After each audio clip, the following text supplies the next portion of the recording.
Ha! You know, I love being right sometimes, you know?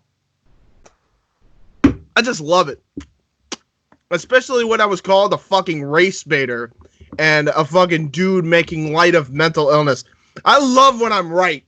I just love it. Before we get into this retro, we're going to include a little rundown news. Should take no longer than like 5, maybe 10 minutes tops. Because I just want another opportunity to clown on this fucking jack off. As I said, everybody was saying, he has mental illness because he said he has mental illness. To which I say, really? Because any of his former employers would have said that when he was being a dickhead. They did not say this. They did not confirm that he had a mental illness. So, that's out the fucking window. Whether he has it or not, I have no idea. And quite frankly, I don't fucking care because he fucking said that and I can't fucking believe him. Clearly. I mean, we're going to go over what he said after he got fucking released. But he's a fucking moron. He's an absolute fucking moron. He said that he had mental issues and that the fucking t-shirt that admittedly was very racist triggered shit from his past, to which I can understand, but there's a difference between getting angry and blowing up on social media and handling it behind closed doors. We've already said this shit before. So, he claimed that he quit. And you know what? He probably did, because they released him because they're like, well, if he's going to quit, then fuck him. So they released him. Notice, too, I want to say one thing. That clearly shows how much they see in him, because typically if someone asked for their release, they won't release him. But him, they had no problem letting him go. Like, yeah, exactly. I want to say thanks that. for wasting our time, you fucking schmuck. Yeah. So, because like St. Carlo right now is trying to ask for his release, and they won't release him. So it just shows you right there, like, that like, let some other fucking company have him. Yeah. Exactly. And look, everybody wants to tell me, oh, it's his mental illness. It's his mental illness. They would have fucking said something. I'm still waiting on the proof from WWE themselves. Right. Let me be clear on that. I am waiting for the proof from WWE that he has a mental illness. I'm not hearing shit on that. Not one fucking thing about that.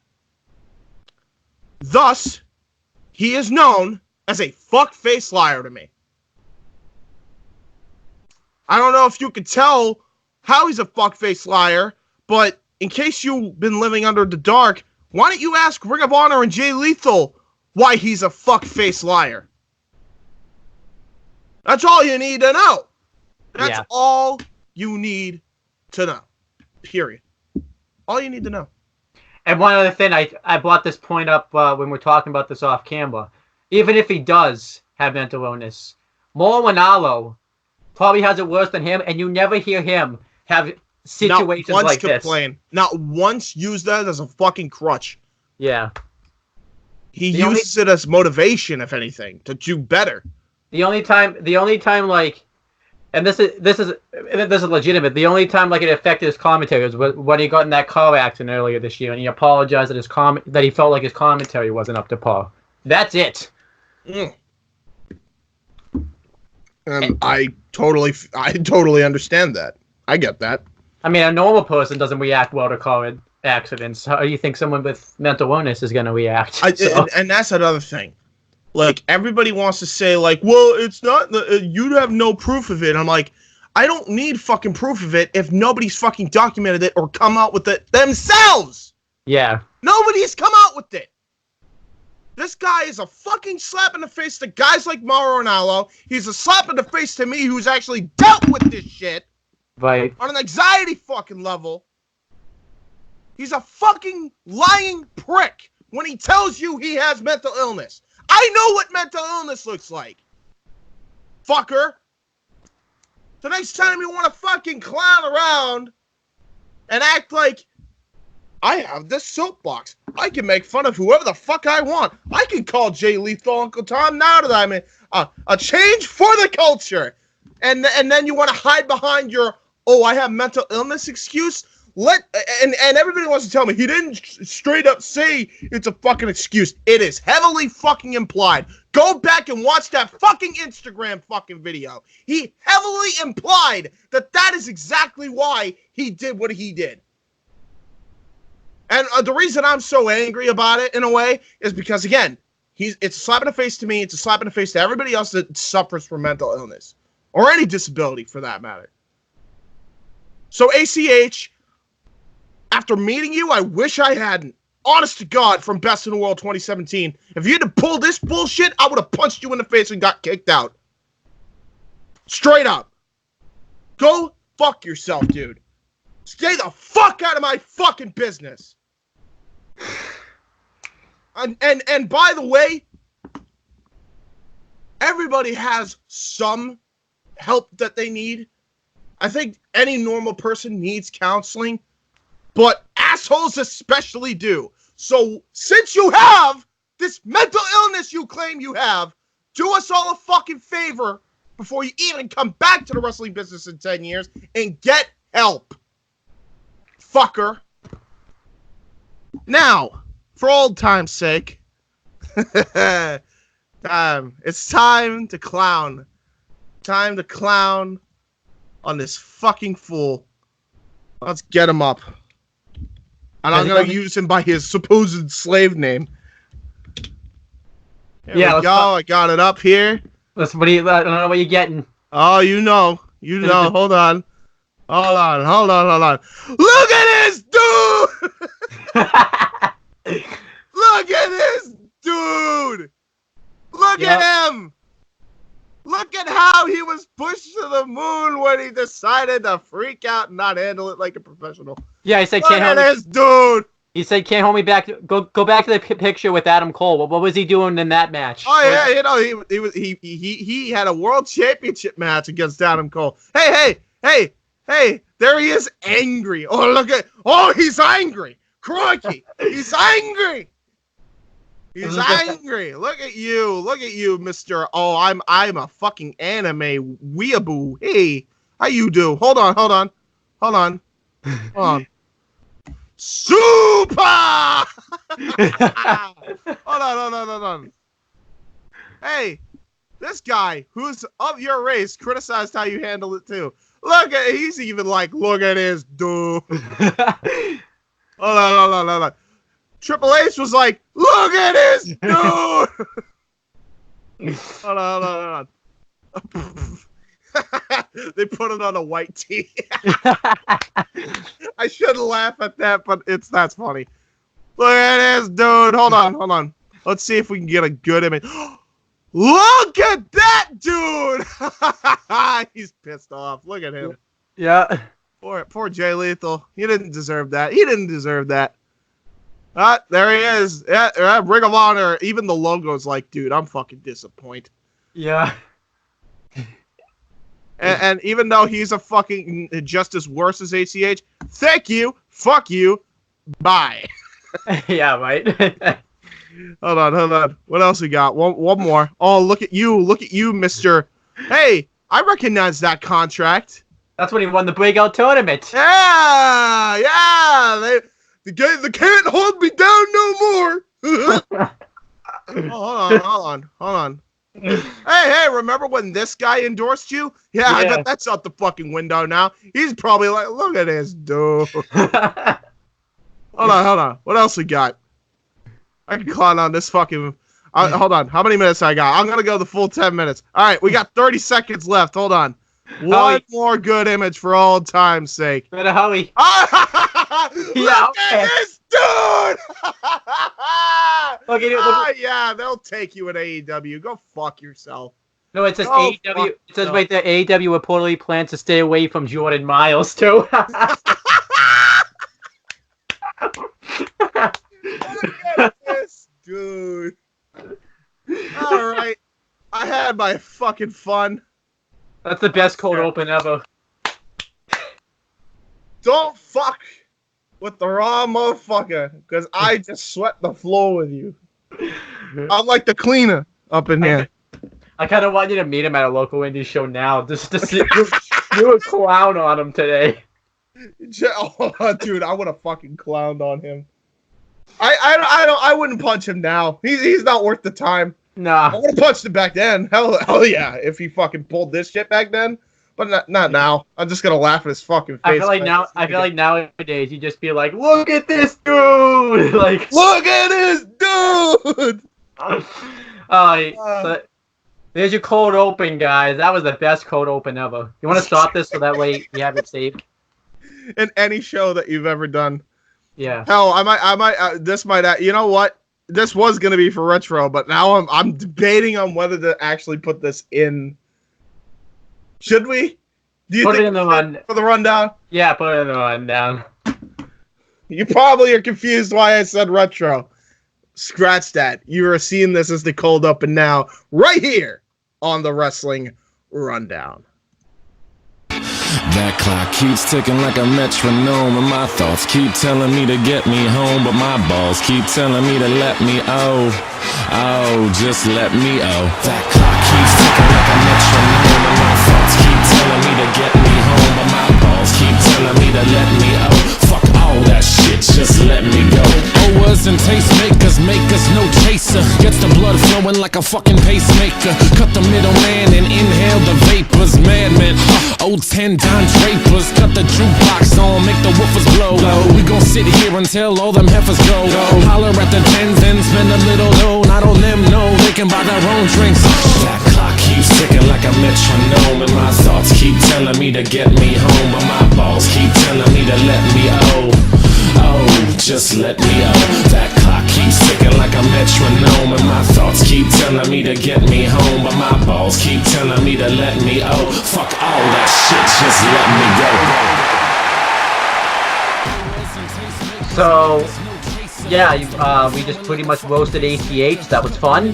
Now we're gonna get back to business, back to real things. Yeah, things that actually fucking matter. But now we're here with Mike. We gotta introduce Mike. We can't forget about him. How's it going, Mike? How am I not in the intro already? You're in it, but like you're like in it. I guess it's like a recurring cast type of thing because you went on like a special guest, but I constantly appear. It's like there was nothing special about the guest thing if he keeps fucking showing up. I think because when James made the intro, you weren't consistently appearing at the time, so that's what happened. Now I can't wait for the day where I get to look at that intro and go, oh great, now I'm in the fucking intro. Why did I ask for this? Why did I do this to myself? I know. I have to be in a cringy video like the rest of us. Yep. I'm already in a cringy video with the rest of you. We're still gonna have to introduce you anyway because you don't show up on camera, so we're gonna have to tell you that that's Mike, so people don't get confused. Yes. Yeah, except there's a difference. If people know who I am, the image should be pretty obvious who the fuck I am. I'm the only one on the show that wears a goddamn mask. Yes. Okay, now let's get serious, obviously. This is the point of the mask, to hide my ugly face. Yeah. But we're about to talk about a very negative. Before we talk about this topic, we are going to say we're not reviewing NWA Power because I haven't seen it yet. But this topic is so serious that we can't wait till next week to talk about it. Yeah, no, this has to be talked about now. So, Papa Cornette. Where to begin? Papa Cornette, what have you done, you dumb hillbilly fuck? Yep.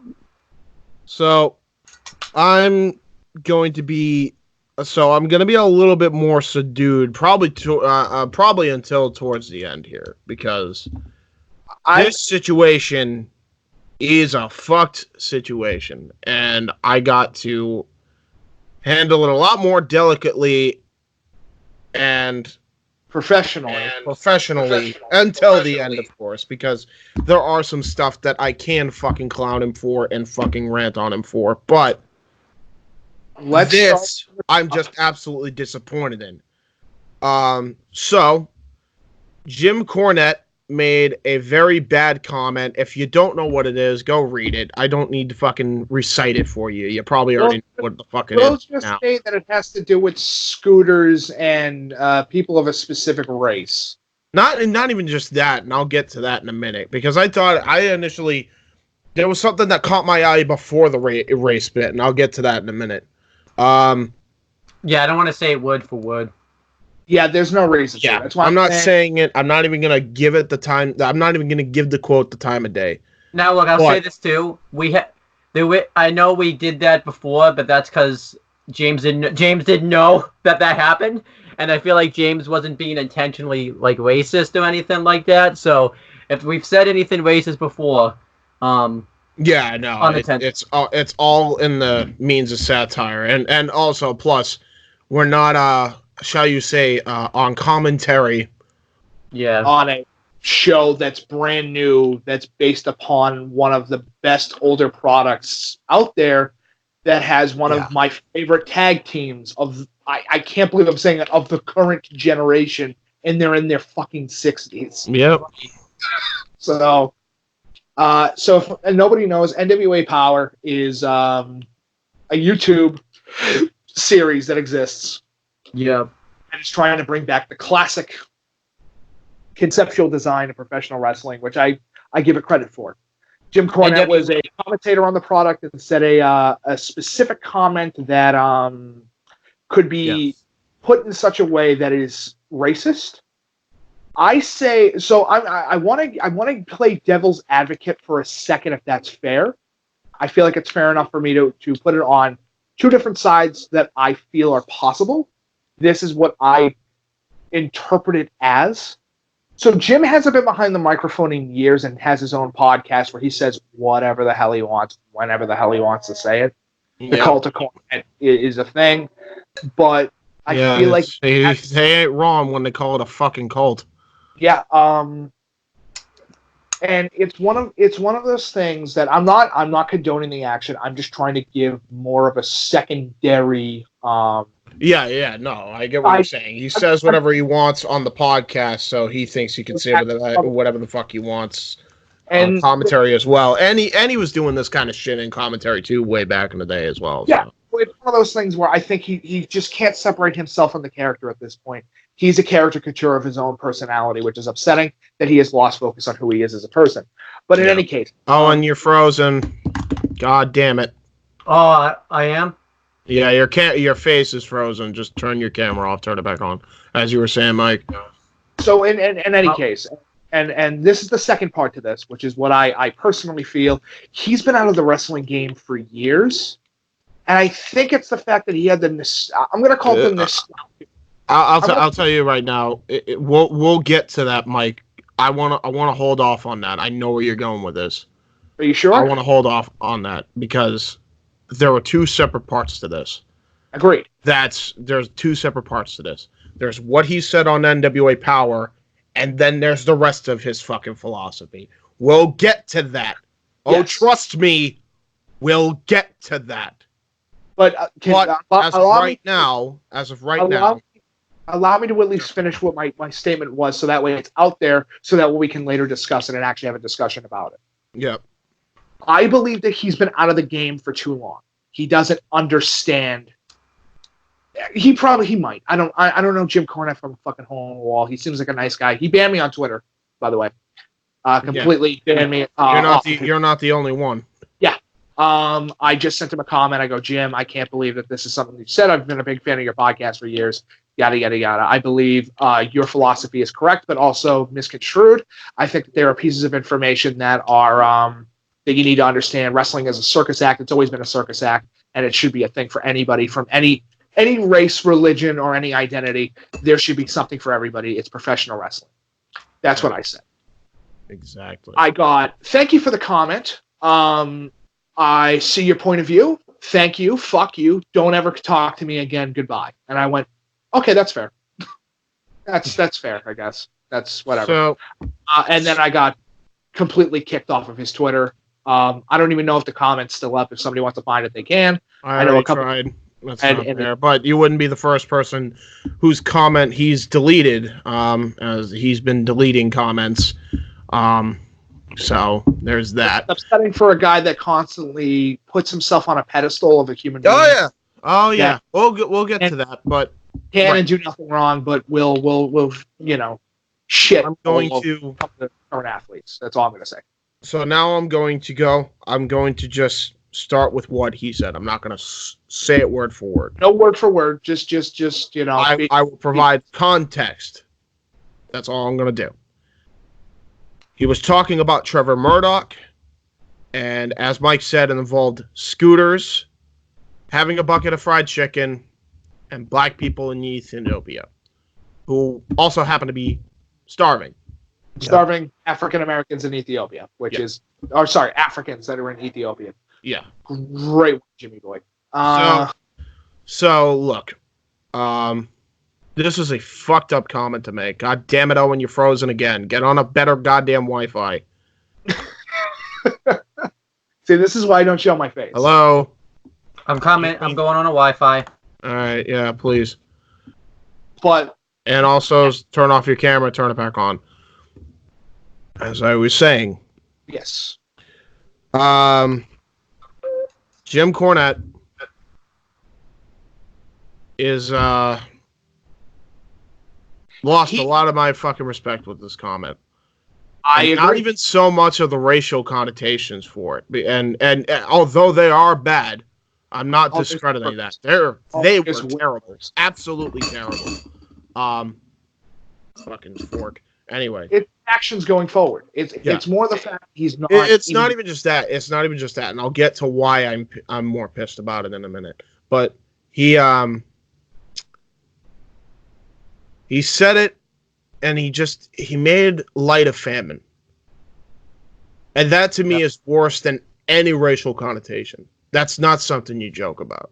Well, to be fair, we are also of the Caucasian skin line, so race doesn't relatively affect us. Well, no. Well, I get that part. I'm not saying it doesn't affect them, and it should affect them. That's a fucked up part of it. I'm not discrediting that. I'm just saying that making fun of famine in any context, I don't care what race you are, it's fucked up way worse than, the black connotations are just a cherry on top. That's what they are. Now, anyway you look at this was a fucked up comment. It shouldn't have been said. It shouldn't have been kept in. And he's not the only one responsible, but he's the biggest. He's like 95% responsible. He should never said that fucking line to begin with. It was an asinine statement. It was completely uncalled for. He never should have said it. I'll say too. I want to chime into where the other percentages part because it was stuff I had been bringing up. It's also the management that edits through these NWA Power episodes. Because this episode had been taped for weeks. Dave Lagana specifically. Here's looking at you. What the hell were you thinking? NWA has fixed that problem now. They said they have a new editing team in there, that's going to be going through these. Thank God, because that never should happen again. Because honestly, too, it's in the percentages, but we wouldn't even be talking about this right now if that had never gotten released. Yeah, exactly. And the funny thing is like the funny thing is about that too. A lot of people have watched NWA because Cornette was on, I feel. And I feel like they're about to take a big hit. And I'll explain why. But he is what he said, as far as what he said, it was absolutely terrible. He should fucking apologize. He hasn't yet. And he has. Actually, that brings me to one of my... Mark Henry even said that he should either apologize or just go all the way with it. He wants to truly know, who the real Jim Cornette is. Mark Henry's heartbroken because, he felt like Jim Cornette was like a father figure to him. And if you go watch the interview he does on TMZ Sports, you could just see, how...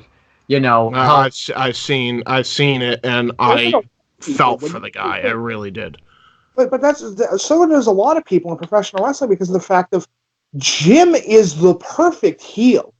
Like, there's no denying it. He's the one that got the heel. Well, yeah, but there's a difference between being a heel in the fucking ring and then being a goddamn prick.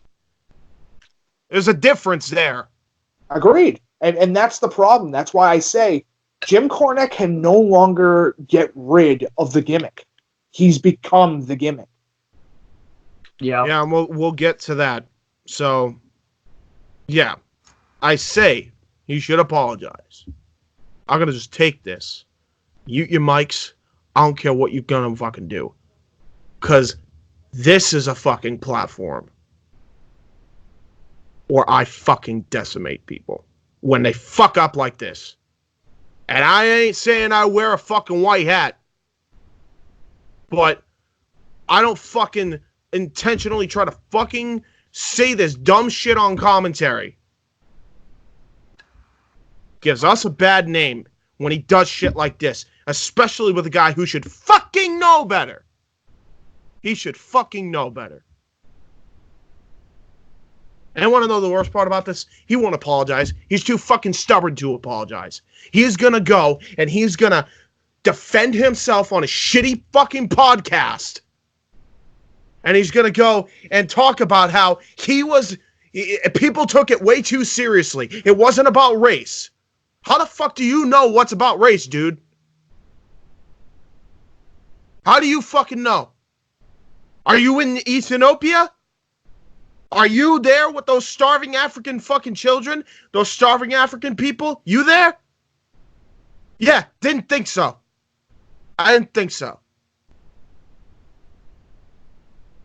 You fucking have the gall, the absolute vitriol to go and say that on that fucking commentary desk without fucking thinking. And then you're going to blame everybody else? Excuse me? This is on you, dude. And that's another fucking thing. This ain't the first time you've done shit like this. Let's take the racist and famine fucking insult out of this for a second. This is not the first time you said some obscene fucking shit. How about we go back to the Justin Roberts thing? You remember that? You remember that? You remember that, Jim?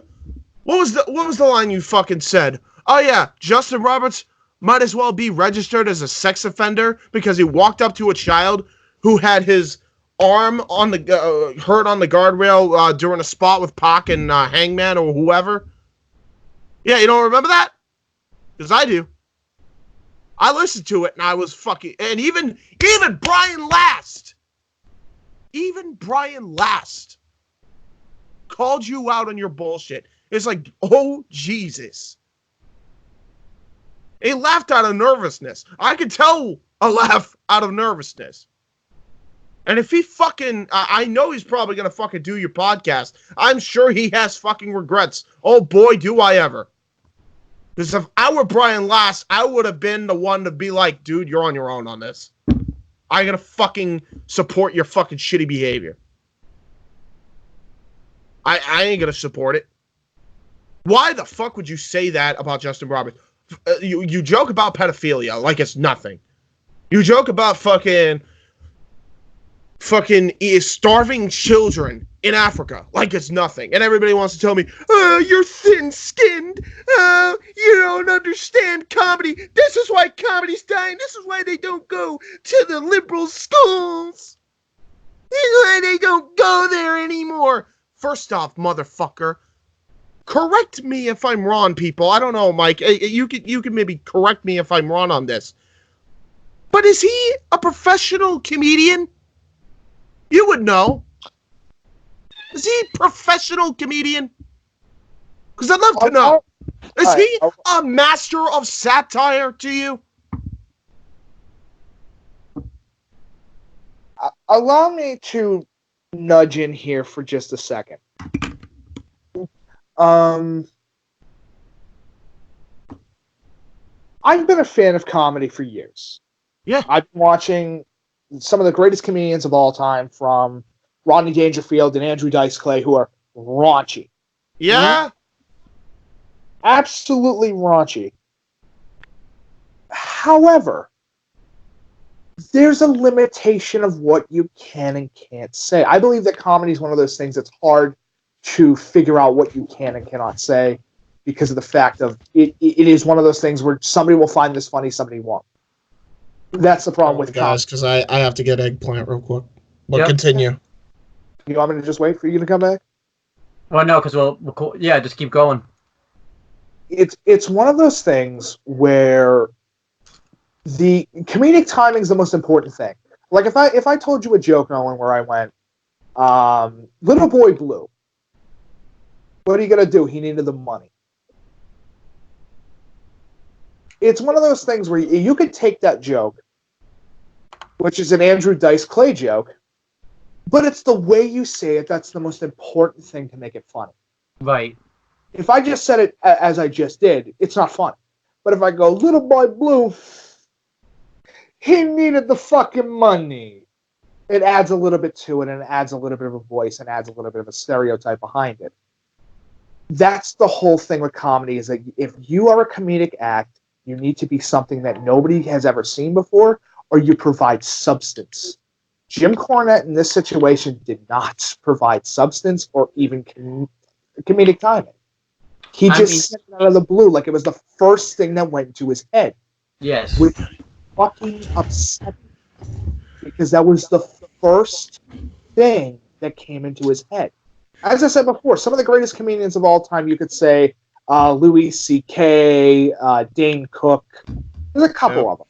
You have a list. Jeff Dunham, you could fucking say Robin Williams, which are people that understand comedy and been in comedy for years. Yes. Woman, shut up, you. Oh my God. You pain in the neck. At a certain point, I'm not going to have a fucking neck because of the amount of pain that you give me. Jesus Christ. Anyway, as you were saying, Mike. It's one of those things where being a comedian or comedic actor or somebody that understands comedy, understands what's a good joke and what's a bad joke. You don't want to be the type of person that steals jokes like, I don't know, Carlos Mencia and fucking Amy Schumer. You want to be an individual. You want to be something different. I'm not joking on that last part. She does. There is no way that she's come up with most of her material. I highly doubt it. I think, too, when you're talking about comedy, too, one thing is when you bring in tragedy events, you got to make it, like, funny, which is like when it comes to comedic shows like South Park, Family Guy. But that's the whole thing with comedy. Do you know what happened after the 9/11 tragedy? The first thing? What's that? Comedians from all over the U.S. went to New York City because to deal with tragedy, the first thing you need is comedy. Right. There's a huge it's 1-to-1. Tragedy and comedy are for God's sake. And I'm pretty sure nobody mentioned the recent events either, by the way. No, they didn't need to. It's one of those things where comedians, for once, and that's why people can call it a full day, but it's the one time that we can all say that the country was united. Yes. Once. But that's beside the point, because now we're going off on a tangent. But to your point. But to my point, and this is the most important bit to it, the comedic timing that is necessary. You can make that joke work. I know tons of people that can make the Ethiopian thing work as a joke. The problem is that it was said without a second thought. Right. It was like the first thing that went into his head. You didn't feel the gears coming together. I mean, I've said some shit on the WIW fucking announcing thing. I've said some stuff. He's throwing them like a sack of puppies into a river. I'll admit it. I've said shit like that. But it's a gross, like, overstatement of what's going on. I'm putting it in a perspective. And there's not an epidemic of it. Right. No, it's not like most of the shit that people can probably pick apart most of the shit that I say on WIW. It's like, oh, he's a sexist, he's a pig. It's like, no, that's the character I'm playing.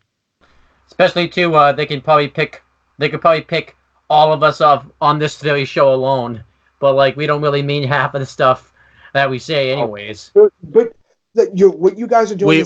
We genuinely don't. We genuinely don't. We're not. But and another thing is, if we get called out for it, we deserve to get called out for it. But here's another thing. That was the past. We're also fucking matured since then, and we haven't done dumb shit like that since. The only time was a recent episode of The Rundown, but James actually messed up and said it by accident. So yeah, exactly. Because I had no idea. But that's also just funny because I had no clue. Yeah. And I'll admit I was at least ignorant. I had no idea.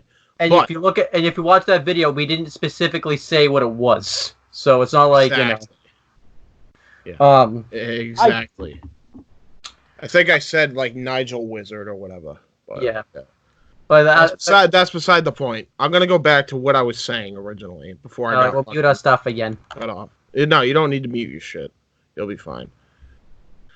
Because I just want to make this known. Because amongst all that controversy that he said, the Justin Roberts thing was like also a great offense that not a lot of people are talking about because of this recent event. Fucked up, dude. That's somebody that you worked with, for God's sake. Yeah, I know. I think it's funny.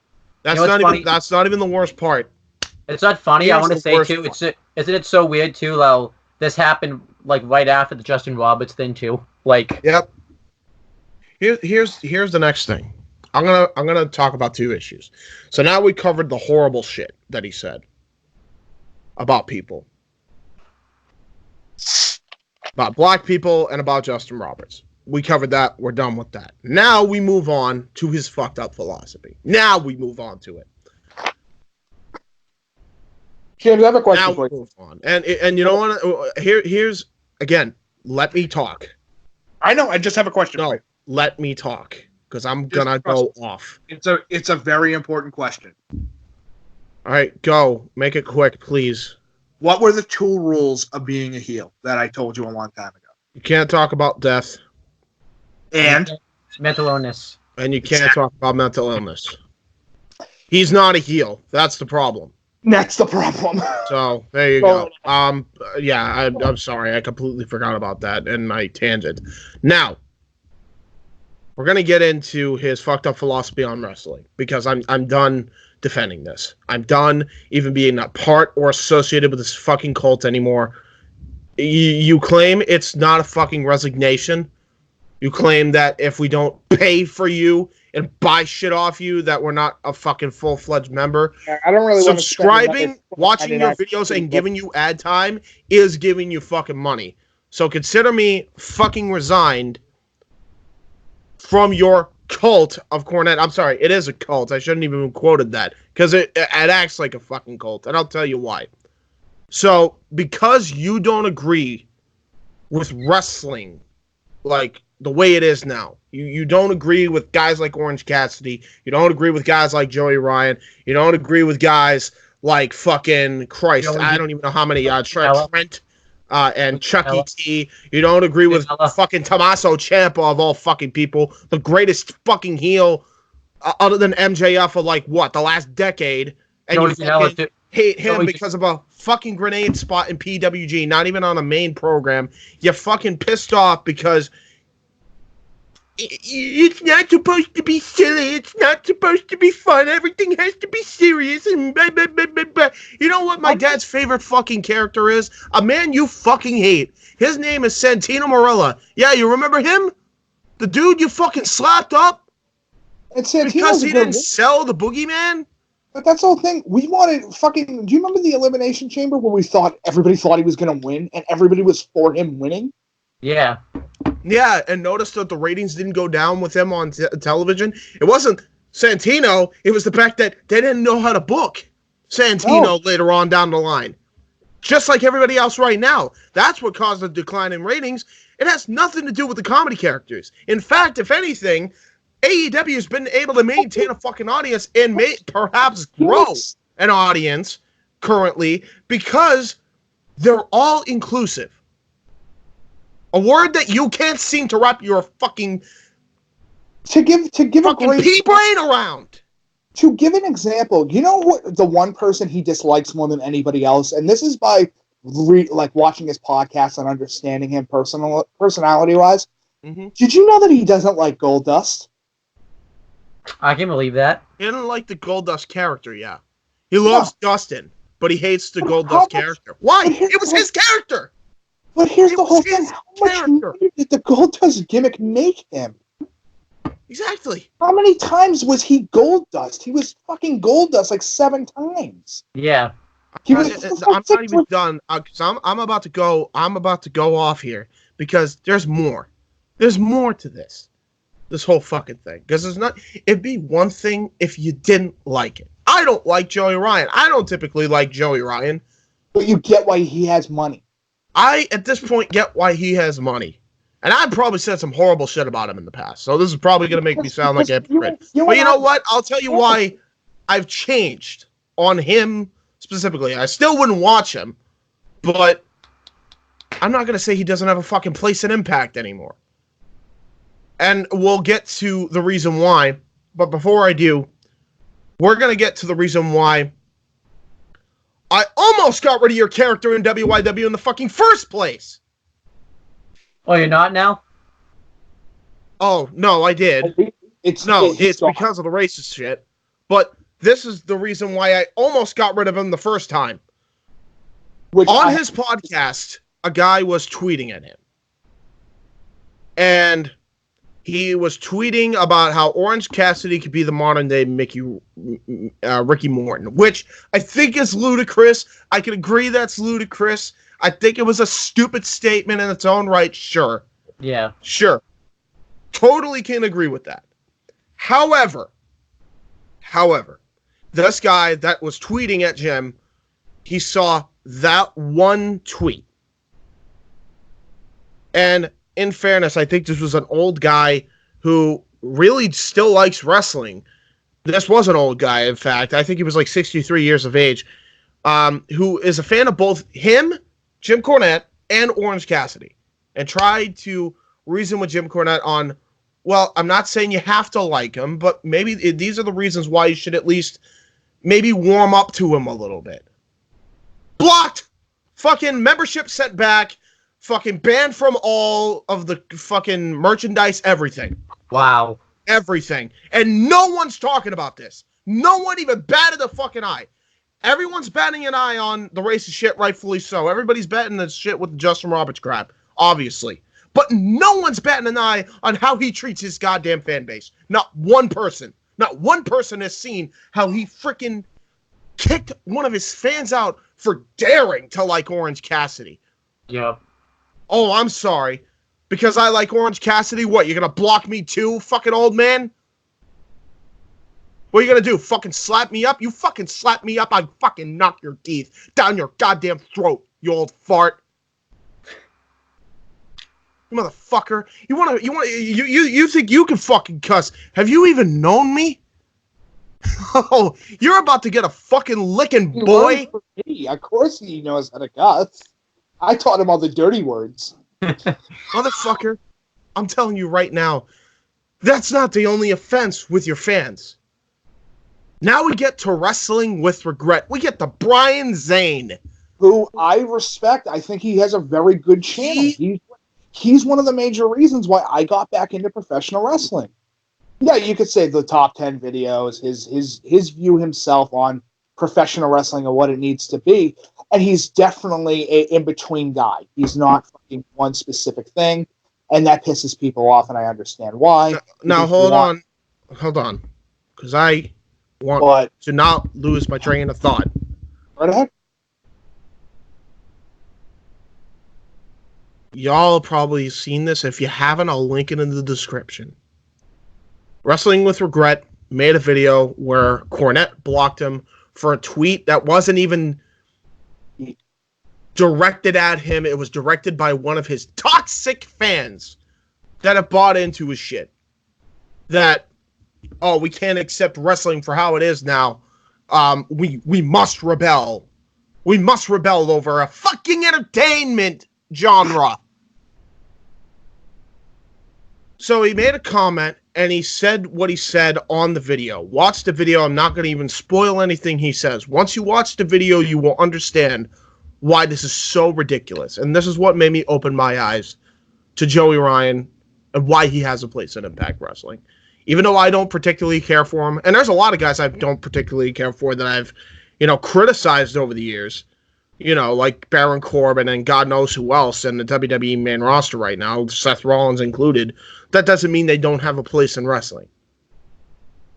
And I realize that now. And you know what? I was ignorant to that fact. And I'll admit it. I'll admit it straight up, I was ignorant to that fact. But here's the difference. I'm 24 years old. I ain't getting any younger. I'm growing and maturing every fucking day. I'm not regressing backwards. Because you are stuck in your fucking ways and you can't accept what wrestling is anymore. Hell, you can't even accept the fact that you can't say the dumb shit you say anymore. Never mind how wrestling is anymore. And then you want to come out and you want to tell me that you're not at fault, motherfucker? I'm pretty sure you are. And you just don't want to admit it. Because you know you fucked up. But your ego won't let you admit it. Right. You fucking goon. So, Jim, consider my fucking resignation from your shitty fucking cult. Thank you. Fuck you. Bye, bitch. I'll just, pretty much you guys said it all. Like, what he said wasn't right, and I'm not a fan of it. And, I'm just not going to be a fan of Cornette now. Glad he left NWA. I feel the most bad for National Wrestling Alliance because Nick Aldis said this in, I think it's a tweet or an Instagram post. Talk about this. Hold on. That's one more point I got to make. Yeah. The minute you fucking destroy NWA because you were wrong and you don't want to admit it and you're going to try to fucking take away viewership that they desperately need right now, I'm going to fucking annihilate you verbally. Well, I feel bad for him. You think this was bad? Yeah. You ain't seen nothing yet, cunt. That's the thing I feel the most And by the way, I'll reiterate this fucking point. And you can continue with what you were saying, Owen, because I forgot to mention this little nugget. You're no worse than Vince fucking Russo. How about that one? Somebody is going to clip that and send it to him, and I hope they do. Good. In fact, Colin, I'm going to send this to you, my dude. Colin, clip this clip. Send it to Corny Boy. I'm sure he doesn't have you blocked yet. I'd be shocked. But if he doesn't, clip this little nugget and fucking send it to him. Hell, I'll send you the clip personally. Since I'm blocked. So, Corny Boy. I will admit that Russo is probably more of a bad person because he said some way racist shit. It's not even close. But here's the difference. The point still stands. You are no worse than Vince fucking Russo. And a backstabbing, conniving little shit who can't accept how wrestling's become anymore and is fucking fighting and tweeting and fucking scathing people online because he doesn't like what he sees on television. And you know what? I will say to you what I say to all these other people that watch the main roster and fucking hate it. Don't fucking watch. Don't watch. It's that simple. You don't like it? That's fine. Guess what, motherfucker? There is something out there for everybody. And this is not somebody who loves professional wrestling. This is somebody who wants to fucking hate on anything that isn't his style of professional wrestling. Yeah, we want to apologize first off that Mid-South didn't work because it couldn't evolve. Also, on top of that, if you don't mind, I'm going to say Jim's worse. Jim Crockett. I'm going to say that Jim's worse than Vince Russo. Because Russo, you already knew that was a scumbag. He didn't try to hide behind it or pretend.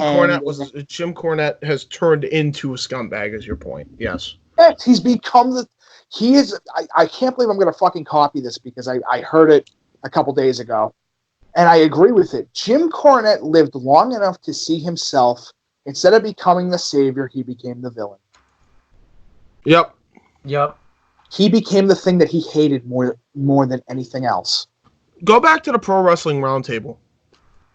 Go back to the debates that Colin and I've had on Joey Ryan. Mike, did I once get rid of Colin? No, because he had a point. That's the whole thing. When you have a discussion with somebody, it's all about trying to see, okay, well, let's see. Let me see your point, and maybe one of us can look at the other one and see where one of us is wrong. Exactly. Maybe we could change the mind of the person that we're having a conversation with. But, James, I'll give an example. Fucking way back in the day, you used to love John Cena. You thought he was the shit. I mean, you know what? I still kind of do. I'm saying in comparison. To that. I definitely, there are wrestlers that I've loved way more now. Yes, but way more than him. But I still like John. And I did the comparison. I said, back in the day, you were a huge fan of John Cena, and you would fucking argue with me for hours and hours saying how he was the best, and I would go, I think Triple H is better. I think I like the heel more. I like that he's able to get away with everything that he does. And you and I would have these back and forths to the point where it became ass-numbingly dumb. Yeah. Oh, yeah. They were but retarded. at least they were ass-numbingly dumb, and I wasn't like, get the fuck out of my house. You like Triple H? Fuck you, buddy. There was only one time we did that, and that's because we got into a school fight over Mario and Sonic. But that's a story for another time. Yeah. Not the tale here. But as you were saying, Owen, I'll just say, like, point, I'm gonna just let you have the floor now, and I'll even mute my mic since I made you guys mute your mic. Yeah, I just wanted to say, like, I feel the most bad for, like, NWA, for, like, guys like Nick Aldis, Allison Kay, James Storm, Eli Drake, even Cody, Billy Corgan especially, who, like, have really gone out of the way to rebuild the NWA to, like, become the, like a talked about promotion again. And Nick Aldis even said it, like, it's a talked about and not the way they wanted to. Like, it's a big news story because of this comment now of Jim Cornette, which I think sucks. And there's some people, like, on Facebook and stuff that don't want to support NWA now. They ask for refunds for the pay-per-view. It's like, I just want to say, like, NWA made the mistake of letting it air to begin with. But everyone has to remember that, NWA is also getting used to airing live shows like this from week to week. This is still a new thing. And It's a pretty big mistake, but it looks like that they're rectifying the mistake. They got a new editing. Yeah, that's the thing. That's the thing. That is a mistake. That's a mistake. NWA doesn't have a history of these mistakes because they're relatively new. Well, Jim Cornette, at least in this alteration, anyways. 100%.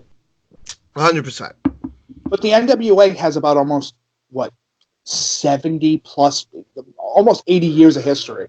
Yeah, about almost 80 years of history. Yeah. So that's the thing. They're very, very new. They're very new. They're not gonna, do what they do. And if you don't that's the thing, is like they made the mistake. Jim Cornette has a history of this. No shit. This ain't the first time he said some offensive bullshit. I can recall about 6 of them, but I can recall about like 10, and they were all on his podcast and on commentary. He's a special little shit's name. Yeah. So,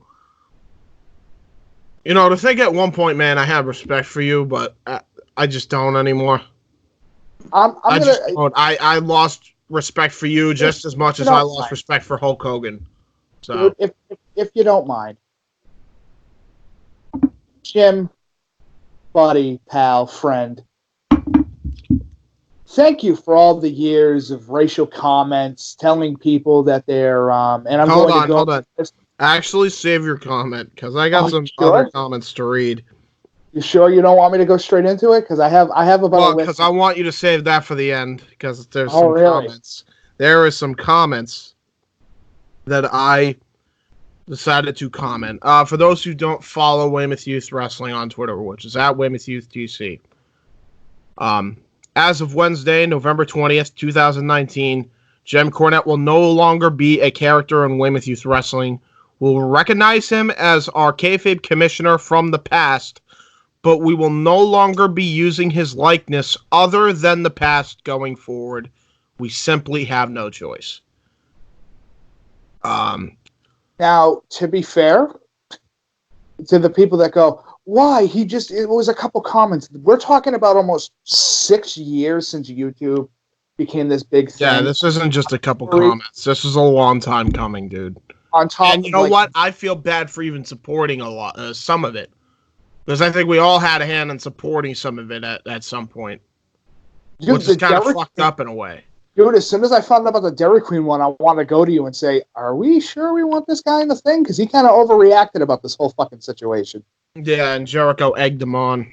Yeah, and Jericho, come on, man. And by the way, maybe you're the problem. Maybe it's not the fans that rat tag and that people are saying that they're the fucking problem. Maybe they're doing it because they know it's easy for you to make an ass out of yourself. You fucking idiot. Which is why you do what I do. Don't fucking comment. Fuck. Anyway, that's beside the point. Because we get... One comment I want to say, because I don't know if it's in there, but one that I saw, and it's like a typical one. Oh, these kids today can't handle comments like these. If there was the 80s, it would be no problem. Yeah, that's what I said. We already proved our point with the comedy section of this fucking rant. Go fuck yourself with that excuse. But these are not comments attacking people that scorn him. These are actually people that understand. So, I think some of them are also on the opposite end, which are stupid, but most of them aren't.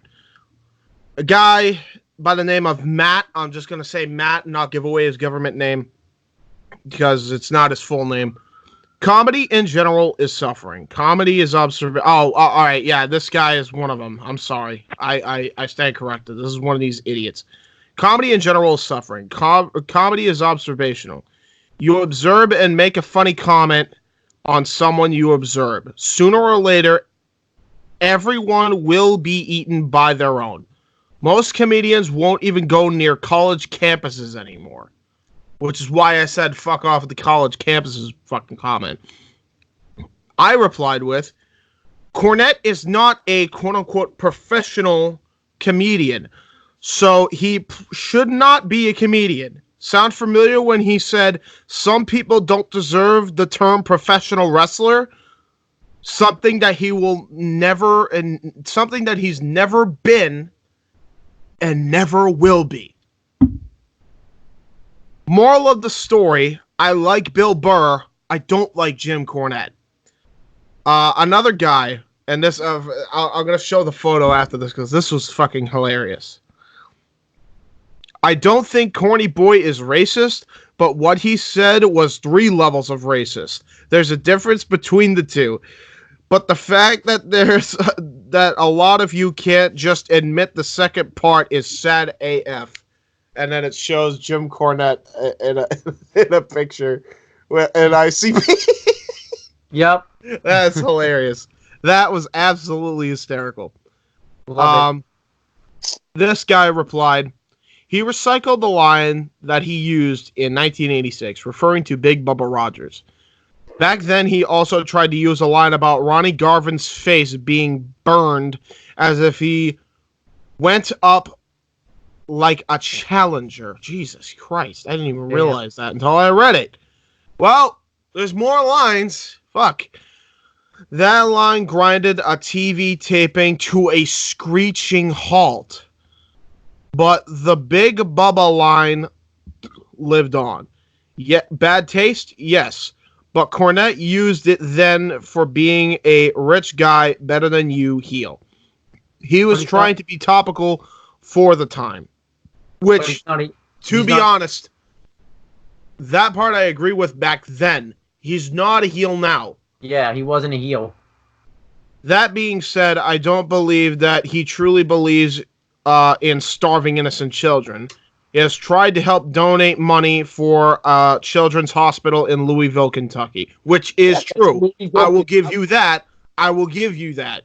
But I will comment on that anyway later on in this. In 2019, I guess he was using it in terms of Trevor Murdoch being a bad MFer. Again, in bad taste, yes. I can't exactly condone what Cornette said.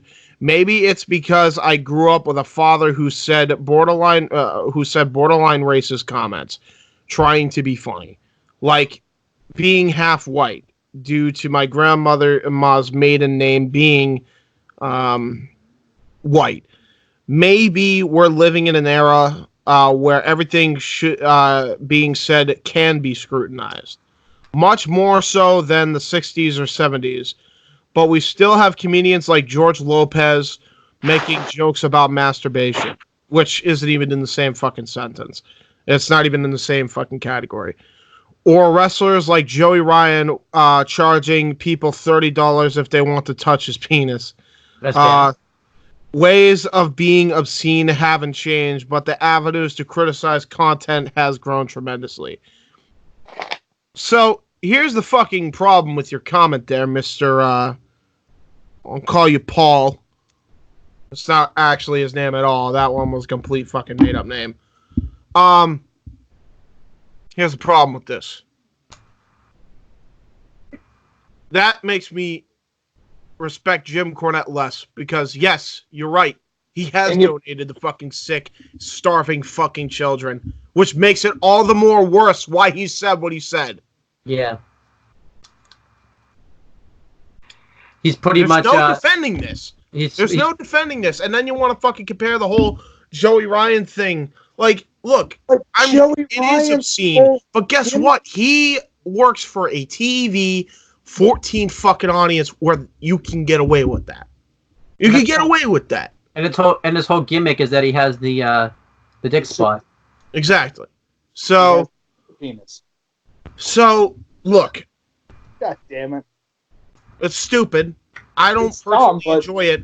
But look, I admitted when I was wrong about that. And I'll tell you why, because I actually have a tweet I actually sent out to Joey Ryan personally. If I can find it. I'm not sure where it went. Actually, I could probably just go on Twitter itself, which I'm going to do. I basically admitted that he does have a place in wrestling, and I want to read this off because I think it shows, what we all need to fucking realize. Because I think part of the reason why the wrestling industry is so toxic now is that we can't accept anymore. We can't accept these things. It's one thing to criticize. Critics are always going to be a thing. And I will read what I said now in this tweet because I do mention that in here. Joey Ryan, at Joey Ryan. Even though I really don't like the wrestling you do, I gotta say you're right on this one. I hate to be that guy because I think I've said some mean shit about you in the past. After watching Zane's video, it opened my eyes a great deal. I stand with you on this one. Which, by the way, as I said, go and check out Zane's video down below if you haven't already. Furthermore, what I realized is wrestling should be all-inclusive like a circus, and you have a place as much as others have a place. However, that includes critics. So no, I'm still not a fan of yours, but I believe everyone has and should have a place in wrestling. Even Cornette. I will say that much. You deserve to be in wrestling, Cornette. You've proven that. But you also deserve to be fucking held accountable for your shitty fucking actions. Yeah. Just like Jordan Miles should be held accountable for his. So, with that being said, Mike, Is it my turn? please end it off, because that's all the comments that I even need to read to illustrate. Yeah, I don't have anything more to say about it. So.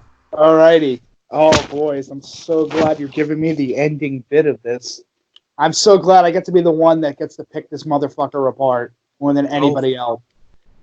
Because it's not only the fact that the racial comments, every wrestler's done them, it doesn't matter. Every wrestler at least once has said something racist. I'm not even going to go for that. I'm not even going to go for the amount of times that he's a scumbag to the people that he's worked with. No, I'm not going to go for those. Those are too easy. I'm going to go for the fact of the hypocrisy. Mm-hmm. I'm going to go for the fact that he says, specifically, the one specific line that is one of the truest statements ever, and it makes no fucking sense unless you really think about it. And it is, wrestling is like ice cream, if you will. There's 32 different fucking flavors. Some people like chocolate. I like vanilla. You can have chocolate, love chocolate. You're all for chocolate. And I could say, keep that fucking chocolate away from me. But I still have vanilla. That's it's a weird comment. Now hold on. Yep. Replace chocolate and vanilla with Ricky Morton and Orange Cassidy. Now, Mike, who said that quote? The ice cream Jim quote? Cornette. That's Jim Cornette. That's right. Way back when Does everybody remember his infamous shoot years ago? You know, before he became all gray and got old and gets all pissed off when he doesn't get extra cheese in his fucking cheeseburgers. No, that was back then. That was way before. The shoot interview, actually. But that's beside the point. Jim Cornette said this on the most infamous shoot interview he's ever done. Before there was a YouTube, before there was anything. It's the one where he's making this face. Something close to that. Yeah, that interview. In 2000. The year 2000, he said this. The year where I believe the Radicals became a faction in WWE, where SmackDown was first created. Yep. The time period where WCW and ECW are literally fucking dead. Like, they're fucking dead. Here's where I'm going to give this counter piece here. It's one thing to get old. Everybody gets old. We all have a clock. From the day we're born to the day we die, we have a clock, an hourglass, if you will, that says, well, this is how long you're going to be around for. Whether in any actions that you take that harm or hurt or whatever, do whatever to your body, whatever. And it's one thing to change your mind years later, because everybody does. We all have the ability to. It's another thing to completely go back on your own faith and belief. To 100% say, yeah, I said that back then, but fuck what I say, right? Well, to be fair, when all you have is a voice, one of the most important things that any podcaster can have is a voice. It doesn't matter what you look like. It matters what you say. Those are the words that are important. The fact that this carny, no-selling fuck, this fucking idiot, this moronic human being, whose book is as sucky as his personality, an individual that believes that his merchandise sells as much as Wendy's cheeseburgers, an individual that believes because he has a baseball bat in his trunk, he'll be able to whoop somebody's ass in a fight. Motherfucker, if you went one-on-one with me, I'd turn you into a shit popsicle stick. Yep. So let me put it like this. Jimmy Boy, Jimmy Jams, Jim Jom, Jimmy Duree, cunt. The fact that you are the type of individual that even has the gall, the balls to even go against your own belief makes you less of a man than the man that has no arms and legs. Fucking men. You are a blind, deaf, and emotionless human being. You have become a caricature of yourself, a shadow of who you used to be, and you have 100% become an automaton. You are a robot of professional wrestling that only knows one emotion, and that's anger. Yeah. You are the scum that I don't want to have in my wrestling anymore. You know, James, when we made that joke, not in my wrestling a long time ago, which involved you when it came to Sonny Kiss, who back when he first came out in AEW, you're like, I'm not interested. Now you understand the gimmick and get who he is personality-based. Because I took the time to understand something that you don't have any capacity mentally to do. So Jimmy boy, I'm not going to follow wrestling regret. I'm not going to end with a quote from you because I'm not somebody who needs to do that. I'm going to give you a fair warning. A fair warning for things that are going to be coming. You are scrutinized. Your podcast is going to start losing views over time because of the shit that you say. Your viewership is slowly but surely going to become more minute. And the people that are going to watch you are, we'll say, in between the 30s and 40s, maybe into the 50s, people that can still understand a computer and understand how it works. Coming from the guy who, I don't know, doesn't want to watch NXT because it requires him fucking using his television and a USB hookup into the back of his TV to get it working. Don't have me deal with this technological bullshit. Yeah, this individual here, the person that believes that the Rock and Roll Express is still alive. They're just being kept on a fucking island somewhere waiting for their time to come back. By the way, before you continue, I unsubbed from him. I have as well. I did that this morning. As soon as I woke up, I was done with it. Because I had some time to sleep. Don't recommend channel. I didn't even know you could do that. Yeah. I will say it, and then you could say whatever you want to fucking say, Mike. Thank you, you prick. Fuck you, you prick. Bye, you prick. But Mike, continue. I have one better for you. To the man with the tennis racket, if you come at me, I will turn your face into a human fucking cheese grater. To the individual that he's so tough that he's got the baseball bat, I will turn you into a popsicle stick.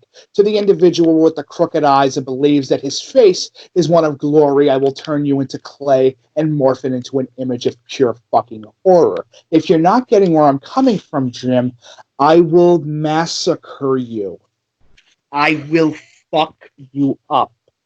I don't need to prove a point. I am the point, the ballpoint pen of creation that will make you into a non-existent person.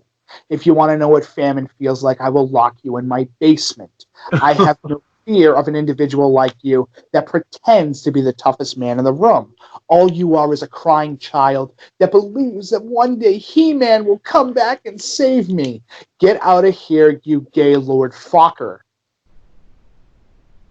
Nice. Let me put it in this formative way, and the last way that you'll ever understand.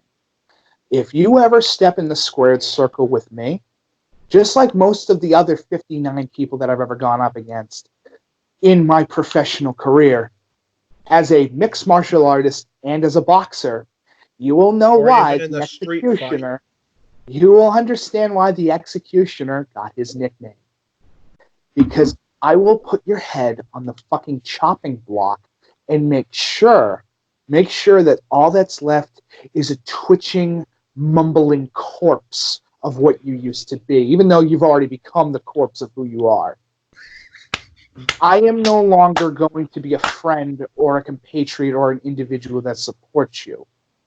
If I see you in real life, I may only give you a smirk, and that is a smirk of pity. Pity that you still exist. Remember, Jim, eventually you're going to die. And the only legacy that you're going to have left is the racket that's going to be hanging on the side of your own little tombstone that I will personally chisel with your teeth.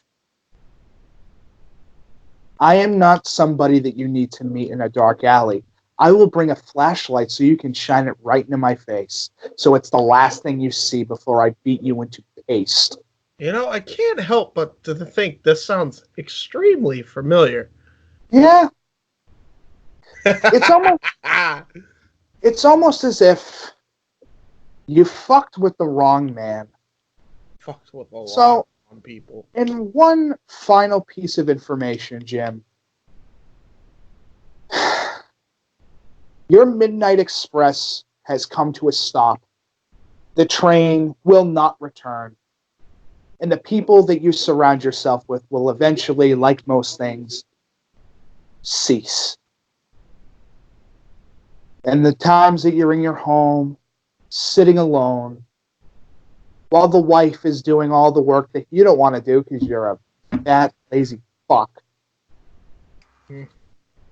Remember this, and keep this in the back of your mind.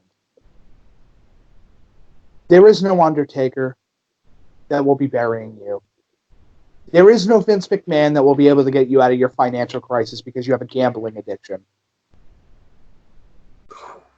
All that's going to be left is you mumbling crazily to yourself in the mirror, pretending that two people that are near you still exist. And NWA will flourish. It will continue to shine on. I hope. But your light is dimming. You're becoming a shadow. So do us a favor, Jim. Just do us all a favor. Get the lantern out. Open up the end. And please, blow the fucking wick. Because your dim light needs to stop existing. Wow. I mean, whether that happens or not, he's still, because since these shows were pre-taped, he's still on commentary for the next two more episodes of NWA Power. Yep, But yeah, and each one of those weeks is going to get 2 letter grades downgraded because he's all over that show, I'm sure. Yes.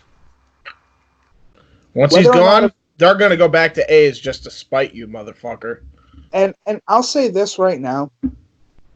For the person that believes that garbage wrestling is trash, I want you to remember that ECW was mostly garbage wrestling and has some of the most technical matches you'll ever see. Why Moxley versus Kenny Omega was the biggest match at AEW. And has been the biggest match the entire time. That's the best match that they've ever seen. That's the match that made them beat NXT fully. That made them kick NXT's ass. Yep. Remember that. And remember this. Learn from better authors because your book fucking sucks. You know, next time just call your boy I don't know, Mick Foley. You know, the guy who's New York Times #1 bestseller. Or you know, just saying, New York Times #1 best-selling author. Just gonna put that out there. He's called that for a reason. And an athlete who also was a what was that again? Oh yeah, garbage wrestler. Yeah. Yep. So yeah. Exactly. Jim but he's not the same. Yeah, he's not the same to you because you're an old fuck. Now, Mike. He's not only will you beat him up if he even crosses you the wrong way and tries to take a swing at you, I'll be there to watch. And Owen, Mike, you know what I'm gonna say? On Amazon. You know what I'm gonna say to Mr. Cornette? Look at this dude! Yes. No, I think you should say that if he crosses ACH. No, I'm gonna say it for him too. Because ACH is gonna go light on him. I'm gonna take my XXL hands and make him be able to kiss my knuckles for a week. He does it and he cries for help. That's all I'm gonna say. Look at this dude. Anything else you have to say, Mike? Because we do got to move on to the weekly. Yeah, I'm good. I'm good. I'm just putting it out there as a fair warning to anybody that believes that this fucking internet tough guy thinks that he's a big tough man. You're big. It's just your belt size is big. So now let's get to the review. What do we want to start? Do we want to start with All Elite Wrestling, NXT, or NXT? I was gonna say Impact. not NXT twice. I thought it was going to be 205 Live since that's getting canceled. We're gonna vent about that once we're done with WWE NXT. Yeah. Well, all right, we'll start with All Elite Wrestling then.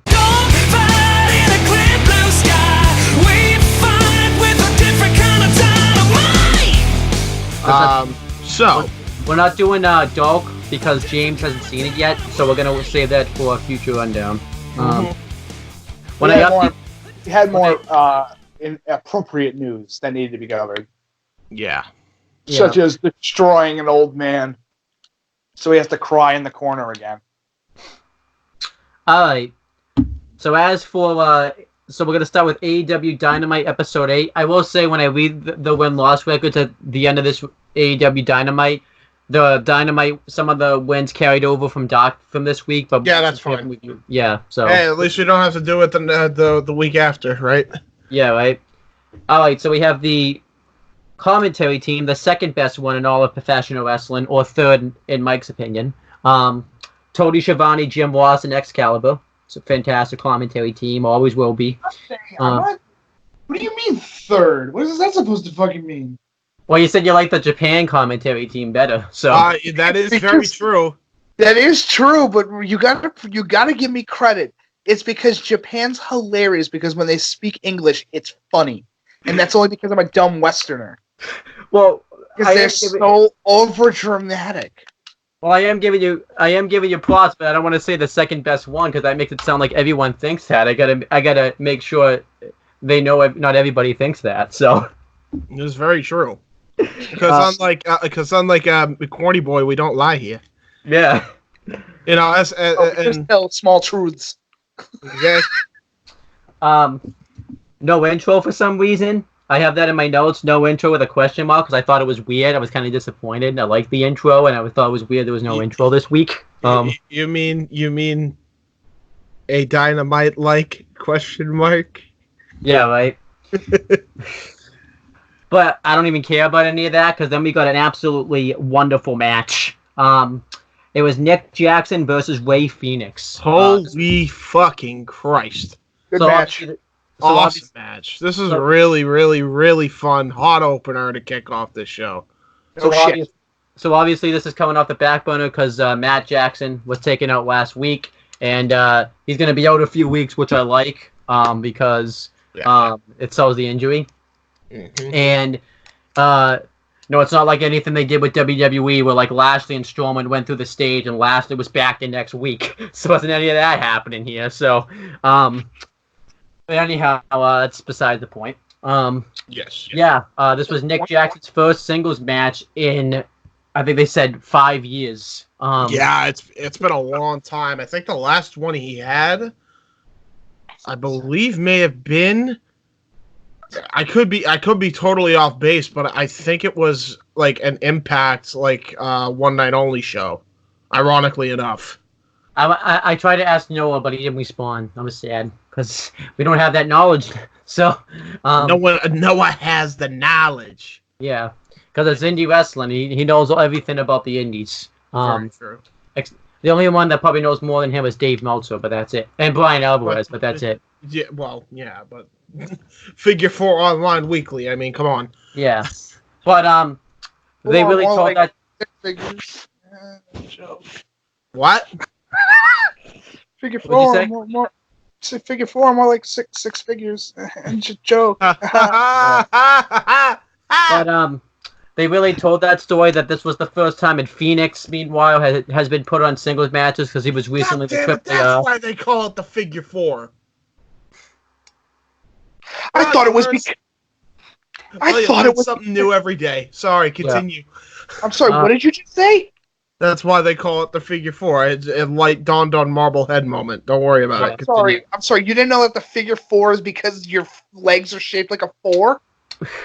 Well, that, and also I didn't realize that the figure meant like figures, like moolah, money. All right, so No But wonder. yeah, they were really telling the story, because Ray Phoenix has been wrestling singles matches since he was recently the AAA Mega Champion. So obviously he's been wrestling in more singles matches than. Which I love that they brought up because that was a great call by Excalibur. Although there is one minute complaint on this end, where it's like they need to up the commentary volume a little bit. Yeah, a little bit. Just a little bit. And then the match starts out, though, and basically Nick Jackson and Ray Phoenix says they've wrestled each other so many times by being in tag matches together. Go for quick hurricanranas, quick kicks, just quick lockups, but none of them can just get the advantage on each other. They both end up just knocking each other out to the outside, which was awesome. And Ray Phoenix hits a rolling cutter on the outside on Nick Jackson. That was absolutely awesome. He hits a springboard splash, but Nick Jackson kicks out. Nick Jackson hits a wicked Frankensteiner, but Ray Phoenix kicks out. He hits a springboard DDT. He gets him into the sharpshooter. He hits like 3 suicide dives on the floor. Ray Phoenix hits a wicked super kick, a hurricanrana off the top turnbuckle, a shooting star press. He hits a second rolling cutter into the ring. And I think one of the times Nick Jackson counted into a super kick. It's really goddamn cool. He hits a tornado DDT. It was just basically move after move after move. If you really want to just go a full knowledge of what this match was like, just go watch it. It was absolutely awesome. Dude, Phoenix walks the tightrope like it's nothing to him. Yeah, like it's Cirque du Soleil, and hits a fucking hurricanrana to the floor, like it's nothing. Yeah. It's nuts. Yes, but holy shit. But then eventually Ray Phoenix gets the win when he hits like some muscle buster crusher on Nick Jackson for the win. Oh my god, yeah, I think they called it the Kimboda Buster or whatever the fuck. Yeah. I think I have to rewatch that because I don't remember that happening, but I think that's because I was like watching it going, I wonder what's for dinner. I mean, yeah, because eating food's more important than watching wrestling. So you need to survive. You need to eat the food. I need to live. But wait, quickly, give me money on my PayPal.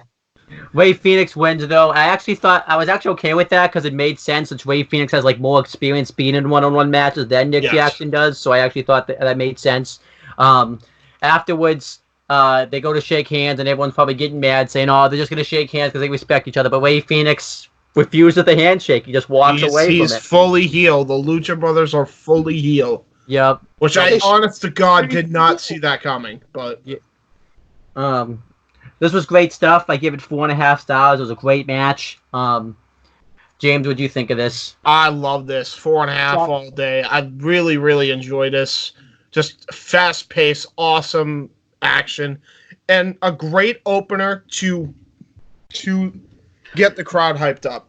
Absolutely. Like, the perfect sweet spot for an opening match on any card is usually between 3 3/4 stars to 4.5 stars always. Yes. Because once you give them that and not give them a 5-star match right out of the gate, which is part of NXT's problem, although it was a lot better this week and we'll talk about it, but it's great because the crowd isn't expending all of their energy yet. They love what's going on. They were hot. They were hot throughout the whole night, but they were able to, maintain that energy and pop for the spots that mattered in the matches later on. And that's what I really liked about this too, because for a fast match, this had really well done pacing. Absolutely. It had amazing pacing. There was I don't think there was one botch in this match. No. They made it look like a struggle every move they were hitting. Yeah. It was damn near picture perfect. And I'd like to... in a way, it's kind of perfect that it's not perfect, if that's what I'm trying to say. You said that they are Mr. Perfect? I like, too, how Ray Phoenix, too, the first time he put out the Kiwi Buster, the Samoan Buster, pretty much, it was the first time he hit it, so they protected that finish, too. Holy shit. I love that finish, by the way. Basically, for those who don't know what it is, it's a muscle buster into a Michinoku driver. That's exactly what it is. I'm gonna guess that he's probably Muscle hit this driver? I Huh? think A muscle drive? I'm sorry, I'm trying to think of like the perfect combination of the two. yeah. I'm gonna call it the Michinoku Buster. Fuck it. I'm gonna guess that he's probably hit this in Lucha Underground, but No, there's no way. I've never seen him do that at all in Lucha Underground. Yeah, I haven't either. That's Yeah. the thing. I I would have remembered it. didn't see him do it in season 1, but I haven't watched seasons 2 through 4 yet, so I wasn't. Yeah, same here. How dare you? Well, look, I'll trust Mike's word for it. Yeah. Oh, I realize he's full of shit. But anyhow, But for now, I'll trust your word.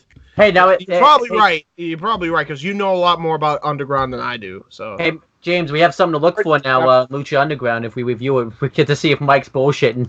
Well, But anyhow, I've bullshitted before.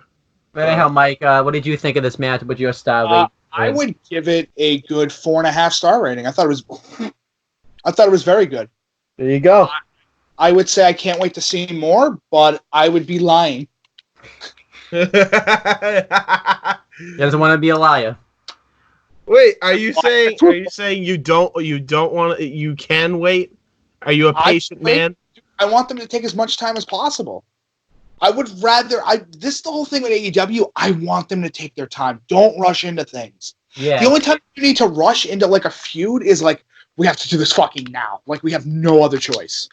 We either do it now or it's gonna lose its entire reason. Well, like I feel like they're gonna do it too for like to keep the win-loss record thin, mattering, because it could be that.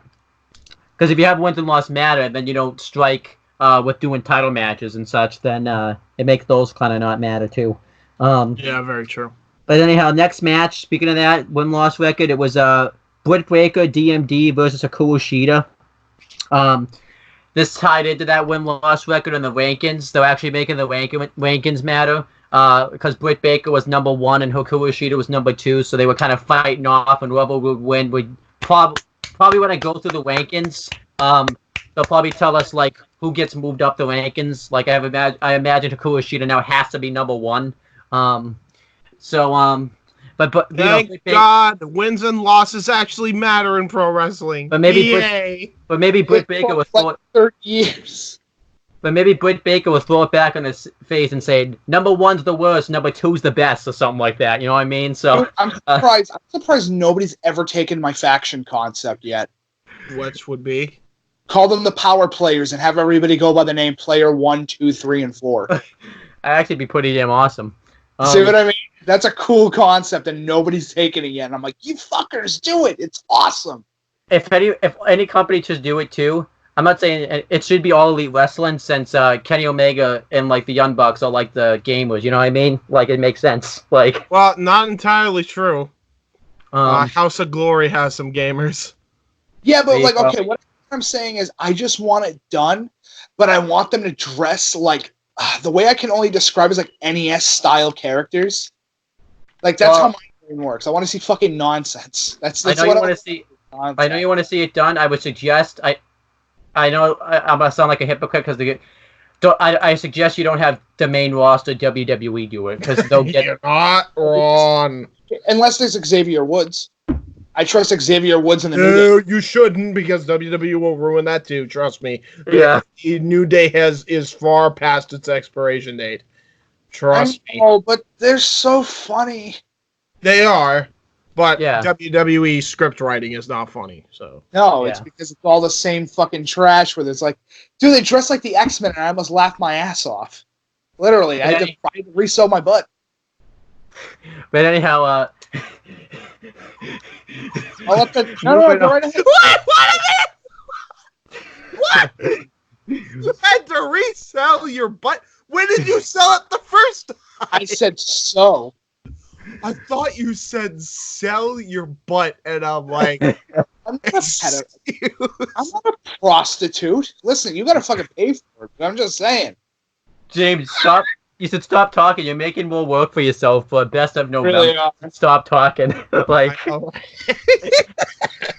You're not wrong. From a good word of a local pimp, just let it happen. Don't worry about it. I think James is gonna want to make this. He's gonna want to make this show as spawn as possible for like the next few weeks now, so that way he can make less work for himself. He doesn't even need to make himself more work. He just has to add that moment of like, what? Like the Metal Gear wing sound effect as soon as he hears it. Going, excuse me, dude. At this point, I'm probably gonna have to fucking split the Best of November into 2 parts at this rate. Anyhow, let's get to the. Sorry, I'm very quotable. So am I. I think we all are. Yeah. Let's get to the Britt Baker Hikaru Shida match. Good match. Very good stuff. This was an awesome match too. 4 stars. I rated this. Yeah, awesome stuff. I'm gonna rate it a little bit under 4. I think it's like a good 3 1/4. Because I feel like it's 3 3/4. You mean? It's 3/4, 3 1/4. It's the same potato. What do you mean? No, it's not. 3 1/4 means 1/4. 3 3/4 is in the name. It's 3/4. Don't worry about it. It's Massachusetts taxation. It's fine. Anyway. Potato. You know what I mean? I think Mike's just making more work for you. Fuck you. Dude, I can't help him funny. I physically can't. I didn't go to pun school. I went to clown college. Haha.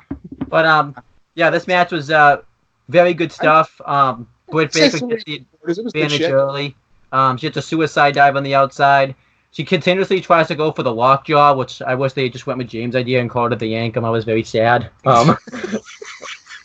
Then very true.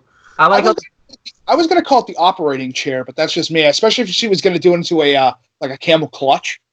She hasn't done it yet, though. She's only done it. Yeah. Excalibur, do it. I guess though she couldn't do like a full camel clutch though because you need 2 hands to do the full one. It'd probably be but you can do a thing where you like put your knee on the small of the back and then hit the mandible claw in that regard. I like how they're protecting that though, because she does the Windsor Saturn version of it, but she kept trying to go for the mandible claw, but Hikaru Shida like closed her mouth or got to the ropes or something. I love like that high knee that Hikaru Shida hits off the chair. I think that's pretty goddamn cool. But then Hikaru Shida the one thing I hate about this match, and this is why it's not 4 stars for me, I'm just going to drop it down every time. Stop saying no one kicks out of the Falcon Arrow right after they hit it. It was funny once. It's getting just cringe at this point. Yeah. X, dude, you got to stop that. Yeah. Just got to stop that, dude. Don't you dare tell this man how to do his job. Brother, you and I have done commentary. Don't worry about it. Just, dude, don't be weird. I'm not being weird. Just don't be weird. It's like, look, I get it. It was a PWG thing, but you're on broadcast, television now. You're on worldwide TV. You gotta stop that shit. Yeah. James, you're not getting it. Nobody kicks out of the Falcon. Shut the fuck up. Mike, everyone kicks out of the Falcon Arrow. That's a joke, and we get the joke. Yeah? We get it. We don't need to keep saying it every time. We'll say it amongst ourselves. Owen, I highly when he says it, it's like, oh God, don't do it. Hold on. I bet if I did it to Owen, he wouldn't be able to kick out because I'd probably fuck it up and almost break his neck. I didn't kick out of it in one of the video games once. See? Nobody kicks out of the Falcon Arrow. You just confirmed it. I'm the only one. Actually, I'm sorry. There is one person that didn't kick out of the Falcon Arrow other than you, Owen. I believe his name is Fuck Dolph Ziggler. Because he fucking sucks. Lost to Seth Rollins. 2 of your favorite people right now. I hate Dolph. I have more of a hate. My hatred for Dolph Ziggler lasts longer. So. Kicks out of the Falcon Arrow. But then again, Seth Rollins did a superplex before that, though, so it's just that double damage happened. So, listen, he got his super meter ready to go.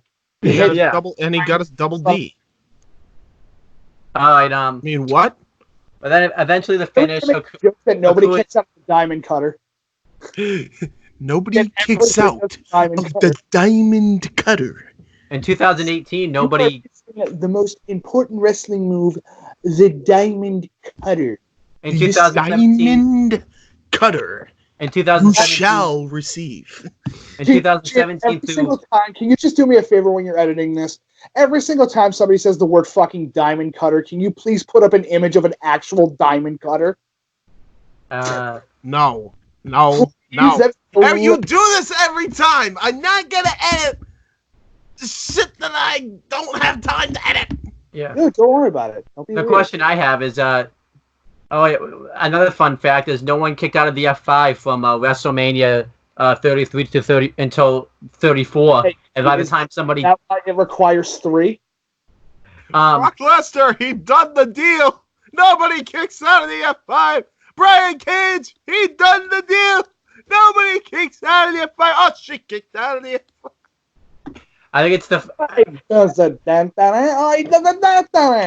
well, why the joke's so lame too is right after they say that it's like they kick out like right afterwards, so you can't say it the next week. It's bad. And Yeah. JR and Tony, I guarantee you crease. And I don't blame them because I do too. And I'm a new fan. This needs to stop. You're on broadcast national television. Do it at PWG for all you want. I don't care. Yeah. But it's just like Until I don't want, I don't like it when it's on a big stage like that. It's just unless PWG becomes the national broadcast, then you can't do that anymore. So Diamond cutter. but anyhow, I forgot part of the joke. no. In AEW land, it's called the Ace Crusher. Yeah. Ace. And now it's just called the cutter if someone hits it because they don't call it cutter. Diamond cutter. But you guys No. It's the Cutter Light. You guys made me lose my. I forgot when someone finally kicked out of the F5. Nobody cared. And Yes, that was a joke. Yeah, that's why I did the whole joke with he done the deal with the F5 instead of Falcon Arrow. Why do you think I went to there? The finish, though, of this match, let's get to there before we get off track even more. Hikaru Shida is just sick of getting her ass kicked, pretty much. So she just thumbs Britt Baker in the eye and then hits the Falcon Arrow and hits a running Shining Wizard for the win. And Hikaru Shida wins. I enjoyed that. I actually was fine with that. They seem like they want to build it up for a future AEW World Women's Championship match or whatever. So that makes sense. I'm really looking forward to this. Yeah. I'm really looking forward to this rematch. Oh yeah, because that was who Riho beat to become number one contender to begin with. 3 3/3.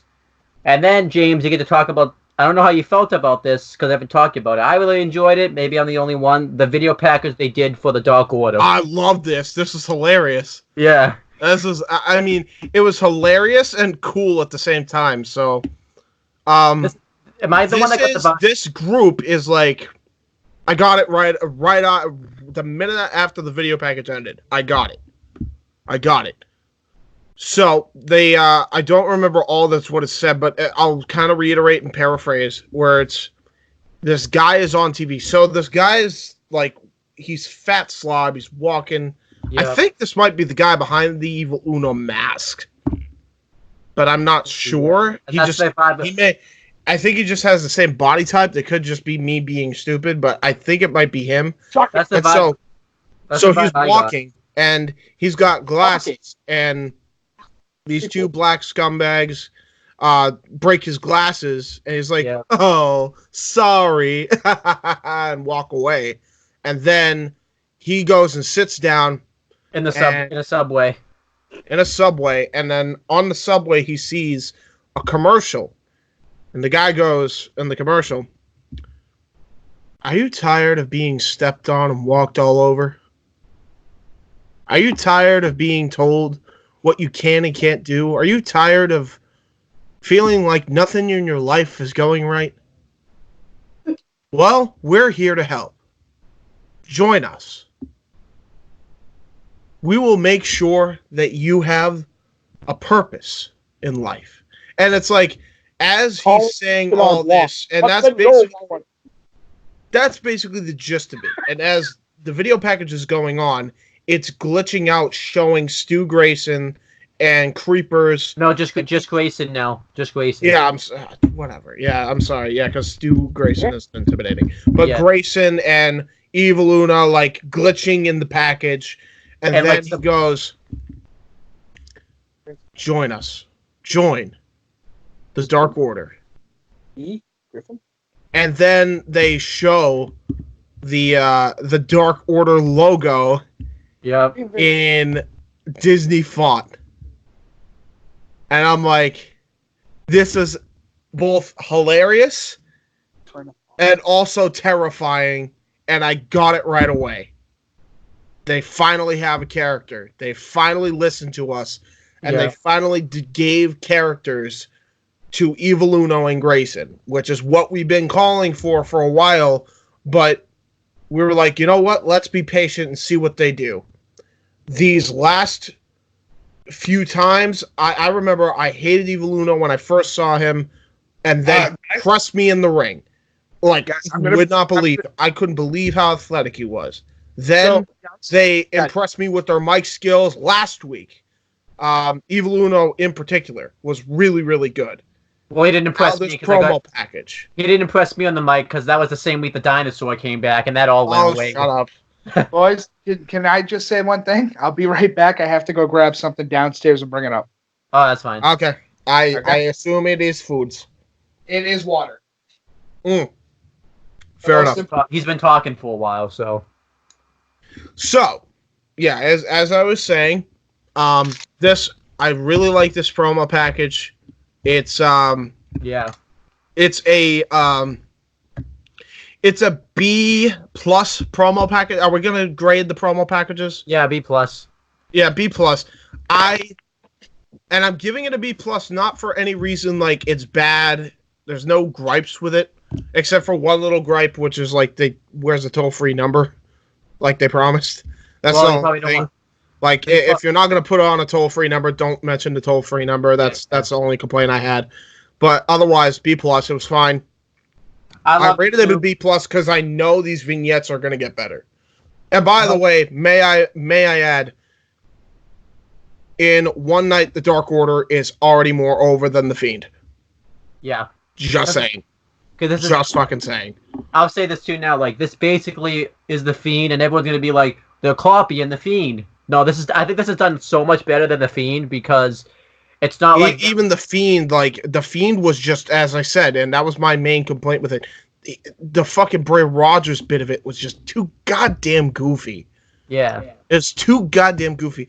This had a line of it was definitely goofy, but it wasn't so goofy that I couldn't understand the Dark Order connotations of the ad. I understood that this was meant to be creepy. I understood that they were meant to prey, as Excalibur expertly put it, they were meant to prey on people that are not, winning in life. Yeah.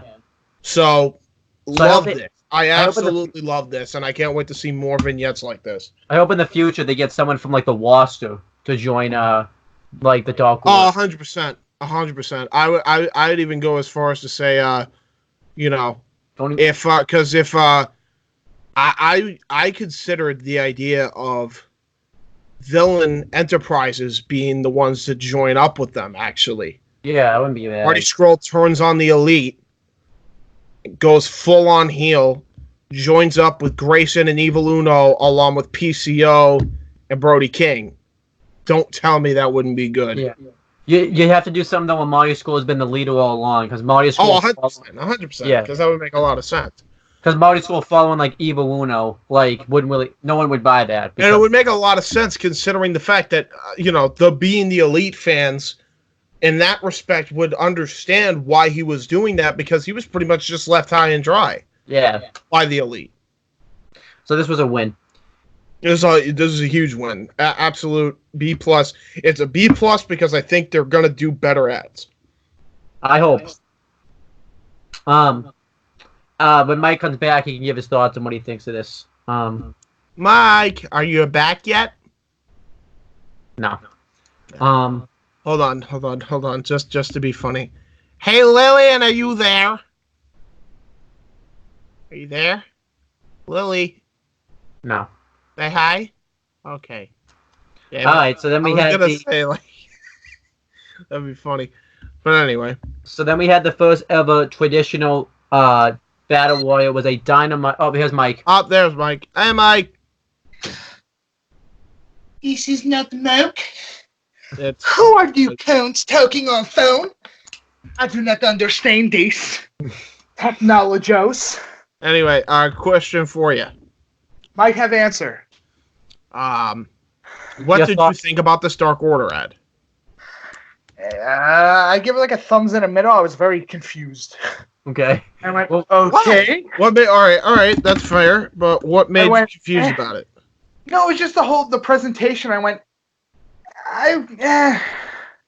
Okay, I'm not getting dark, foreboding thing. I'm getting awkward. no, I get that, but that's the idea. I think that's the idea. It's supposed to be an ad that looks friendly, but in reality, it's kind of making you join this cult. I think that's the idea, and they're preying, as Excalibur put it, he's preying on the innocent with these ads. That's the idea. But here's where the problem comes in, and this is my only complaint. Halfway through, my old man walked in. He goes, "Oh, I didn't know you were watching RoboCop." And I went, "Oh my god, it is a RoboCop True. ad. Well, in fairness, that's probably where the inspiration came from. It's RoboCop. I can't wait for out of nowhere you just hear, drop it. Dead or alive, you're coming with me. Dead or alive, you're eating grilled cheese." Well, I mean, the whole idea was it was supposed to have a little semblance of Goofy, but not like so over the top where it was like It's over the the top. Fiend Goofy where he's like, "Hi, I got puppets." You know what's great about my puppet gimmick? The fact that you look like a scrotum. All right, let's go on to the. Not only a scrotum, Mike, a scrotum with a dirty condom. Oh, so he who shall not be. Oh God, I wish. There's I'll tell it to you later, but there is a joke that can work with this, but I can't say his name because I don't want to give him any semblance that we remember him. Okay. But you know who I'm talking about. I think I do, yes. What I guess. Tell weeb. Anyhow, I know who you're talking about definitely now. let's talk about the Dynamite Battle Royal. Dynamite Dozen Battle Royal. Right. So, for those who don't know, and a lot of people are very confused by the ring. They don't know what it's for. I think I know what this is going to be for. So, there's a history behind the ring gimmick. The first time there was ever a ring as a prize on the line was back in FCW. This was pre-NXT. Richie Steamboat was synonymous with this ring, right? And that was like one of their mid-card kind of titles. Yeah. After NXT/FCW, because they kept the ring going for a little bit longer in NXT, then Cody Rhodes and Ring of Honor brought in the Ring of Honor. Yeah. When he was the World Heavyweight Champion, he developed a Ring of Honor. And he actually, and if people remember All In, he actually put that on the line against Nick Aldis as something to wage on the line as well. So it was Cody's Ring of Honor and Aldis's NWA title both on the line. So I think that's what this diamond ring is going to be. I think it's going to be a mid-card championship of sorts. They could do a thing too, where Lucha Underground did a thing where you would fight for like these different types of wins, and the medallions. Yep. Yeah. So that could be they could do the same thing. So, Where wait, hold on. What about medallions? I'm sorry, my thing. Like what? Lucha Underground did a thing where they fought for medallions, and like there would be seven of them, and the winner. Lucha Underground become Mortal Kombat. When Lucha Underground was ripping off Mortal Kombat, Mike, that's the answer to that. When does fucking Goro show up on Lucha Underground? It's just two dudes in a trench coat with armholes. I mean, basically, that already was Mil Muertes, except without the forearms. Anyhow, though, let's go through this. Damn it! I hate when gimmicks I come up with become real. Like, Jesus Christ. So So yeah, we had the Dynamite Dozen Battle Royal. How this worked is there was like 12 superstars in this match, and you know, the last two would fight next week, and the winner would get the win. I actually like that concept. So 10 so there is 2 winners in the Battle Royal. Those winners will fight and will be the ultimate winner. So the Battle Royal consisted of Heyman Adam Page, Jungle Boy, MJF, Billy Gunn, good to see him back wrestling, Marco Stunt, Jimmy Havoc, Kip Sabian with Penelope Ford ringside, Pentagon Jr., Sammy Guevara, Sonny Kiss, Orange Cassidy, Joey Janela, and Chuck Taylor. Just some stuff I'll break down that I liked. During the match, Ray Phoenix comes down, and we find out it really isn't Ray Phoenix. It's Christopher Daniels. He takes the mask off, and he just immediately eliminates Pentagon Jr., which I like this because this fuels the feud even more because he cost him a chance to win this Dynamite Doesn't win, and it fuels their feud even more. You had Orange Cassidy just sitting there half the time just with his hands in his pocket, which was funny. And I know a lot of people complain about this because it puts down this gimmick, but I love Orange Cassidy, so I could care less. Just ban his kicks, though. His kicks are so devastating. It's going to end someone's career. I'm worried. Am I the only one? I'm super worried, man. I thought he was gonna. I thought somebody gonna die. I thought he was going to end Billy Gunn's career. I guess that's not that big of a deal because his career's already over. But I don't want the guy to get paralyzed. What the hell was that for? Hey, what the hell was that? Hey, it's already over. Why would he be making appearances? Hey, I mean, what's up? Remember, he already got shit during the Hall of Fame by the WWE guys. Okay. Yeah, what are they saying about that now, huh? I know, right? How does it feel to have something that's already more successful than both main roster shows put together? Yeah. Relatively, yes, absolutely. Anyhow, Sonny Kiss twerks in Billy Gunn's face, and he goes to do him himself. MJF just ruins. Hold on 1 second. When Sonny Kiss twerks, I got the joke right off the bat. If you don't know Billy Gunn's former gimmick, he was an ass man. Right. Sonny Kiss. Ass man. Get it right. He had an ass. Yeah. He pretty much shows it off every match. He showed it off to Billy Gunn, and Billy Gunn was just like, dude, you're not getting it. He loves to love him. Yeah. He loves to kick him. Shove him and loves to stick him. He loves the floor. He loves to watch them. But MJF, he's gonna kick him. He's the ass man. I'll tell you who wasn't an ass man in this match. MJF. Yeah, because he eliminates Sonny Kiss after this, which I love because it just got great heat on MJF. Dude, they booed this. Yeah. Beyond belief. Chuck Taylor does some cool stuff in this match, but he gets eliminated. I forget who eliminated him. Joey Janela gets eliminated because Sean Spears, who's not a participant, comes in. Our movement. Sorry. Anyhow, Sean Spears comes in and clubbers Joey Janela with a chair, and he falls out of the ring and gets eliminated. A lot of people complain when they do stuff like this because it's like people that aren't even in the match eliminated him, but the rules are if you get thrown over, you're out. So, Sammy Guevara looked good, and Marco Stunt gets eliminated. He took a nasty bump for getting eliminated, and basically, Billy Gunn tries to eliminate MJF. And right when he is about to eliminate him, Wardlow comes down to the ring, and he looks menacing, and he distracts Billy Gunn.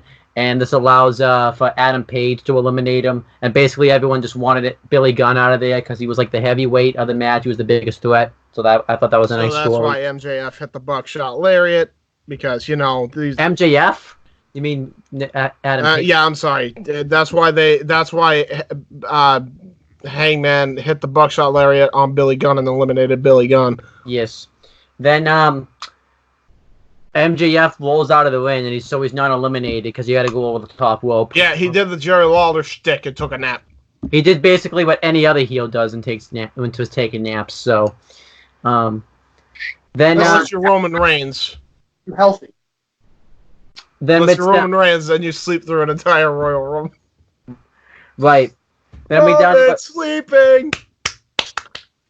Oh, that's a different chant. That chant happened at a different show, but then Then we down to what? Oh, I forgot to mention one thing. Jimmy Havoc got eliminated, and he freaked out when he got eliminated. He came in and just started staple gunning everybody. He staple gunned.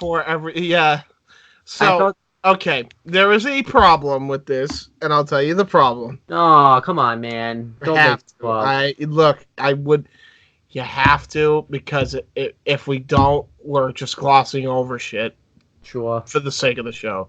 That they were no selling getting staple. Where the heck? Not only were they no selling the staple gun after the fact, there was not even any staples in the gun. Yeah, like that. And look, I get it. I mean, I'm sure Billy Gunn ain't gonna be he's like, dude, I ain't taking a fucking staple shot to the forehead. Yeah. But it's like, come on. Listen, like, at least if you're not gonna do it on his head, do it on his arm, do it on that, do it on this, do it on places where it wouldn't actually hurt, but you could see the staple. Dude, put it on his ass. He's the ass man. You need to deflate his bum. Anyhow. No, that's Sunny Kiss. That's the plum that needs to be deflated. That was gross, in fairness. Please don't help the internet. Please, for once. So we think it's down to the final four being, I think, Sammy Guevara. No, Guevara wasn't even anywhere in this match. Well, he was in the match, but not in the it was Kip Sabian. Kip Sabian. Boy and Hangman Adam Page or something. Kip Sabian, like Hangman Adam Page, Chuck Taylor, and Jungle Boy. Yep. Eventually, Kip Sabian gets eliminated, and it's down to just Hangman Adam Page and Jungle Boy. Jungle Boy thinks he's like part of the final two, but then MJF just comes in and drops him off the apron. He just fucking nonchalantly. Yeah.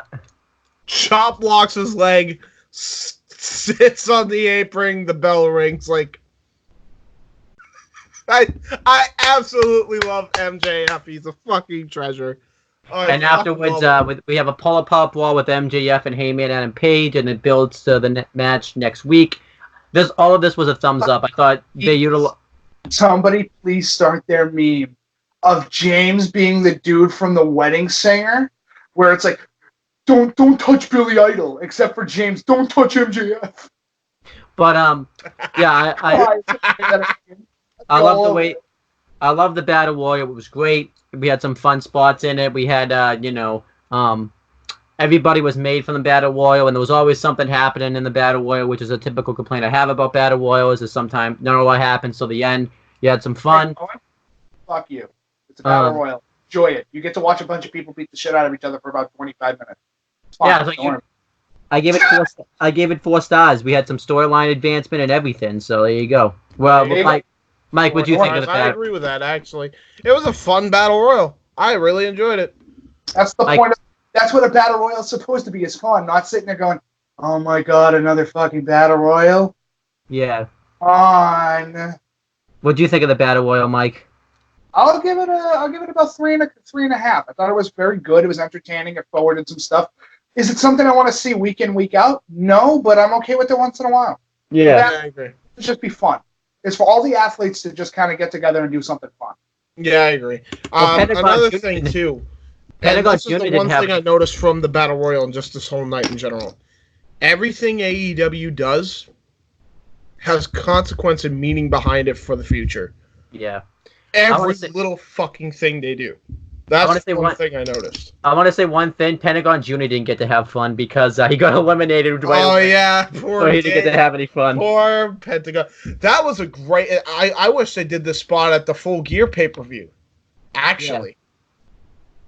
Yeah. I would have loved that. Like, he comes out as Rey Fenix and does that.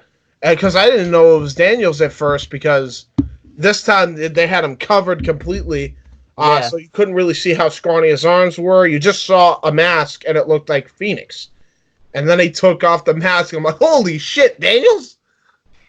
Speaking of Daniels... that was great. I really enjoyed that spot, too. And that's going to further their spot. That's going to further their program, too. Yeah. Christopher Daniels, love you. You can't be the guy in mask anymore. Your body frame just doesn't work. Yeah. Although Why I would will say another thing. Speaking of interferences during the Battle Royal, we'd be reminiscent to forget Sean Spears eliminated Joey Janela. I talked about that. Okay, I didn't know if you did or not. Just saying. All right, so well, Mike, were you buying it? Did you think that was Ray Phoenix or nah? No. You weren't buying it. Can I tell you why? All right, James, talk about the quiz. No, well, Mike has to say why. Oh, why not? Is it wise? Because my Curryman senses started tingling, and I went, I know who that is. What those? Well, I mean, fairness, yes, but I didn't know. Just because I haven't seen him in a mask in ages, so. Once those Curryman senses tingle, then, you know. Once Curryman senses tingle, you better start to mingle. Just saying. Anyhow, let's move on. How many things are going to be quotable? Jesus Christ. James, you have a lot of work to do with this video. Listen. My Curryman are tingling, and it's just me stuck on a wall. Man. Sticky fingers! Mike's giving you so much work right now. Like, oh no, I wouldn't. Dude, that would be way too much to try to Photoshop my head on somebody else's body. No, Mike, you don't understand. Every fucking funny comment you make, I'm going to try to cut and put in the best of November, you fuck. Stop it! I'm funny, I can't help it. God made me this way, or at least some astral being from another existence. I believe that it was Curryman who made me this way. God fucking damn it. Curryman doesn't even Curryman only lasted from like, I don't know, 2002 and such. So Curryman will always live forever in our hearts, you heathen. He is the man of spice. Man, he's a non-believer, Mike. He's the original Powerpuff Girl. Don't fucking talk shit, son. Sugar, spice, and everything nice. Nice, he means tortillas. Anyhow, let's get to the... What's a taco and a corn tortilla? James, talk about the quiz. Talk about quiz. Like a moose knuckle mooses. Is that true, Curryman? I don't speak essay. Anyway, talk about Chris Jericho's announcement. Did you see the backstage segment that happened before that, or do I gotta break that down? Where he was talking. I didn't know what he said. I because they were doing the split screen. I saw it on Instagram afterwards, so I'll go through it. Fair enough. So he talks to the librarians first, and he makes fun of them. They're reading dinosaur books, which ties in later to the show, and he just tosses them on the floor. Dinosaur book? I didn't even realize that detail until you brought it up. Yep. It's like children's dinosaur books too. They're reading. I think they were trying to train themselves so they could take down the dinosaur. So how do we defeat him? Easy. Use a nuclear device. Oh my God! No, he survived. You guys over in AEW are too much. Jesus Christ! The attention to detail is ridiculous. Then Chris Jericho continues walking. He runs into Brandon Cutler, some other guy. And did he have a construction hat on too, like in fucking Jurassic Park? Jake Hager did, yeah. No, even Peter Avalon did too. No, he or just did they put it on his head? No, he picked it up. Jake Hager just found it, so stole it. Then I mean, I think that's part of the reason too, because that's a Jurassic Park reference when they put it on Avalon's head. Don't talk head. about those dinosaurs. They're fake compared to this dinosaur in AEW. They're fake. Nothing. Hey, Owen, listen. Your fanboy's fucking showing. I don't care. Get away. Alright, here go. That's fucking weird. You want to fuck a dinosaur, Owen? That's bestiality sex. No. Correct. Then Chris Jericho walks up to Brandon Cutler, Marco Stunt, and I think QT Marshall. And Chris Jericho, makes the joke, thinking that Marco Stunt's like 12, since he's the size of a 12-year-old. But it was pretty goddamn funny. They haven't overdone the joke, so it's not. Thank you. That's going on my Christmas card. I love you, but you look like a 12-year-old. And we can no longer have a friendship. It's gonna get weird. And then it leads to Chris. It turns out to be Jungle Boy to Marco Stunt. But then they got that fucking Jim Cornette didn't fucking see him team up with Justin Roberts. Oh my god. Yeah, but then we see Chris Jericho. Yeah. We see Chris Jericho actually go to the ring, and this is where James can chime in. So, obviously, Judas plays. He comes down. Judas stops. The crowd's going crazy. And then he tells them to shut up, and they boo.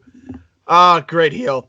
Yeah. He then goes, I was fined an undisclosed amount of money for my actions last week. And I came out here to announce that I'm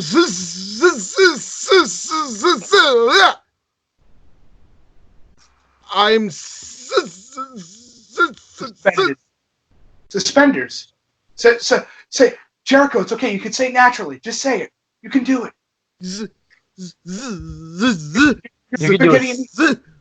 You're a sandwich.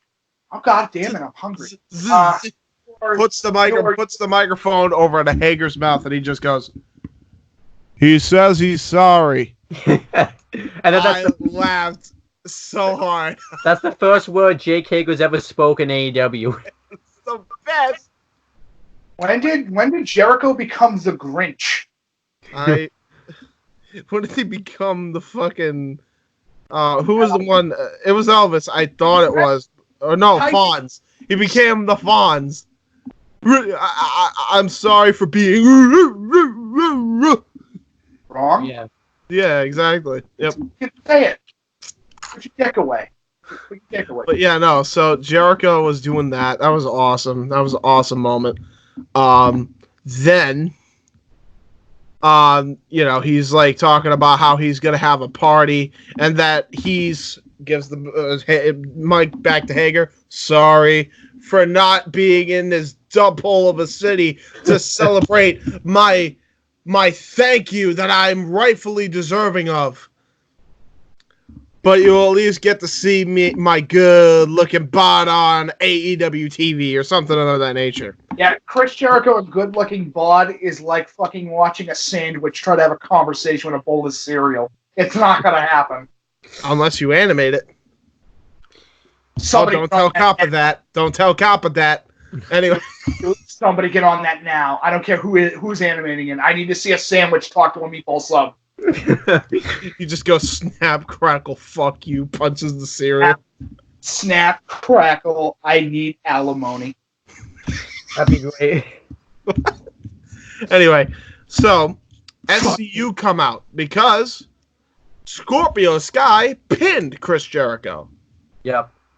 Scorpio Sky and come out Daniels and Kaz kind of just lure him in to, you know, by being pretty much schoolyard bullies.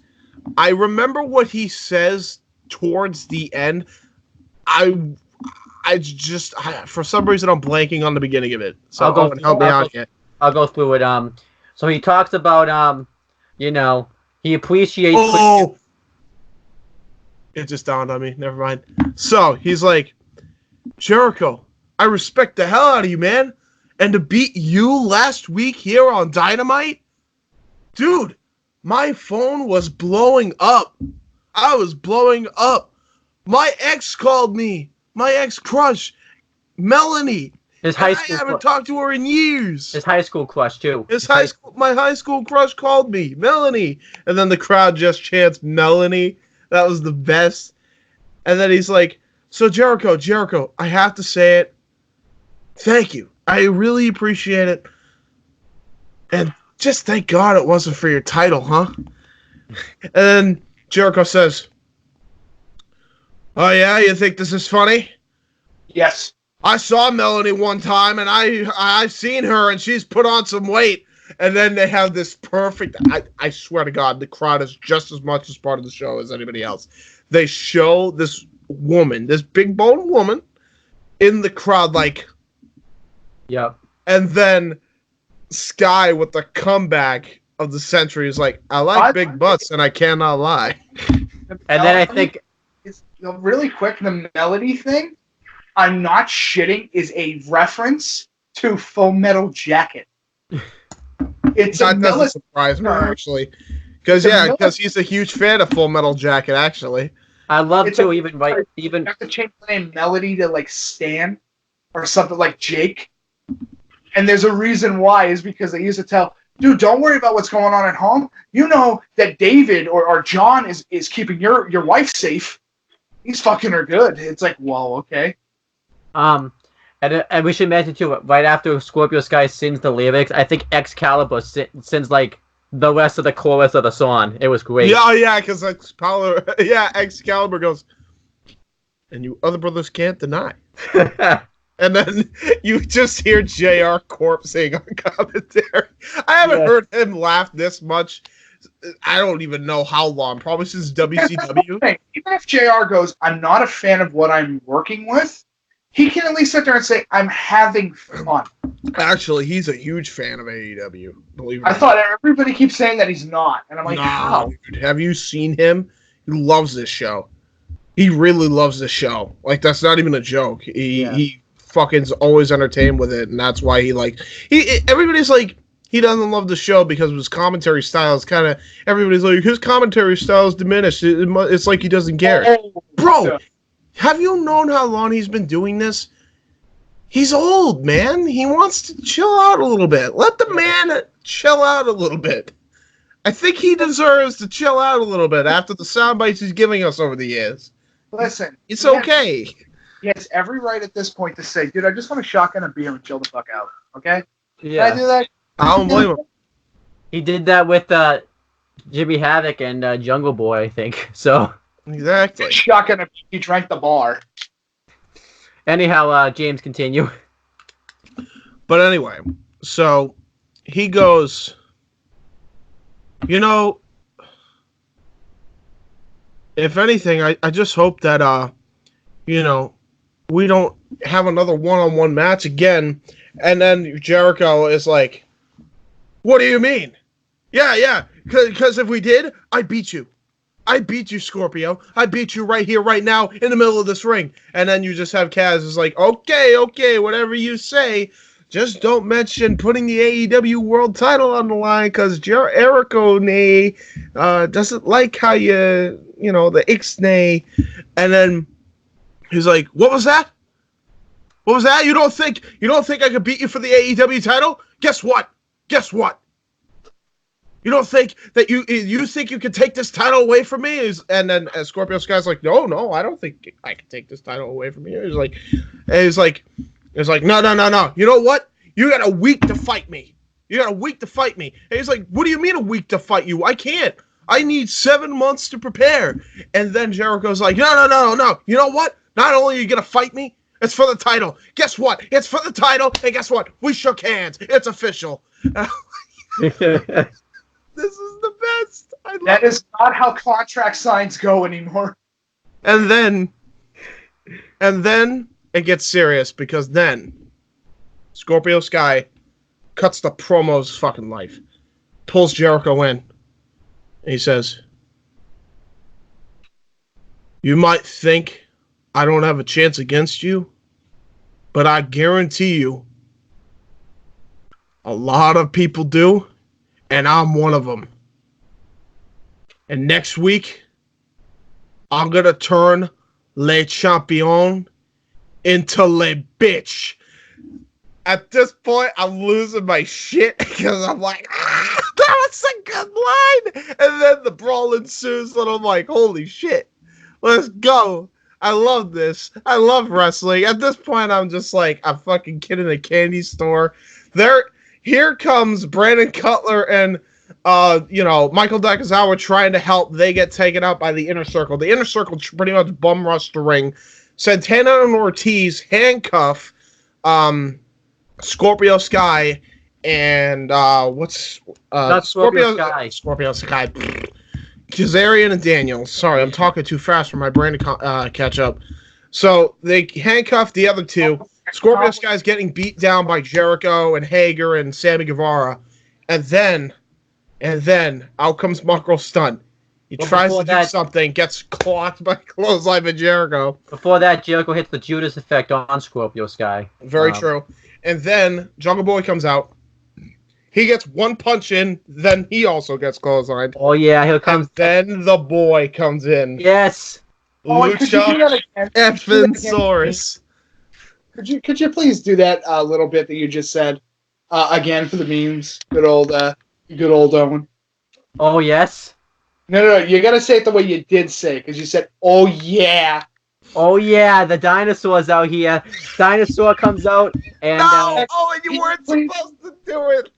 Can you please do me a favor and say, "Oh yeah, Mr. Krabs"? Do you feel it now, Luchasaurus?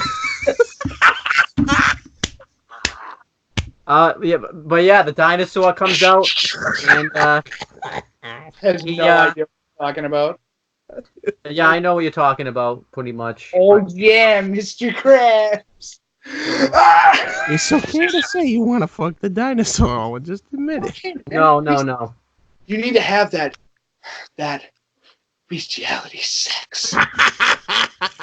But the dinosaur comes out, Luchasaurus. Oh, he's coming. He's coming for that ass. He has a face-off with Jake Hager. I want to see this match. Unbiased, but honest to God, when he was doing it, it was a match that I didn't know I wanted, and then I'm like, oh, I knew. I was like, ooh, okay, let's go. I knew I wanted this.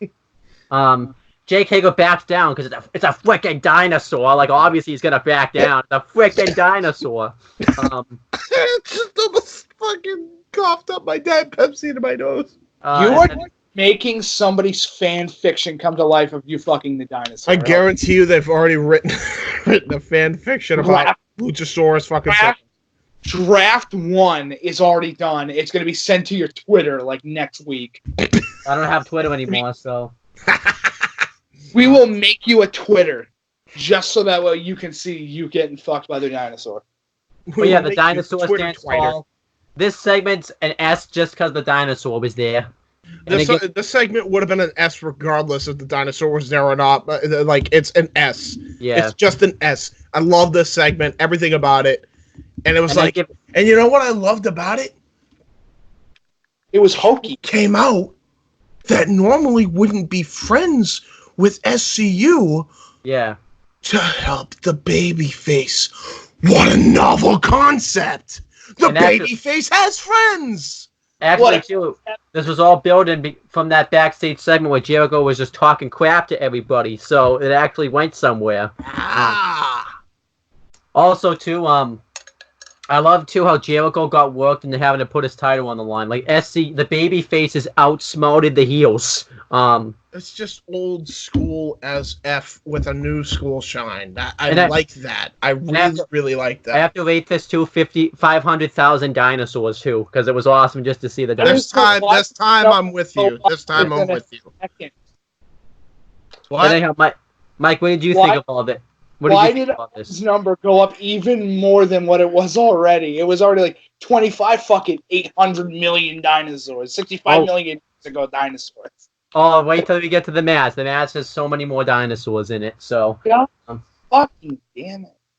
But Mike, what did you think of all this segment, especially the time? I thought it was all right. I mean, it's a good setup. I know, James, that you were upset that Scorpio Sky beat fucking Jericho. You know what?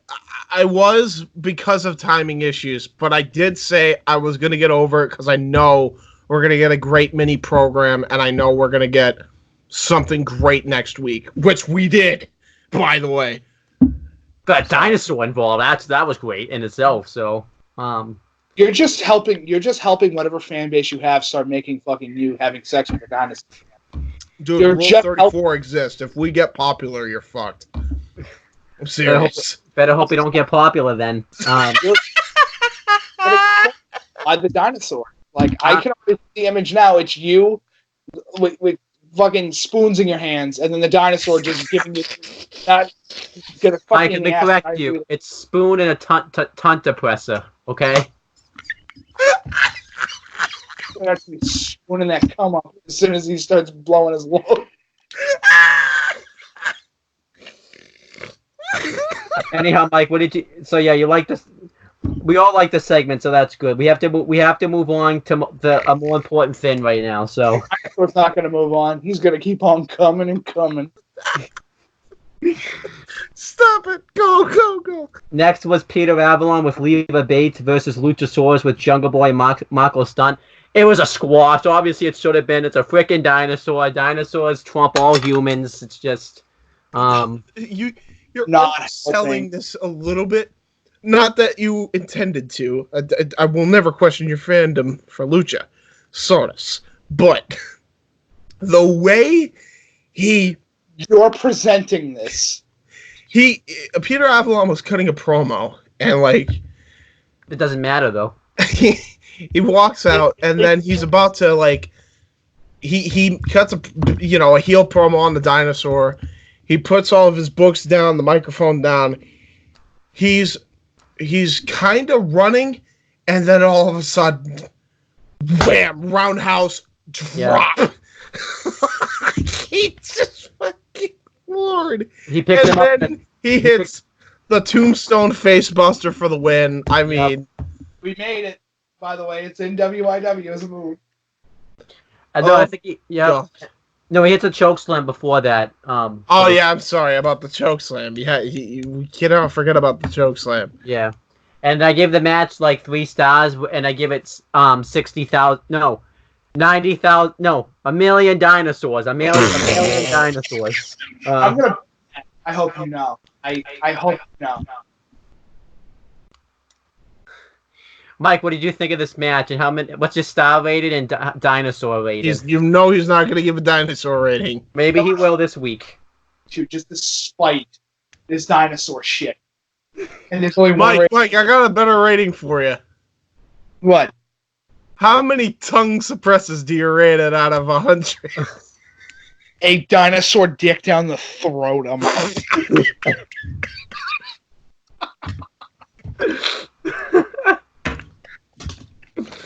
See the dino dingle? You may want to have a Pringle. How much is star rated for the match? Okay, star rating, I'm going to give it 3.5. I thought it was very good quality. It showed a lot off of what needed to be shown. Absolutely. And when it comes to my dinosaur rating, 65 million years of dinosaurs. Oh, he gave a dinosaur rating! Yeah. And guess what? That's how long the dinosaurs have been dead, so suck it. Not Luchasaurus. He survived all that. He was frozen carbonite next to Han Solo. I mean, James, what's your star rating for this and your dinosaur rating? I'll double Mike's rating, and I give it the Jurassic period. Fuck you. Yeah, okay. I give it the whole Jurassic period, and I give the match 3.25 stars. Okay. Stars. Stars is this match. Then we had the next match. We'll get serious again because this is actually a fairly serious match. It was Proud and Powerful versus Private Party. This match. Oh man. Okay. Yeah. We do have to be serious on this. So I'll start it off just to get it out of the way. So, for those who have kept up to date somewhat, even a little bit with House of Glory, I never knew the guy personally. I've never seen him wrestle, but they did lose a wrestler due to a really horrible shooting. Yeah. I believe in Brooklyn, and he went by the name in the independent circuit, Matt Travis. Yeah.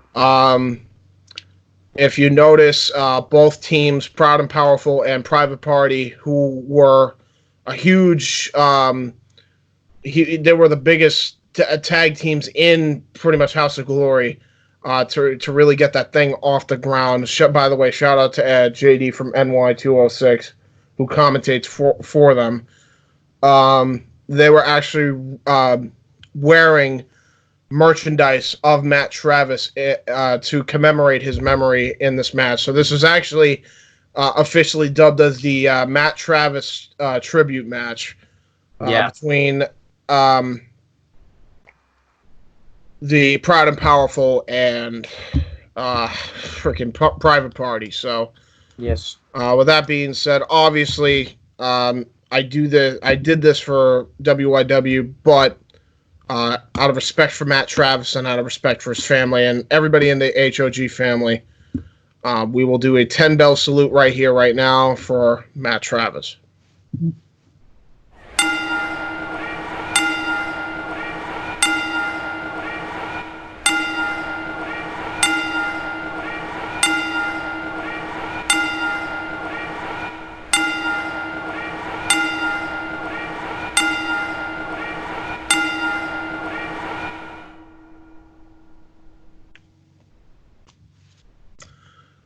Rest in peace, Matt Travis. And hopefully his family and both HOG and his actual family can recover from this and move forward stronger.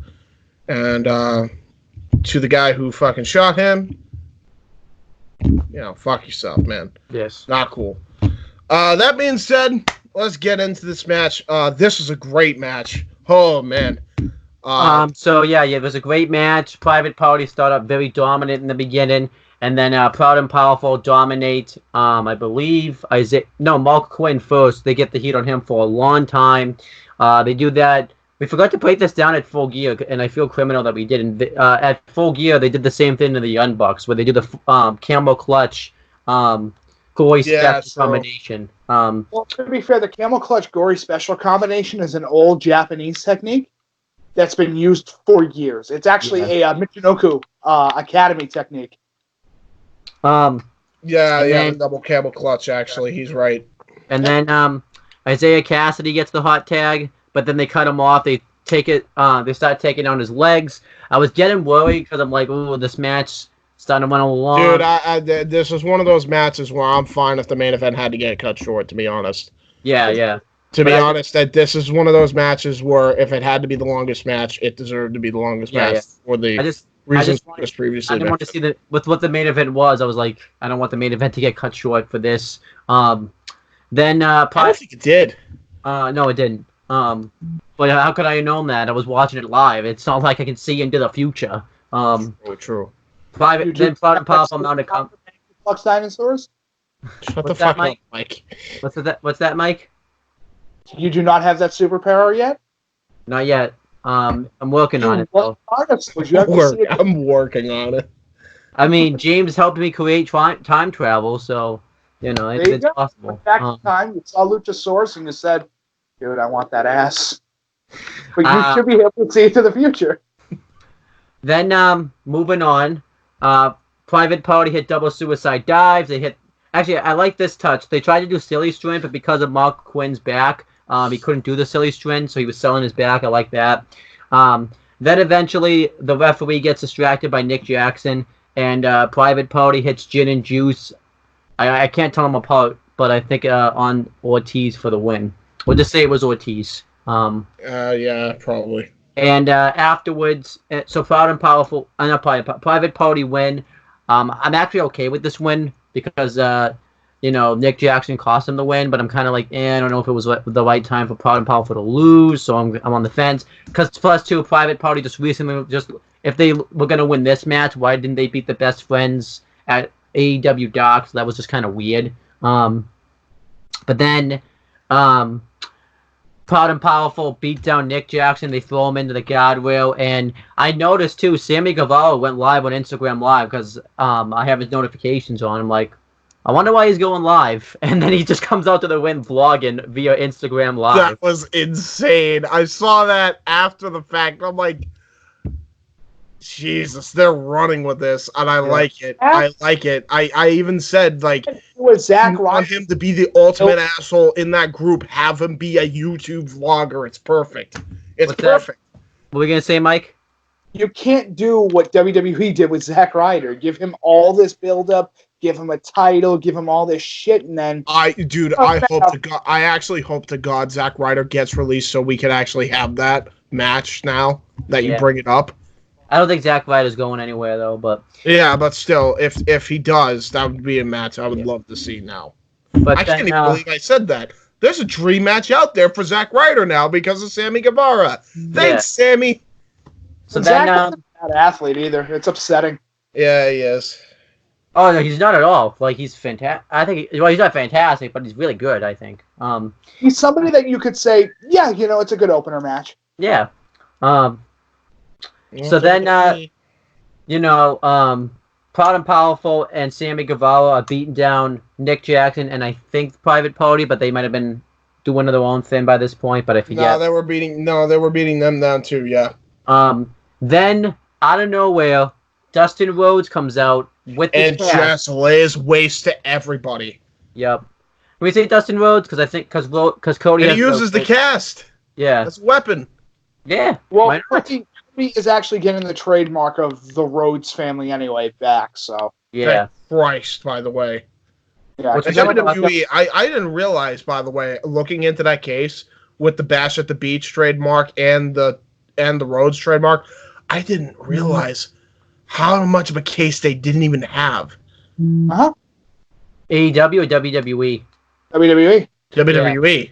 I didn't Yeah, realize how much of a case they didn't even have. How can you own the rights to a pay-per-view that hasn't been aired since the fucking 90s? Exactly. Which Well, means Yeah, I think the trademark lapsed too. It lapsed. we have Great American Bash, huh? Yep. But yeah, this match was great. I give it 4 stars. It was a great match. And I liked how it furthered the feud between the Proud and Powerful and the Young Bucks. And it was a great way to bring back Dustin Rhodes. It was cool. Loved all this. What did you guys think of this? Let's start with Mike. Thought it was good. With this, Awesome. I would have said this would have been the night for Pride and Powerful to win because of obvious reasons. It would really, boost the morality. yeah, But it's fine. I get why. I can't complain about it, exactly. And plus, they made up for it by having them get their heat back and then having Dustin get his heat back. So they made up for this in spades. So that's what You I have want. to. Because What you guys again, AEW has this thing called a Plan B. Yeah. Stanford, did you hear that little term? It's called a Plan B. What's you guys' star rating for this match? I rate it.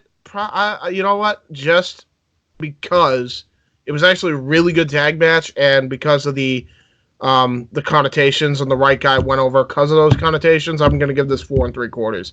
And I actually really enjoyed this. This is probably the best pure old school tag match that AEW's had since Full Gear, actually, because unlike certain biased fucks, we can recognize when Nick Jackson sells his knee. Hey, guess A lot of what? If you're good, if they were bad wrestlers, then they wouldn't be. Oh, I'm sorry. Jesus Christ, where did that come from? I feel that. Yeah, that hurt. That was like a bubble that was in my chest. That fucking hurt. But in any case, if they were such bad wrestlers, how come they're on the top of the charts all over the world? Right. Exactly. I'm just saying.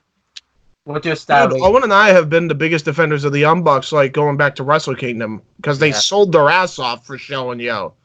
Well, I guess the complaint I saw with Full Gear was people were like, well, he was sometimes selling his knee, but sometimes he wouldn't sell his knee. What are you Like, talking about?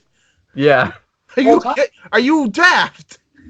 I'm sorry. They know ring psychology. I believe they just choose not to do it because it kind of And they gets. did. No, and the funny thing is, they did it in that match, and no one wants to recognize that they did it Because they're Anyhow, in Mike, that fucking cult. what's your star rating for this tag match? Yeah, Mike, that's you. I give it a solid. I'm gonna have to give it another 4. Okay, there you go. I was really interested. Like all the way through, I was really interested. Like I wasn't just sitting there bored. That's the one thing I'm gonna give AEW. I haven't been bored yet of a match, which is Not important. one. NXT has got me at least once where I went, oh fuck this. I think with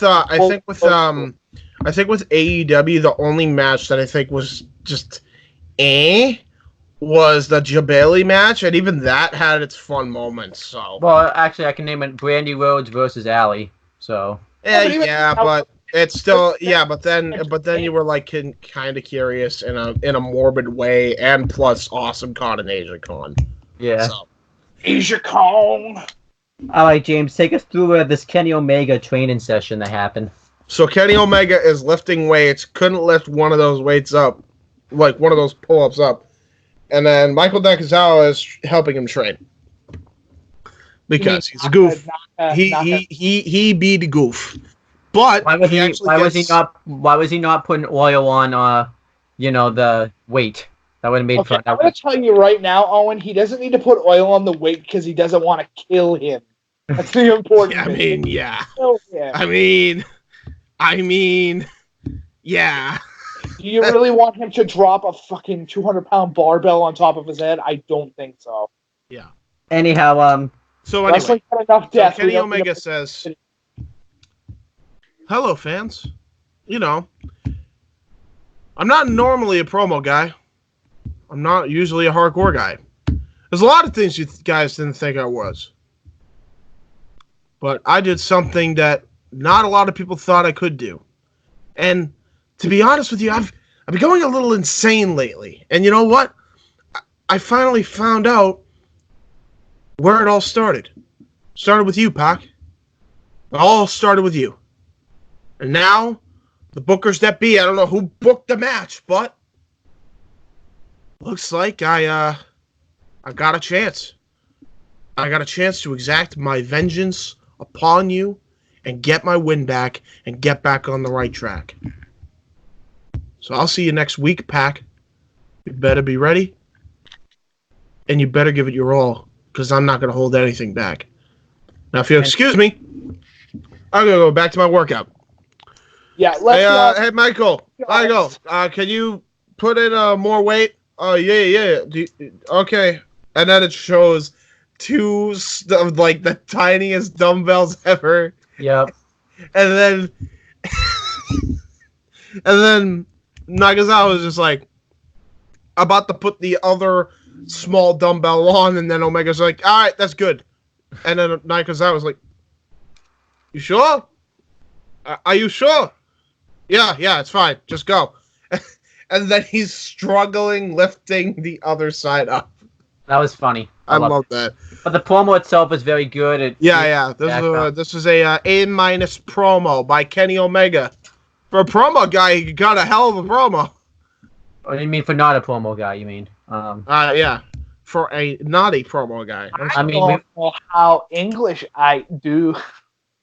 anyhow, Mike, what do you think? The time I actually snorted the Pepsi out into my nose.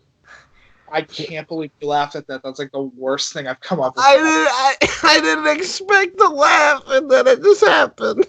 Anyhow, Mike, what do you think of this promo?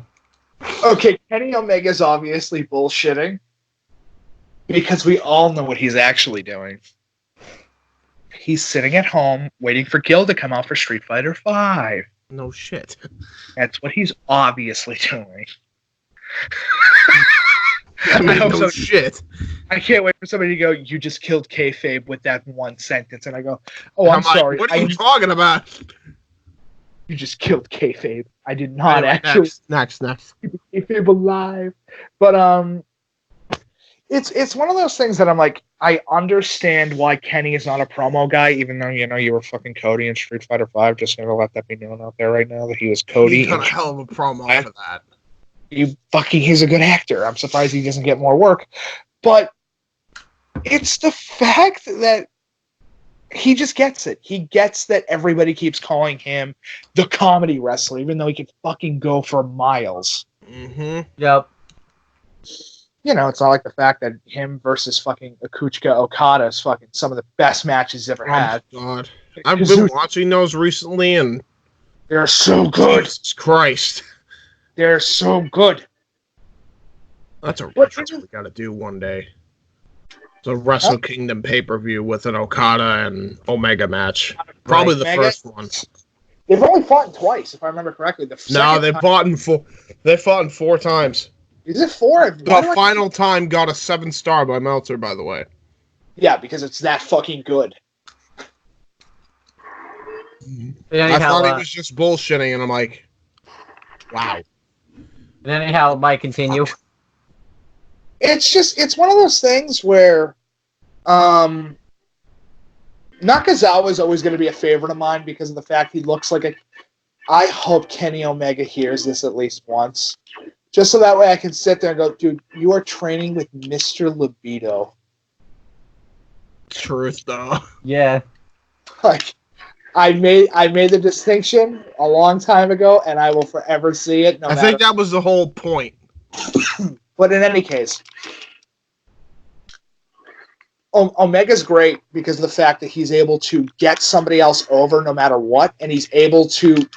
Because everybody was wondering, what the fuck happened to our boy Okada, our boy Nakazawa, well, it's obvious. He's got shit to do. Yeah. But I'll give him credit where credit's due. Good promo. I give it a thumbs up. Then we had the main event. It was John Moxley versus Darby Allin. Oh, this Awesome was so match. fun.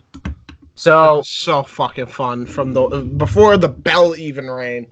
So before the bell rings, Darby Allin comes out. We see like this distorted video of him playing, of him painting his face.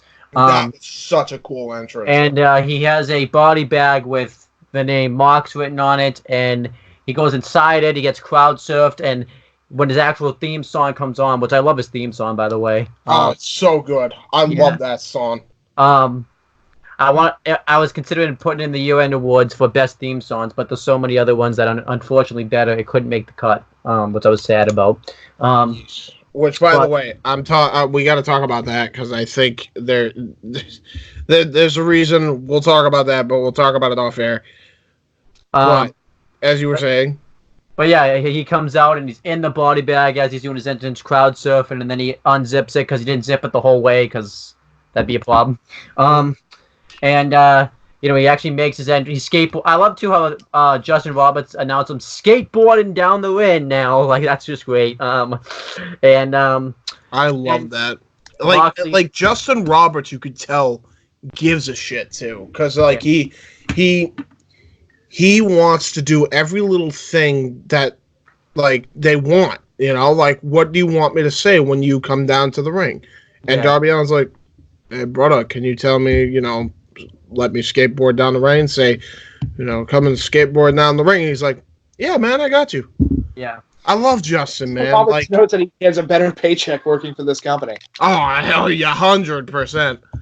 I want to watch like his last win announcement stint, like in WWE before this, and see like how passionate that he was. So, I think he had a sore throat that day. Oh, okay. We'll see. Anyhow, then Moxley makes his entrance and he comes out to the crowd, so that's going to be a typical thing for him now, which I love. Makes him feel different. And like that outsider from AEW. Yeah, I agree. Before he even gets into the ring, there was TV time remaining for as long the match was going to go. But Darby Allin hit the suicide dive through the ropes, so the match technically hasn't even started yet. And Darby Allin attacks John Moxley. He throws him over the crowd. They brawl into the crowd. He hits a wicked dive into the crowd. And then eventually Moxley backdrops him into the ring. He tries to suplex him on the railing, but Darby reverses it, then does a Thez press to the concrete and starts pummeling him. And then he hits a backdrop onto the concrete. And he throws Darby into the post. Then they finally get into the ring. And I love it. Dude, the way Darby Allin sells is like... Well, because he's a former... It's beautifully horrifying. If that makes sense. It's some of the sickest bumps he ever takes, and somehow he lands safe every time. I don't know how he hasn't broken a bone yet. Well, because he's a pro skateboarder. He probably knows how to land and he's not afraid to take these bumps anyway. So fair enough, yeah. And I like how the match just started. They didn't do the whole thing where the ref hauled Moxley back and said, "We gotta wait. We gotta make sure he's on his feet." They were like, "No, screw it. We're starting the match right." Mainly because too they only have TV time made, and so they were probably like, "We gotta start the match now." And Moxley just eviscerates Darby Allin. He gets him into like a half Boston Crab, and then he turns it into a crossface or like an STF. And everyone thinks that Cena originated that, but that's a lie. Also, the STF sucks. Yeah, it does. Oh my god, it's the worst. You can't. Well, if you do it wrong, but I don't think who was it? Moxley had it right. He did not do it wrong at all. Well, we're saying Cena's version of it sucks. Yes. It's the worst. It's literally the worst thing I've ever seen. Yeah. Let me just rest my arms in your fucking head. It's like, what? Lame. Yeah, Moxley, though, is just eviscerating Darby Allin. He throws him into the post. He hits a wicked X-Plex onto him, which was awesome. I love that he's adopted the X-Plex now, because I don't think he did that in WWE ever, I believe. He just started doing it recently. Yeah. I don't know who's better, his or Pete Dunne's. I might say Pete Dunne, because he's perfected the move a little more. But Darby Allin then starts to mount a comeback. He hits a suicide dive. He hits a triangle choke. A cross arm breaker. Darby Allin hits a springboard leg drop. He tries to go for the coffin drop several times, but Moxley continues to move out of the way. And I actually like how they're protecting the coffin drop because that's a move that should be protected. But eventually, Jon Moxley wins. And I like too how he. So there was a thing here actually. Did we talk about how he stopped the fingers in between the thing? Oh, I did forget about that. Yes. And he stretched it into the that contraption that connects. Yeah, it's pretty brutal. And he also put him in the body bag. Yeah, I think you mentioned that. Moxley did. Yeah, Moxley, and he stomped up and he beat the crap out of Darby Allin. So here's the thing. So when he goes for the coffin drop, Darby Allin goes for the coffin drop, and then Moxley catches him into the hangman's noose. Yes. The freaking sleeper hold. Awesome. I wonder where he got the name for that, huh? No, I don't think they called it the hangman's noose, but I'm just saying that's what your finisher or one of your signatures. And I'm like, that's awesome. That was a cool way to do that. That gave me an idea, and we got to use it, by the way. Yeah. Hey, shut up, you. Don't say things live on air, you. Oh, you mean what you did on the New Japan review as we terribly whispered? Then we have the What did I do during the New Japan review? Holy shit. The whole G1 briefcase where they had to defend it at least once before they went into the Wrestle Kingdom, and then you're like, did you say totally steal that idea? And I'm like, yeah, totally steal that idea. That's a stipulation, not a fucking series of moves. Yeah. Anyway. Then we had the finish. Moxley hits the paradigm shift, the elevated paradigm shift from the turnbuckles into the ring, and he gets the win that way. Dude, it wasn't. He spiked him legit. Like, yeah. Holy shit! I hope that was a soft, gimmicked part of the ring somehow. Because, holy, ouch! But Moxley wins. It was a great match. Great main event. I really enjoyed this. 4 3/4 stars. Absolutely. Agreed. Perfect main event. Absolutely. Afterwards, Moxley walks backstage and he looks into into the crowd and into the concessions part of the arena and looks at the camera and says, "I've taken down all of your top guys. Who's left? Because I'll just continue to break down people and break their bones until I get to the top, pretty much." So I think it's leading to him possibly challenging for the AEW World Championship. I think he's going to be the next opponent after Scorpio Sky. A lot of people want him to be the one to take it off Jericho, and I would not complain, to be honest. Absolutely not. I would not complain. I honestly wouldn't. They built him up. He's other than Jericho and MJF and Cody, he may be the best built up out of that entire contingent. The only criticism I could see behind it is everyone will say, "Oh, look, it's two WWE guys going at it." I don't give a fuck. So is Cody and Jericho. The point is, these guys have a new lease on life. Yeah. It wasn't like TNA where they immediately got a shot. Which is why I like the ranking system, by the way. But Mike, what do you think of this match and your star rating for it? I said my piece. I agree with James. Yeah. 4 3/4. See, I don't want to do that. Stupid English. Yeah, but 4 3/4. This was an awesome way to close out the show. I give this show an A. I was originally going to give it an A-, but that was due to the TV glitchy thing that I was experiencing. Has anybody experienced that? I think that might be a you problem. I don't even know, how. It's weird. But I don't know. Maybe it's it's a fucking Xfinity thing. I'm gonna give it an A as well, and I'm gonna give it a 96 out of 100. Yeah, 96 out of 100. To be fair, I'm mostly trying to watch Dynamite on my phone because it's a lot easier. Oh yeah, because you can watch it on the TNT app too. But yeah, what'd you think, Mike? Good shit. 96 out of 100, eh? Yeah. Yeah. Perfect. All right, now we move on to NXT, and everybody's.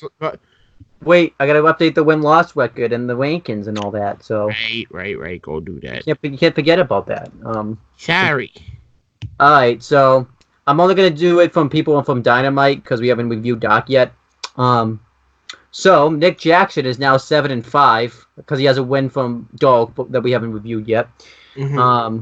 Ray Phoenix is 6-4. Britt Baker DMD is 5-4. Hikaru Shida is 4-1. And then the Battle Royal. Heyman Adam Page is 7-4 now. Because I think MJF and Heyman Adam Page technically won the Battle Royal, so I'm just going to count that as a win. Yes, they did. Jungle Boy is 0-9. One more loss. He's in the 2 digits, so Mike will get his wish. Not for Jungle Boy, but just for someone to go into double digits. And Billy Gunn is 0-2, but he hasn't had many matches. Marco Stunt is 0-8, I think. 0-7. 0-7. My bad. Jimmy Havoc is 2-6. Kip Sabian is 2-4. Pentagon Jr. Is 5-5. I think he wants that 5 gone because that's a pretty embarrassing loss for him because he lost in like he got that win in like 3 seconds. Very true. And Sammy Guevara is 3-5. Sonny Kiss is 2-3. Orange Cassidy is 1-2, but I don't even think he cares, so it doesn't really matter. So Joey Janela is 2-6 because he has like some wins and losses that don't count because it was unsafe. Yeah. And Chuck Taylor is 4-5 because he has a win that we haven't reviewed yet. Yeah, true. Peter, I'm basically just giving away talk for you by accident, by the way. I just realized, but Peter Avalon is 0-5. He's got to get better. Luchasaurus, I'm so happy. He got his first win. He got 1-4, but that's okay. That's okay. He can just continue to have squashes, and he'll be 4-4, so it's okay. Yes, indeed. Both members of Proud and Powerful are now 3-1. Mm-hmm. Both members of Private Party are now 4-7. John Moxley is 3-1-1 because he has 2 wins that don't count, which he's not happy about. And Darby Allin is 4-2-1. So those are all the updated win-loss records. Here's the updated ranking system. And Instagram sucks and took me where I just was, so that's not good. Okay, so the tag team, the Lucha Bros are number 1. I'm assuming it's because of Ray Phoenix's win from this week. Mm-hmm. Yeah, I think so. The Young Bucks are at number 2. Private Party are at number 3 since they beat Proud and Powerful, so they took Proud and Powerful spot. And Proud and Powerful are now number 4, and the Dark Order are at number 5. I think because they didn't have a match this week. Mm-hmm. And then the woman, so Hikaru Shida's number 1 because of her win over Britt Baker, and she took Britt Baker's spot, and Britt Baker took her spot at number 2. Emi Sakura is number 3. Nyla Rose is number 4, and Allie's number 5, so that didn't change too much. And then we have the world title contention. This is weird. Pac, for some reason, is number 1, but I wonder if he had a match on Dark that we haven't seen yet, so that's why he went up to number 1. That's weird. John Moxley's at number 2 because of his win from this week. Cody stayed at number 3. Heyman Adam Page is at number 4, and Kenny Omega is at number 5. But I think he's having a match on Dark that we haven't seen yet, so that's why, that's why all that's happening. So those are all the updated rankings. Why Luchasaurus isn't there, I don't know, but maybe we'll find out next week. He's gonna get there someday. So, all right. So now moving on to NXT. Can't wait for the dinosaur to go heel. I'm serious. He'll be so much better when he goes still heel. support him. What are you talking about? I don't know what I would do. I mean, I'd still cheer for him, but yeah, they'd be telling me to boo for him. I don't know what I would do. You gotta boo for him. But anyhow, because you love You him. respect the Not dinosaur, boo. Owen. You have to boo. anyhow.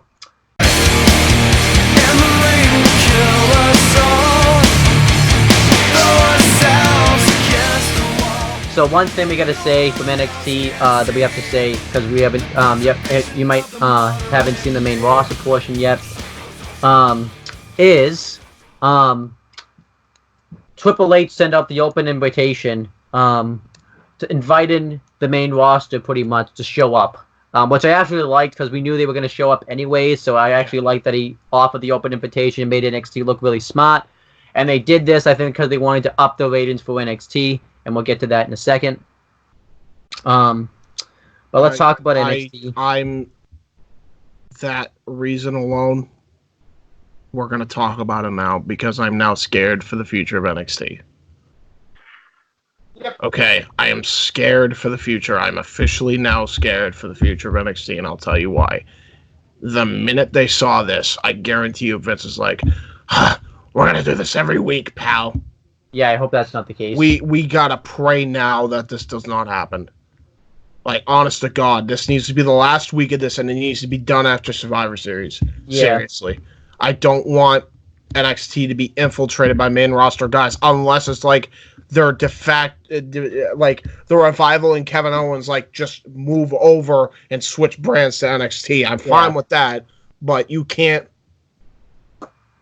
have main roster just go and infiltrate it every week. This week was fun. I loved it this week. Yeah, no, this week was awesome. I'll admit, this week was awesome. But it does make me fear for NXT because they beat AEW 1 week because of this. So I want to talk about that too. NXT did beat AEW. I actually don't have a complaint about that. They have to win some weeks because then to be fair, it's leading up to their pay-per-view, so it makes sense. And also, one thing everyone's not talking about too. I have a feeling that one thing that happened is since they advertised it on Raw, I have a feeling the people that only watch Raw and SmackDown went to watch NXT this week to see who was going to show up. That's probably what happened. And here's another problem. And this is why I'm also afraid, because WWE doesn't let natural shit happen, at least on the main roster. They're going to do that to NXT as well because they realize it worked 1 week, and then the next week they're going to realize, oh God, they're back to losing. And then Vince is going to react in a panic. Oh, please. And what all it's going to do is, NXT that's what's going to make NXT look shitty is the fact that it requires main roster to beat AEW. As I said, your main four main roster guys actually, I'm sorry. I got to include 5 in there. The main 5 and the only 5 this year at least that should be going over to NXT should be Cesaro, the Revival, Kevin Owens, and you already have Finn Balor. So yeah, those should be your main 5. It shouldn't be anybody else. Like, those are the 5 guys that can go over to NXT. And it will be perfect. Nothing else can go back there because it's tainted. I don't care how good of a reaction Ricochet got, and he got a hell of a reaction. I don't care how good of a reaction the War Raiders got, which is what I'm going to call them because I refuse to call them by their slave name. There was, as good of a reaction as those people got, as good as reaction as Kairi Sane got, as good as reaction that Nikki Cross got, none of those people can show up every week. None of those people can even show up as a surprise appearance. I don't want to see it. Keep NXT. Don't do what you do with Raw and SmackDown where you muddy up the roster with this fucking bullshit wildcard rule, which is still in effect, by the way. Which is dumb. Yeah. It's really, really, really dumb. I don't want to see it. Please, after this week, don't do it anymore. I don't care if they lose to AEW in the ratings. Just let NXT be NXT, for the love of God. Yeah. They're not. James, they're not going to do it. I know, but dude, I'm the most stubborn human being to say, well, as you can see by the ratings, it's like, that's not what The war wasn't about ratings. The war was about who had the better product. Yes. Who would have drawn the most eyes. Now, it's Dude, not a war. How was it? Help. The reason why, and everybody fails to realize this, the reason why Raw won the Monday Night Wars is because he absolutely refused to, get in the way of the talent's creative direction. That's the only reason they won. All right, so let's go through NXT from this week. It aired November 20th, the same day as AEW. I will say I still watched AEW first because I didn't realize NXT was going to be this good, and I still wanted to watch AEW. So there's that. I mean, I think AEW I'm always going to pick over NXT because I like AEW a bit more. The roster's better in AEW because you're already familiar with all the guys. Correct. And people that you're not familiar with, they're going to get the time to be able to go, oh, well, yeah, it's obvious why he's a big name because fucking he's this good in the ring. I don't have to question why they would put somebody over in the ring. As I told James, and I'm going to say it here so it's out there, NXT has not had homegrown talent since Tyler Breeze. Well, Velveteen. No, because he was in fucking PWG. Oh, that's right, yeah. Yeah, so I think Tyler Breeze was the last one. That's the last guy that's homegrown. Yeah. Which is upsetting. It's like, holy shit, you really fucked up. All right, so we had some WWE.com exclusives I'll talk about. It showed some of Adam Cole's best moments, when he first defended his championship on the USA episode, winning the first War Games match, winning the Dusty Rhodes Tag Team Classic, his debut at NXT TakeOver Brooklyn 3, and becoming the first ever NXT North American champion. Then it showed the Undisputed Era getting ready for War Games. They were laughing, talking about how they were more of an affordable team. I had to take that call. Nikos called me, and I wanted to make sure he understood your fucking rules. Who did? Nikos. And I had to explain the rules so that way he wasn't, completely fucking confused. All right. On the production. But anyway, continue. Did you see, by the way, the little interview that Era did before the show happened, where they were in their limousine and such? If you didn't, I didn't actually. All right, so they have an interview. Dude, honest to God, it's not even because of them. They're probably good. I just avoid WWE's YouTube channel. Altogether. Yeah. But yeah, Undisputed Era are talking in the limousine, and they talk about how they're gonna win War Games because they're a more affordable team. They have more success, and it was great. I loved it. Good shit. Anything on backstage related to NXT, or was it just all Punk? All Punk. So enough. Okay. Do you want to save that for a different video, or? But we have to at this point. We've gone way too long as it is. We're probably going 4 hours by this rate. Alright, so we have the bump, what's hosted because it was an NXT thing related on it. It's hosted by Caleb Braxton, Matt Camp, Evan T. Mack, Dee Volumer, and Ryan Popola. Mia Yim just got interviewed. She talked about War Games, her background and such. It was good stuff. Then we have the show. We had, my opinion, the best commentary team in all of professional wrestling. But Mike's is different because he likes the Japan team. Listen. Now you're fucking mixed. I said they were my number 2 favorite commentary team. Who's number 1? Number 1's always going to be fucking Paul Heyman and JR. Well, we're talking about nowadays. Yeah, nowadays. Oh, then yeah, it's Japan. Yeah. Yeah. So we had it was Beth Phoenix, Momo Ronaldo, and Nigel McGuinness, and William Regal and security was backstage. This was a recurring thing where they had security to make sure that no chaos would happen with Raw and SmackDown, which just really shows how smart NXT is, because they're actually booking this angle correctly, where they're actually trying to prevent that.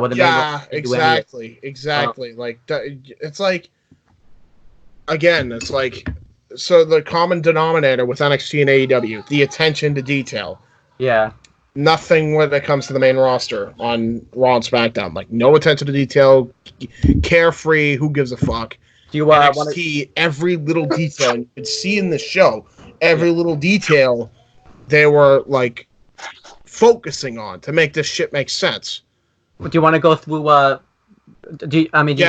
do. So Becky Lynch, right? Yep.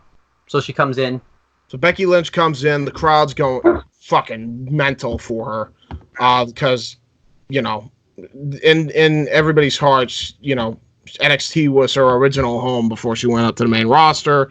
Became Becky 2 belts, now Becky 1 belt, and is the Raw Women's Champion, and pretty much the face of WWE, right?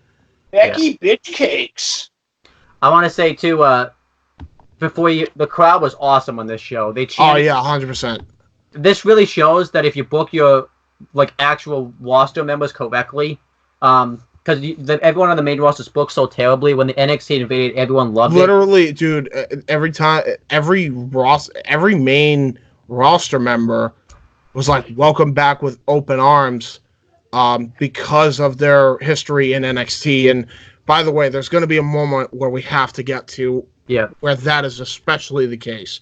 But because I did actually see that part. Well, one thing you're forgetting though is when they were going up against NXT, since they're so loyal to NXT, they booed anytime they went up against an NXT talent. That just shows you how loyal they are to NXT. But when Becky initially came out, they popped.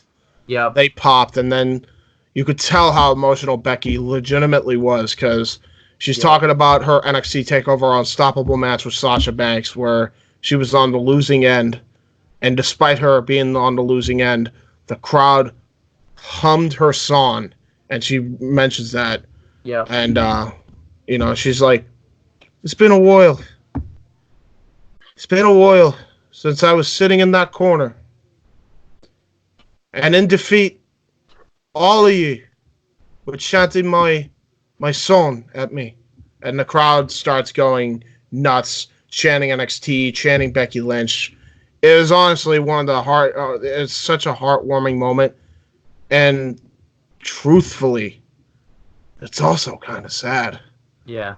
I actually almost cried at this. I'm like, fuck. You could tell how much passion she has just being back there. It's like the difference on the main roster and here is like night and day. She actually could do what she wants. She has creative freedom again, even if it is for one night. Yeah. No scripted bullshit. Nothing. None of the same rhetoric. None of it. It's just even though she opened up just like she does on Raw, she opened up NXT and it was something felt different. Yeah.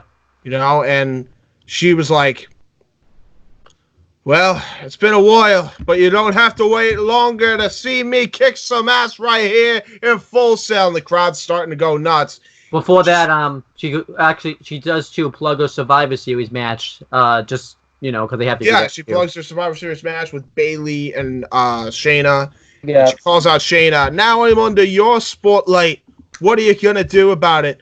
The crowd's actually now starting to boo Becky because, again, as you pointed out, the loyalty to NXT is great. And then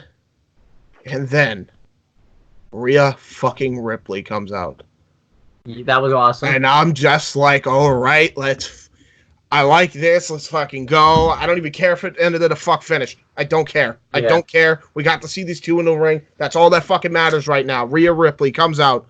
She just gets on the mic and she said, so they call you the man. Let's see if you have a set of balls. Fuck. I don't know which is better now, the Scorpio Skies or hers. And I'm like, let's go. Okay. So we have... they have the match, and oh my God, this is a clinic from the word go. So, fucking fight. It was like everything was a struggle. Everything was a struggle in this match. Yeah, Becky gets the advantage early in the match. She hits a wicked arm drag, and Rhea has to roll out of the ring to kind of collect herself. She hits a drop kick on the outside, but then Rhea catches her and plants her face first into the apron, and she dominates Becky Lynch for a while. And then Becky starts to mount a comeback. She hits a Bexploder. She hits a wicked drop kick. She actually gets Rhea Ripley in the disarmer at one point, and I think Rhea Ripley is like the first one really to get out of this move that I can recall, which I think is impressive. It really shows that they were really trying to protect her. And Rhea Ripley then hits a superplex from the top turnbuckle, and Afterwards, Shayna Baszler, Jessamine Duke, and Marina Shafir went out. They attacked both of them, so the match is thrown out. It's no contest. I actually don't have a complaint about it because it makes sense, and everybody's like, "Well, there was not enough War Games build." I'm like, yeah. Au contraire, my friend. Au contraire. In this match alone, they built up to both Survivor Series and they built up to TakeOver War Games by having them attack both of Shayna's respective opponents on Also, Saturday and Sunday. Brilliant booking by NXT here. I really enjoyed this. I also liked it too because it protects Becky, because Becky really can't lose, so she's literally the face of the company. You can't let her have her. 100%. And protects Rhea, yeah, and protects Shayna, and protects even the Horsewoman. They brilliantly booked, brilliant way to get out of it. Yeah. And again, NXT doesn't do these a lot, and people are criticizing because they did it here. And I'm like, what happened to the last freaking once in a blue moon times? They didn't complain then. Now that it's main roster guys, you're now complaining. Then forget who's booking this. At least for now, it's Hunter. It's not Vince. We're okay. This was really well done. I thought this was really well booked. And you should pay-per-views and put on quotes for now. Oh God. Then it gets better though. Don't remind me. God. Then it gets better. Afterwards, Becky and Rio are actually working together to take out Shayna Baszler. And this is awesome because even though they're on the opposing brands, they hate Rio so much. No, they hate Shayna so much that they're willing to work together to take out Shayna Baszler. I thought that was great. Yeah, common enemy, they said. And Morrow pointed that out, and I love him for it. Because on the main roster, that wouldn't have happened. No, they would have just fought right after the fact, and then they would have capitalized again because the babyfaces were dumb. Here, they were smart. I loved it. Smart booking. Mike, what do you think of this? Oh, the match by the way gets 3 stars. It was good to see. Yeah, it was a good opening match. And it only gets 3 stars because it ended a fuck finish, but it was a good fuck finish, so I can't complain. It was your typical Dusty finish, by the way. Yeah, but Mike, what do you think of this? I thought it was very good. I think that we need to see more matches in this caliber for once. Yes. Then it shows the Revival arriving, and since I was obviously happy. They were surrounded by security to make sure there was no shenanigans. I like that. Then we had a vignette for Kaylee Ray. This made sense to do this because not everyone that watches NXT, like on the USA Network, watches UK. I'm gonna say probably something that's gonna generate a lot of controversy. Kaylee Ray on this episode alone looked like the biggest star ever. 100%. 100%. Yes. Anytime she's been in anytime she's been in UK, she just felt like a big deal on this show. Like she didn't feel like a fucking afterthought because of bullshit, stupid booking about how she made Tony Storm cry. Yeah. Can we just please merge UK with NXT? Yes, please. If you're gonna do it with 205, you might as well do it with fucking UK too. Yeah. They won't do it because UK Blackpool 2 sold out, so they see that as a success. Cancel the fucking show. You do it with 205. Do it with this. Then we had we were supposed to have Kona Reeves versus Matt Riddle, but before Matt Riddle even comes out, while Kona Reeves is making his entrance, Ricochet comes out of nowhere and just drop kicks Matt Riddle right into the post. No, not Riddle. Kona Reeves. Sorry, Kona Reeves did not get saved, my dude. No. Did not get saved. I hope that puts that gimmick back now too. That was an awesome gimmick. Why won't nobody save Kona Reeves? When does Ricochet return as Prince Puma? I loved how he returned. It was out of fucking no. I didn't even expect it. Yeah. That crowd ape shit. And you want to know the best part of this? On the main roster, the way they do this. And this is how you could tell NXT actually listens to its audience. Because when we complained that they showed the graphic for Lio Rush, it wasn't as much of a surprise. Here, they didn't even play the fucking entrance music. On the main roster, they do it all day long and ruin the surprise. Here, it was such a shock, I didn't even expect them to come in. So then and he's like, you and me. Let's go. And I'm like, fuck. So, yeah, All right. so we get Okay. Ricochet versus Matt Riddle. They put on a clinic. And dude, they fit fucking 15 minutes of fucking action in like 3 minutes. Yeah. It's nuts. Ricochet hits a wicked dive on the outside. Matt Riddle hits a wicked power bomb on Ricochet. We had a super Hurricanranas. Hurricanrana into the DDT, a standing sea fire, which I only thought was possible in the games because that's the only time you ever see it. Because it's awkward to see. It's an awkward move to do. One point They were able to do it, and it looked great. I know, and that's the best part about it is that it's awkward. It's weird. No, they actually did it pretty good. Yeah. I thought. Then Ricochet goes for like the 450, and Matt Riddle counters into a triangle choke. It's like, what are you doing? Like, and then we had the finish. SmackDown, Cesaro and Shinsuke Nakamura went out. Ricochet and Riddle knock him off the apron, and Matt Riddle beats Ricochet with a roll-up. So Matt Riddle still gets the win. I was fine with this.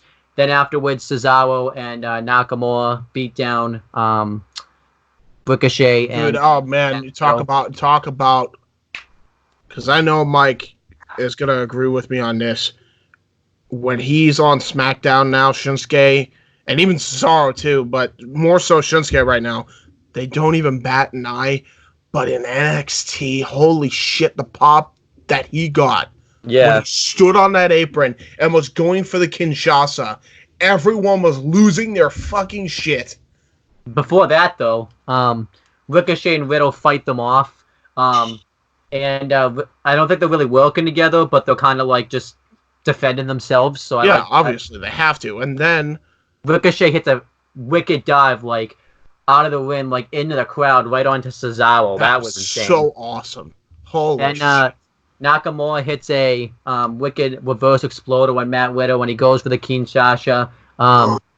And Roderick Strong hits a high knee on Nakamura, which is a slow little thing they're doing to. NXT did more to build up to that mid-card triple threat match than the main roster did just with that one thing. Isn't that fucking nuts? And yeah. not only did they build up that, and I think that's the reason why people don't even realize. Yeah. They don't realize, and this is where I think everybody needs to get some fucking flack on NXT.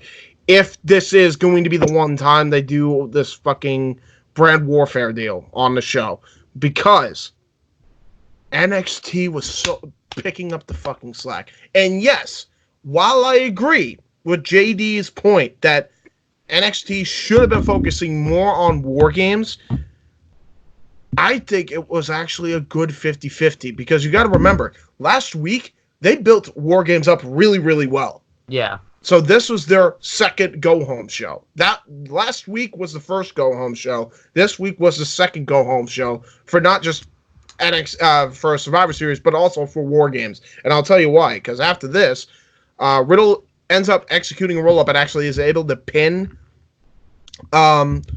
Ricochet. I already talked about that. And then Matt Riddle hits the final flash on Roderick Strong, which I like that because. Sorry, what was the name of that move? The final flash knee. Yeah. The whole joke. That's the whole joke. But he hits it, and then out comes Finn Balor. Yep. After he attacks Roderick Strong. Continuity. Yep. Continuity. Balor and him are brawling, and then he takes out Balor, and then it's, now the focus is on Balor and Riddle, and I'm like, wonderful. Again, great booking.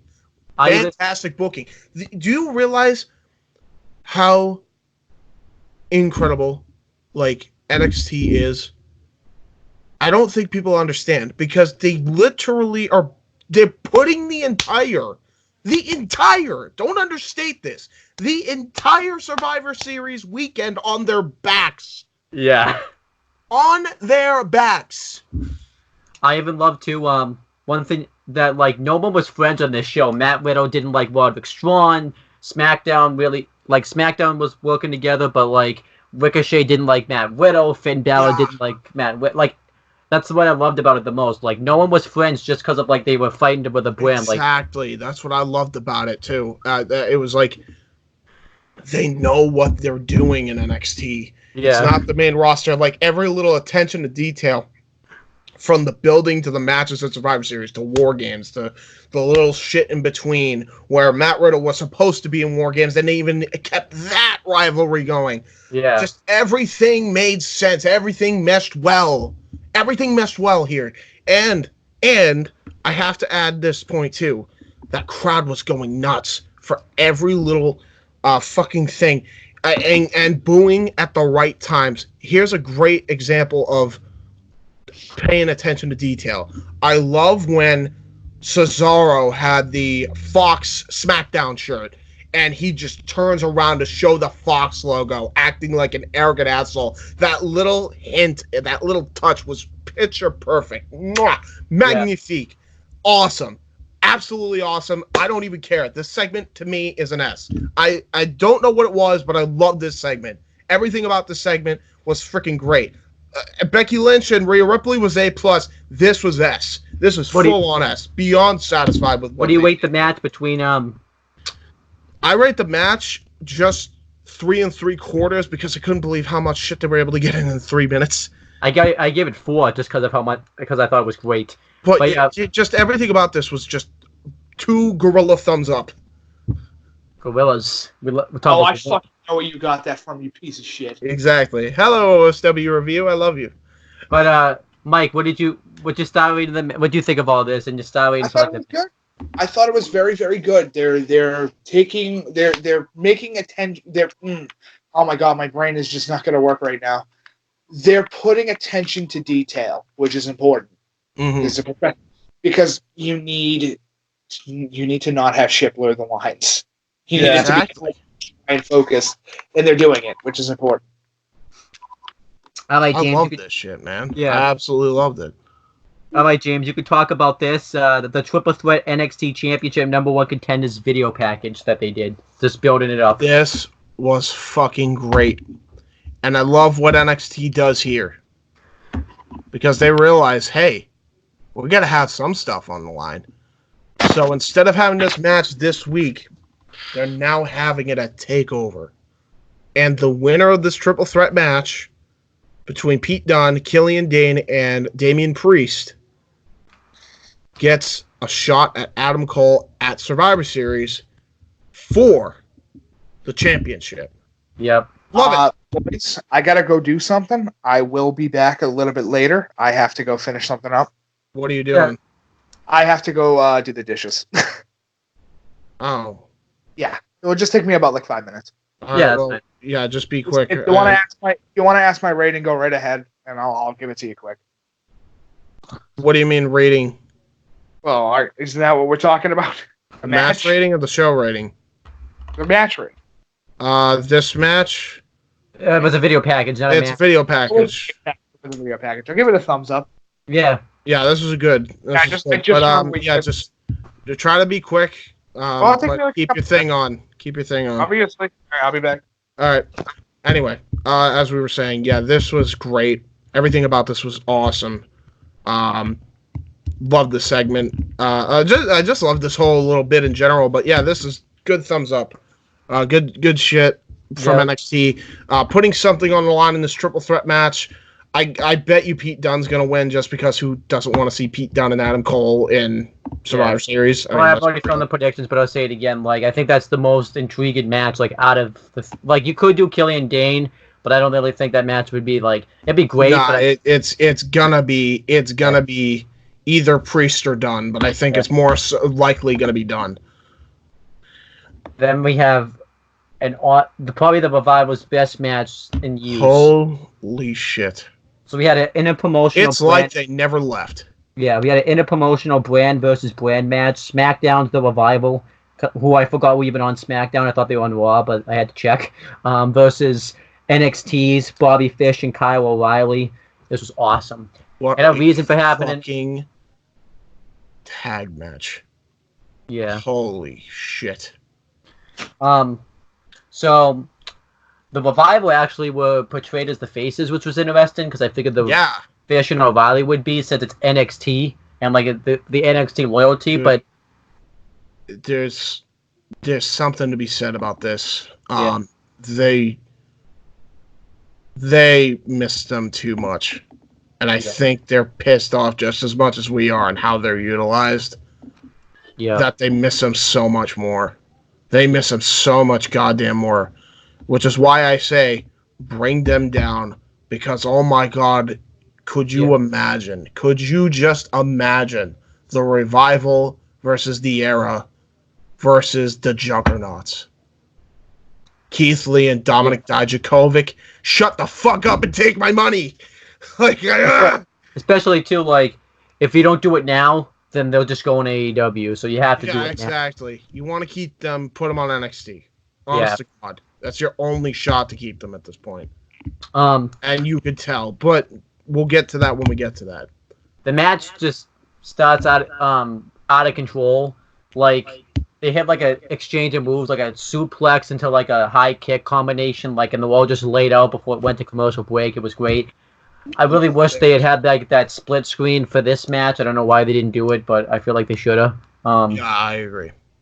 And Bobby Fish and Kyle O'Reilly just get the heat on Dash for such a long time. Like, they really picked them apart, and it was kind of like so cool because the Revival were working faces for like one night, and I've never seen them really face before. And they were the fucking greatest baby faces ever. Yeah. Like, I'm not even shitting you. Like, so, as much as we don't want to mention his name, I do have to mention him here. Cornette, he mentions the Revival were working a lot like the Midnight Express. Here, they were working like the Rock and Roll Express. Yeah. And they were doing so goddamn good. And then good. And then Dawson gets the hot tag, which is weird to say that. He hits a brain buster on Bobby Fish, but doesn't get the win. He hits a suicide dive on the floor, which is like something you never see the Revival do. Right. And he hits a brain buster on the floor, a tornado DDT. There was one scary spot of the match where Bobby Fish does a chop block and Dawson falls off like the apron, and he ends up like nicking his like knees right across Fish's eye. It was kind of scary. Yeah, right. Yeah. I'm glad that he's not injured, though, and holy shit, like, that added drama to the match, to be honest. Yeah. We know nobody got really hurt. We had, the Revival hit their superplex splash combination. Fish and O'Reilly hit the brain. And the way he does it, too, it was the old Power and Glory spot, which Nigel pointed out on commentary. Yeah. Superplex. There's the power! The splash where Wilder's waving his hands in the air just to try to get there because he didn't think he would have the distance. Yeah. There's the glory! 1, 2. What a fucking near fall. Yeah. Holy shit. I love this. You had awesome so far. You had a brain buster like high kick combination, which was by Fish and O'Reilly. Yeah. It was fantastic stuff. The Revival were working over. They actually went for the old DIY finisher, which was like a callback to the NXT Takeover Toronto. Which even Morrow said they're a tag team match of the year with DIY. Yep. Which, wow. Yeah. Like, it just gets better and better and better as this match rolls on. It's like I could say no more. Just go watch the match. I don't even want to watch it. Yeah, it's like watch this match. And they hit a shatter machine, and it was so damn close. It was such a close fall. 2.999999. I don't think I've ever seen anyone kick out of the shatter machine, like, ever. Which is, in fairness, that's one the move. The Terminator couldn't even kick out of the shatter machine. I'm back. Hello. This match, yeah, it's just amazing. Everything about this was great. And eventually Dash gets thrown in like the timekeeper's like table, and then Dawson's basically asking like kick my ass because he realizes. Yeah, he realizes he's fucked, but he goes down in defiance, and he just screams at him, "Kiss my ass!" High low, total elimination. 1, 2, 3. Yeah, brilliant. Could you say that again? Total elimination. Oh yeah, hold on. I got you. Elimination. There you go. Fucking unbelievable match. Yeah. 5 stars. It was fucking Yes. awesome. This was on a takeover, and I'm gonna rate it anyway. I'm gonna rate it over 5. 6 fucking stars. Dude, doing the NXT year-end award show is gonna be so hard because there's so many match of the year contenders that we can literally go through. I have no clue which one to pick. I mean, But I think it's gonna be Cole Gargano and the fucking 3 stages of hell, but still. yeah. But Mike, what did you think of this match between the Revival and Fish and O'Reilly? It was good. I give it a solid 4. I'm not going to give it above a 4 or below a 4. It had good pacing and tempo. Yeah. But my one complaint was I wanted more, and I'm like, dude, how much more did you want? They gave him like 24 minutes.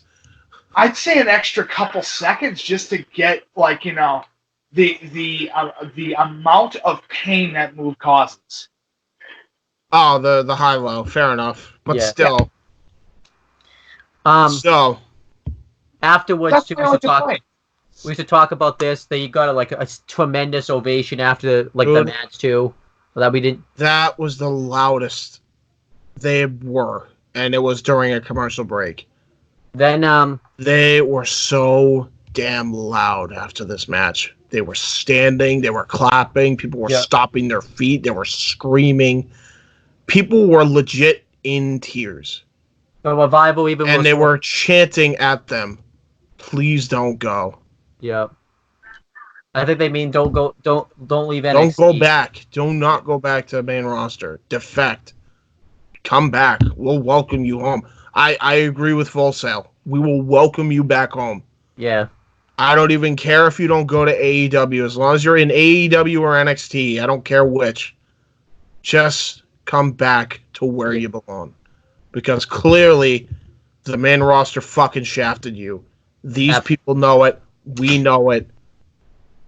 Just, you're welcome back. Just come back. Honest to God, I'm with Full Sail on this. That honestly might go down as the most emotional moment of the year. Yeah. Even over Gargano winning his title, which I was there live for. I was live for that moment. The Revival even did an interview reflected on their return, talking about how it was good to be home. They talked about how they want to go up against all the tag teams and such. It's just please don't go back. Please, I beg, just come back. You know what WWE's done again, which is upsetting? It is another Ohio Valley Championship Wrestling problem. Yeah. That's upsetting because everybody. But here's the difference between this and Ohio Valley. So Ohio Valley was not on television, and then they released them despite their talent. In NXT, they're on TV at least. I don't care. At least they're on TV. At least they're on the same network as Raw. Please come back. I'll reiterate. Just come back.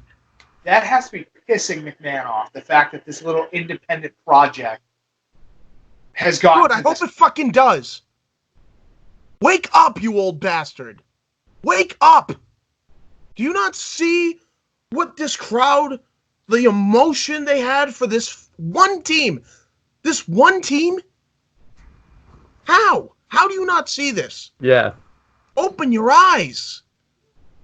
He won't. Dude, you're asking him to step away from the ivory tower. It's not going to happen. His pillars of salt are holding him up. It's not going to fucking happen. I'm sorry. He's an old, conniving, crazy old bastard. And he will not see what's in front of him until it's gone. He will bring... At this point, I think we can all agree that over Jim Cornette and Vince Russo being scumbags, honest to God, I feel like Vince is at the top of the list. Oh, dude, he's the one. He's the one. If I was trapped on a desert island and he was lit on fire, when he would piss on him, I make sure that he was cooked. There you go. All right, continuing with the show, though. We see Melee outside. We're back to the real world. So the Viking Raiders are outside. And oh, this was awesome. This was also an awesome segment. War Raiders. Right. And get it right, Owen. It's the War Raiders. Sorry. Yeah. No, I can't fuck call him that. I can't call him. No. It's one night. We're calling them the fucking War Raiders. We're calling them Hanson and Rowe. They deserve your They deserve that respect. But they didn't call him at this night though. So They didn't, but I'm calling them here. I'm calling them here tonight. all right. They're the War Raiders. Anyway, before we get into that, the continuity, the attention to detail. Yep. I don't even care. This one little blurb of a backstage segment out in the parking lot, I'm giving an S rank to. You know why? Because they remembered that the War Raiders, before they freaking left, had a feud with the Forgotten Sons. Yep. Holy shit! They remembered something from months ago this year.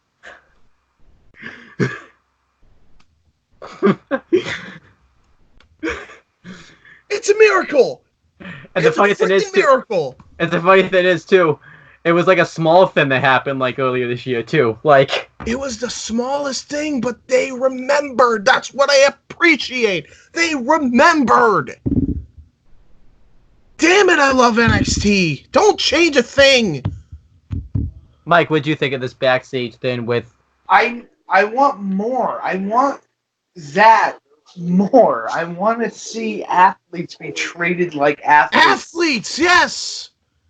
not treated like some fucking dollar dime store pack of fucking toys. They are important. The War Raiders are incredible. Exactly. My God. Exactly. I'm sorry, Do you understand? Do you understand why we watch AEW and NXT now? Do you freaking marks understand? Do you understand now? There's a reason why we will not forget them as the War Raiders is because they were in PW. They were the Haas tag team, but they were the Haas tag team that could move. Yes. Which is the most important thing that they need is momentum. You get them going, they won't stop. You try to keep them down, they won't stay down. That's the whole gimmick of this crowd.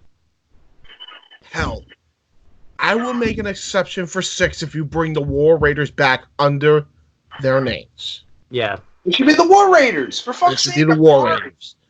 I don't care if you can. Because, oh my lord, when that crowd chanted war, they were eating it up. And I was like doing it. I was doing the devil horn. And I was like, let's go. I wonder if the fans, though, were confused. Like, let's just say only people that watch one. They probably were, but at the end of the day, they were they stopped being confused and like, fuck this. Yeah. War. So I'm so calling cool them the War Raiders. If the Phil Cell will recognize them as the War Raiders, Most of it. I am too. They were the team I wanted to see the most of back in PWG because they're so fucking good. Yeah. All right. Before we even get there, though, we have some other things to go over. So, James, take us through this build-up video package of the Women's War Games match. Oh, this is so good. Poppy song. That Poppy song's like her best song ever. And it fits with this freaking whole War Games aesthetic, especially the female one. Yeah. Io Shirai cutting a crazy promo, like Shayna Baszler being menacing as usual. Rhea Ripley, awesome. Everybody in this just had a great moment to shine. Go out of your way to watch this promo package. Again, I want to say one thing, too. Kaylee Ray looked like a star in this video package. Holy, yeah. It's insane. It's insane how well she's booked here than she is in UK. It's insane. It's unbelievable, like how good they book her here. This is like everyone's gonna disagree with me probably, except you two. No. I think people can't be that dumb for UK. I don't think they are. I think they realize when she's here, she's such a bigger star. I think Noah can even admit that. Yeah. All right. So then we had the next match. It was Kaylee Ray versus Dakota Kai. This made sense since Kaylee Ray attacked her the previous week. Attacked Dakota Kai. Yes. Yeah. Continuity. War Games build. And if Dakota Kai isn't in the match, she was picked. She wasn't picked. She was picked. Mia Yim was picked over her. But she had Mia Yim's back in the ladder match, and she got attacked by Kaylee Ray. Continuity. Continuity. Right. I love it. Dakota Kai starts off dominating. She starts off wicked aggressive. She just suicide dive on the floor. Then Kaylee Ray gets into control, throws her into the post, targets the shoulder of Dakota Kai. She tries to win quickly with the Widow's Peak, but Dakota Kai counters into a roll up and doesn't get the win. Then Dakota Kai mounts a comeback. She hits the running big boot into the corner. She throws Kaylee Ray this time into the steps, which is exactly what Kaylee Ray did to her last week. So she got her revenge that way. Yeah. She hits that the code red into the into the backstabber, which I love. That was cool. I really enjoyed that. Yep. Which is kind of scary to see her do that because I think that's how I would be shocked if that's how she got the. Yeah, she'll be all right. Yeah. But then eventually she gets thrown to the post, and Kaylee Ray hits the Widow's Peak for the win. It makes not the Widow's Peak, the Gory Bomb for the win. Makes sense. She's getting more games, so she should be winning. But fight me on this. This is the best match I've seen Kaylee Ray have since she's come to WWE. 100%. It's not even close. Yeah. This is the best match Kaylee Ray's had. Close. It sucks too because I can't believe I'm saying this. This is after War Games. This is the last time we're gonna see Kaylee Ray probably be this good for a long time. Yeah.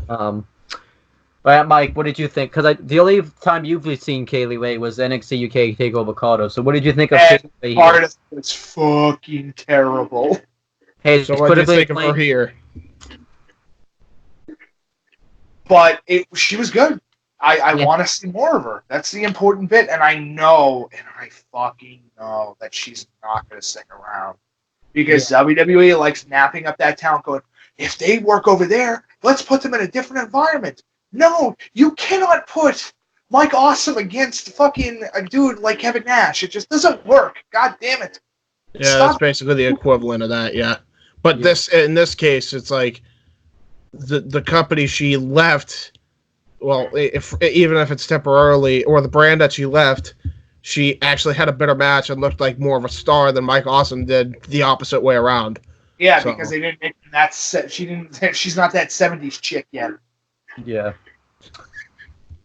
But this was a great match. I gave it 4 stars. Great.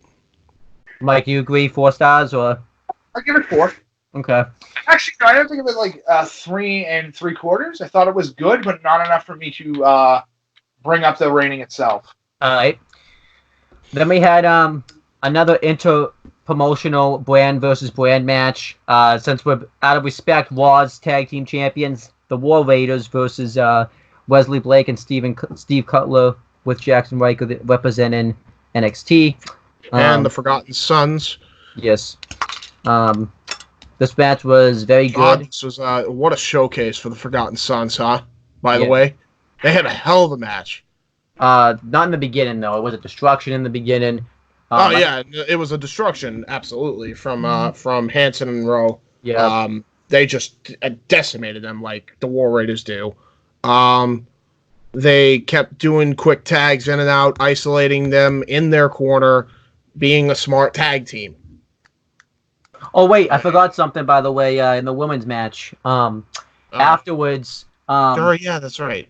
Yeah, SmackDown. I believe it was Carmella, Dana Brooke, and Firewind. Mandy Rose and Sonya Deville. Yes. Yeah, come out and they start laying layway, and then Roz, Sarah Logan, Natalia, Kairi Sane, and I think somebody else that I'm forgetting. Dude, and another awesome stare down was Kairi Sane and Io Shirai. And they both had that wild eye look, and I'm like... Attention to detail, because they were a tag team in NXT. Again, yeah, I was about to say that. Attention to freaking detail. But then NXT comes out to try to make the save. We see basically Team Ripley and Team Baszler. Just file out and fight off the common enemy, which is Raw and SmackDown. Hit the insane elbow, I believe, on Tegan Knox. And afterwards, Nikki Cross comes out, and this was the Nikki Cross from NXT. This wasn't the one we've been seeing on the main roster. She just came out there like the old Nikki Cross, like you wouldn't even know the new one existed, and started wailing everybody with a trash can lid. Yeah. And the crowd went mental. And then they went to commercial break, and I'm like, oh, they're sad. I want to see more. I loved it. Awesome. So, Mike, I know we changed subjects, but what do you think of like the woman brawl with like Raw, SmackDown, and NXT? Good. Yeah. All right, back to the tag team match now. Yeah, this match, Hasbro, they do their tag teams, and then eventually, thanks to a lot of offense from Jackson Riker, they get the upper hand. Yep. They get the upper hand like crazy, man. Like They actually got a lot of offense in. You could maybe say too much offense. Since the War There Raiders. is no such thing as too much offense. there's no, yeah, exactly. Especially when there's a third man on the outside distracting the referee. I'm just trying to see it in other people's perspective. So There is no such thing as other perspectives. There is also no such thing as No, there is. Right. I see Mike, where he's going with that. I could literally play the early portion of this rundown because you literally said I'm going to play devil's advocate. So, That is true. No, fuck Devil's Advocate. I changed my mind. I'm Jim Cornette. all right. Anyhow, What? But you're the executioner, though. It was stupid and never drew a dime. anyhow, I even love that like buckle bomb, like double knees that Blake and Cutler hit on Hanson. I think the only reason though it didn't look as smooth, I think, because it's like really big, and I think they was just tough with like No shit. it was tough for Blake. The fact that they could do it is good enough. I don't care. I miss the War Raiders. Then Jackson Riker eventually gets ejected, and the finish comes when the War Raiders hit the pop-up power. Notice too how Mauro Ranallo didn't call the finisher what it's called now. Like Mauro Ranallo like refused. He even called. I mean, it could be because maybe he doesn't know that the new move has changed, but he called it the pop-up power slam. I thought that was awesome. Like, Thank you, Morrow, for that at least. yeah, Thank you, because that was the name of their original finisher, just the pop-up power slam. Yep. So we tell Mike, like, because Mike not be aware, like, what it's called now, so we have to, like... We're just gonna ixnay that nay. Yeah. All right. For this week. But this match was very good, 3 3/4 stars. Mike, if you want to know the name of what the War Raiders pop-up power slam is now, just YouTube it. It's pretty damn easy. Now, I would love to hear how dumb it is. No, I don't want to. I really don't want to even mention it. We're not mentioning it. I just want to enjoy the war game. I want to enjoy the War Raiders, okay? Let me have it. I don't want to be sad. I don't want to be mad. James, what's your star rating for this match? This match rating was, I enjoyed it so much. I'm just going to give it a 4. Okay. I really enjoyed this match. This was a great showcase, a really awesome showcase for the Forgotten Sons against the Raw Tag Team Champions. And, I mean, the Viking Raiders, they have not lost a step. I think, you messed up, by the way. I did mess up there, but Viking Raiders, War Raiders, I wish I remembered, but yeah. What can you do? Raiders. Oh, wait, because they'll get sued by the NFL again. Yeah, true. I feel like we got to tell Mike the name now because you messed up. I did mess up. Damn, we got to tell him. All right. The finisher name on the main roster is called the Viking Experience, and if that sounds familiar, that was their original tag team name that Vince McMahon fucking came up with. The Viking Experience. Yep. What? Who? God. Fucking. Yeah.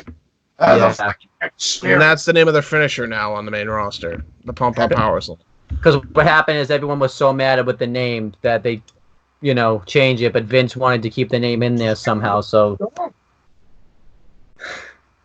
Oh, and your new finisher in WIW is going to be called the Frog Splash. And it's going to be when you do the Styles Clash. That's the Frog Splash. Yeah. No, he stopped, and whoever came up with that is bad for creative and needs to be shot on site. I agreed. Mike, what was your star rating for War Raiders versus Blake and Cutler? I would give it a I have to give it like 3 1/4. I thought it was good, but it wasn't something I was blown away because I've seen them have better. Yeah. As a return, I give it 4, but on a personal level, I'd have to give it lower. All right. Nothing against that, just because of the fact that WWE's fucked them over so hard. I think the other perspective was Adam Cleary on Ups and Downs said they got Forgotten Sons got too much offense because they're not even on Survivor Series or Takeover, so that's why he thinks they shouldn't. You just shut Adam Cleary. But there's 3 guys. You know, that's the other perspective that you can excuse that. Mike just shut down Adam Cleary in like 3 seconds. Like, it's fucking stupid. I'm sorry. I'm a better booker than you. I mean, your company's your thing's still around. Theirs is gone now. So, all right. That's a little bit of a low blow. Let's not do that because that was under circumstances due to Vince. So, anyhow, you mean he never gets everything wrong, McMahon? Yeah. I also big dumb cunt is my nickname for him. We had a Kathy Kelly segment. James, take us through this. I don't even remember, to be honest with you. She just announces like the main event and the triple threat for War Games. Nothing special. There you go. Adam Cole had a vignette. Do you remember this? Adam Cole, yeah. He's pumping up Survivor Series and the triple threat match at War Games, and that's undisputed. I'm gonna beat him. That's basically it. I liked it. It was nice. Continuity, because again, like Adam Cole is looking out for his competition. Yeah, it's great. I liked it. Good stuff. I'm assuming what was supposed to happen was Adam Cole was supposed to face The Fiend and Brock, but Vince didn't want to have his champions. Thank Christ. Vince didn't want to have his champions lose and look weak, so I think Triple H was quite honestly, and I'm gonna be honest with you, as much as we give shit to fuckboy Rollins, I gotta say I would have much preferred a triple threat match between Seth Rollins, Adam Cole, and Kofi Kingston. Yeah, right. Could you imagine? I know. Just wait, maybe wait a little longer to put a championship on The Fiend and do that instead. But it's not like, regardless of what they did, they ruined him anyway. So yeah. All right. Anyhow, Mike, what do you think of this vignette that Adam Cole had? Give it a thumbs down. Oh, you didn't like it? I was kind of bored. But at that point, I went, okay, so when are we going to hit the crescendo here? It's been a little while. All right. Wow. There's so many fucking video packages during the night. It's not like when we did Immortal, it's a different story because that was 8 hours and we kind of had to fill as much space as we can. Well, in fairness, they didn't waste your time, though. They made it quick and easy and to the point. It was just the fact that I was just sitting there going, oh my God, fucking come on already. Get into the next match. Come on. You've done this twice already. It's back to back at this point. Come on. I didn't mind it too much. Hey, it's okay. We all have different opinions here. We all just enjoy wrestling. So, yeah, agreed. All right, so he's not going to probably like this next thing then. The War Games video package, just going over what War Games is. I didn't mind that because they needed to build up War Games somehow, and they also needed to build up the men's War Games somehow, so I'm fine with this. Plus, this was actually, in fairness, Mike, this was leading to the next match anyway. If you really think about it. You can't really hate them too much for that. I'm not. I'm just, listen, I understand that you're trying to build it for a big pay-per-view. I get it. I'm not building it for 2. That's exactly what I would do, but my whole thing is that you need to. You can't have a video package go into another video package. It's just one of those things. It's just awkward and weird. It's awkward. Yeah, it's fair enough. Then we had the main event, which was absolutely awesome. So this main event, we're gonna be going through a lot because a lot happens in the main event. Holy shit! The match, the fucking spots in this thing for how long did they go? For like 13, 15 minutes. Yeah. We had a winner's advantage ladder match, Adam Cole versus Dominik Dijakovic. I was getting worried because there was only 10 minutes left of the show. I was thinking, I'm like, wow, this match is going to be really short. But they went overtime, luckily, which I'm happy about because I feel like this Well, yeah, because you forget they have that 15-minute overtime. Which is a good thing. I think that's what AEW should get, maybe. Yeah, no, Mike and I have... Mike actually said that last week. Yeah. But anyway, continue. This match was awesome. Dijakovic just destroys Adam Cole throughout the beginning portions of this matchup because he's a beast. Adam Cole gets the advantage. MA boy, by the way, MA boy, 1 up. Yeah. Dominic Dijakovic. Adam Cole gets the advantage. He takes out the leg of Dijakovic. He hits it with a ladder. He does a figure 4 into the ladder, which is cool. Ended in the post, and he wrenched his knee on into the post as well. Yep. And eventually, the match spills into chaos. Dijakovic hits a choke slam to Adam Cole off a ladder. Onto the ladder. Eeg. A lot of people might disagree with me, but I actually think it looks more impressive when the ladder doesn't break, because I actually think it makes the spot look more impressive. It looks so much. It looks so brutal. On itself, like, Except for the Mia Yim spot, that made me like. Yeah, but when something like what was it you were saying, Mike? Listen, would the impact of Shelton falling off the ladder and breaking it look worse if it didn't, or better because it did? Well, I should explain maybe that I hate it when they break way too easily, because then it looks unrealistic. Like from that height, like a ladder shouldn't break. Yeah, that makes sense, and that's what they did. Tell you boys, but a real ladder does not break that easy to begin with. And oh my god, I should know I've fallen on top of one. My 250-pound ass went through a ladder. Working at the painting company, I fucking fell onto a ladder from the second story. And Dijakovic tries to go for the win, but Adam Cole recovers, and Adam Cole hits a Panama Sunrise like off of a ladder, like fucking onto Canadian Destroyer. He's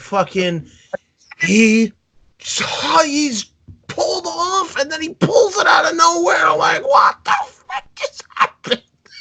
Then Dijakovic hits the Feast Your Eyes, and he can't really climb the ladder because he's still on his leg. So then eventually Adam Cole comes in. He whacks Dijakovic with the briefcase. He falls off. He goes through the ladder. And Cole grabs the briefcase, and I can call it a briefcase because they did. So there you go. And Adam Cole wins, which means Undisputed Era will have the man advantage in War Games, which makes sense because it makes no sense for the faces to have the man advantage. It really doesn't work. Exactly, because they know how to put fucking War Games. I mean, it's not like they're doing the thing. I love this concept, by the way. That's another thing. I feel like we kind of neglected to mention this during the Mia Yim Io Shirai one. I really, really like the concept of the ladder match to gain a man advantage. I think they should. I really enjoyed this. Actually, that was a really good little stipulation to a stipulation match. It's not like TNA where they'll have like the freaking asylum cage and then a freaking ladder match after that, and then it's just a regular one-on-one. It's fine. But you don't think that Lethal Lockdown was that great? How about the fact when they had the electric steel cage? Well, it gets worse with company concept ever. What TNA would do is they would have like people with like in the team fight each other, and whatever like team won like more, or whatever person in the team won more got the man advantage, and they completely like didn't even know what a man advantage was. They would just add an extra person to the match. Like that's not what the man advantage is. Like what are you doing? Yeah, exactly. I think one year they had. I think one time, and I watch a lot of Brian and Vinny's like reviews. Apparently too, like they always get War Games won because the faces start out all the time. Yes. Yeah. But that's beside the point because we're going to be rambling on forever, and I really do. I want this to at least go an hour, 4 hours 15, and no longer than that. So let's hurry up. So before we talk about what like really the end of the show, let's do about star rating and such for this match, because if we don't, this will get overshadowed. I think this was a good 4.5 match. It was good. I think really fun. I think if it had like a little more time, it would have been fantastic. Would have been a 5. 100%. 4.5. And I think it was just a little predictable because you knew Adam Cole was going to win because it makes sense for the heels to have man advantage. But it works. Mike, what do you think of the match and your star rating for it? Thought it was very good. I would have to give it a 4. Thought it was all right. I'm not going to give it above a 4, and I'm not going to give it below a 5. I thought it was good, but not something I would sit there and harp on. Yes. You know what I mean? Not something I would sit there. Like it's not a 5-star or anything, but yeah. No, it's definitely not like something I would sit there and go, oh, dude, that match, perfect. It's like, Would it be 5 if the match had had more time, or would that not have changed your mind? Would it have changed your mind if it had more time? No, not really, because of the fact that I'm not super into the, and I don't want to put it like this, but it's the best way I can. I'm not super into the WWE Divas matches to begin with, anyway, because I've always felt they don't really have that good of levity. Even though I know it's NXT, it's considered, it's not really a different thing. It's considered a different thing, so that's why I have to kind of go, eh. That's why I'm not. It's because they just don't fucking. Listen, if you're a woman, do guy moves, okay? That's how you'll win me over. If a dude does a choke slam, you should learn how to do a fucking choke slam. I'm sorry. Well, yeah, fair enough, but still, these were guys, not the women from last year. I know. Then we had, the next thing, the rest of the year will come out to celebrate, but then Survivor Series build. So we see the Revival, Cesaro, and Shinsuke Nakamura all representing SmackDown, blocking their path so they can't get to the ring. So they just go to walk backstage. But then we see Raw, the War Raiders, Zack Ryder, and the Street Profits. I will give a little criticism. It made no sense that the Street Profits were representing Raw. I get that they're on Raw, but it wasn't that long ago that they were just fighting on NXT for the tag title. Yeah, exactly. That just didn't really make any sense to me. I've said that, but yeah. At the same time, they haven't been on NXT, so it also, in that regard, kind of makes sense. I didn't really like it. They chanted, "Who want the smoke?" No, yeah. And then everybody gets into a brawl, and then Breezango, and I think Pete Dunne and such come out from NXT, and it just is this big melee. Keith Lee comes in, and No. Well, before that, Drew McIntyre, who got a tremendous ovation. Holy shit! And I don't even know where the hell he's been. He was injured. He comes out, he gets a massive ovation. Claymore kicks the shit out of who? I forget. Dijakovic. Dijakovic just cleans his clock. Then Keith Lee, his War Games partner again. Continuity. He comes in, and you got this awesome stare down. And then Keith Lee is able to get McIntyre up for this Spirit Bomb, which, he ripped off from DBZ, but still, the last ride power bomb, and bounces him off the mat. What the fuck? And then what the hell, man? Hanson and then Hanson comes in, and it looks like they're about to fight, but then they're like, You thinking what I'm thinking? I think I am thinking what I think you're thinking I'm thinking. And they go and bounce off the ropes. Tope Suicidas, yay! Even though I understand that's not continuity, but in that case, it was like, look, man, it doesn't matter. You got my money anyway. Yeah. I'm just having fun at this point. Well, I have to have continuity because I didn't like it when AEW did it in All Out, so I'm gonna complain about it here. No, I know. I feel like in this case, it was in the heat, and it was in the middle of a heated rivalry. There is a difference. Actually, no, there is a difference. I do have an excuse here. There's a difference between that match and this match. The other match was a blood feud. This was just grand supremacy. All's fair in love and war, including Tope Suicidas. Then it works. Adam Cole was standing tall, and we think he's gonna get out of this unscathed. Then Seth Rollins shows up and super kicks Adam Cole.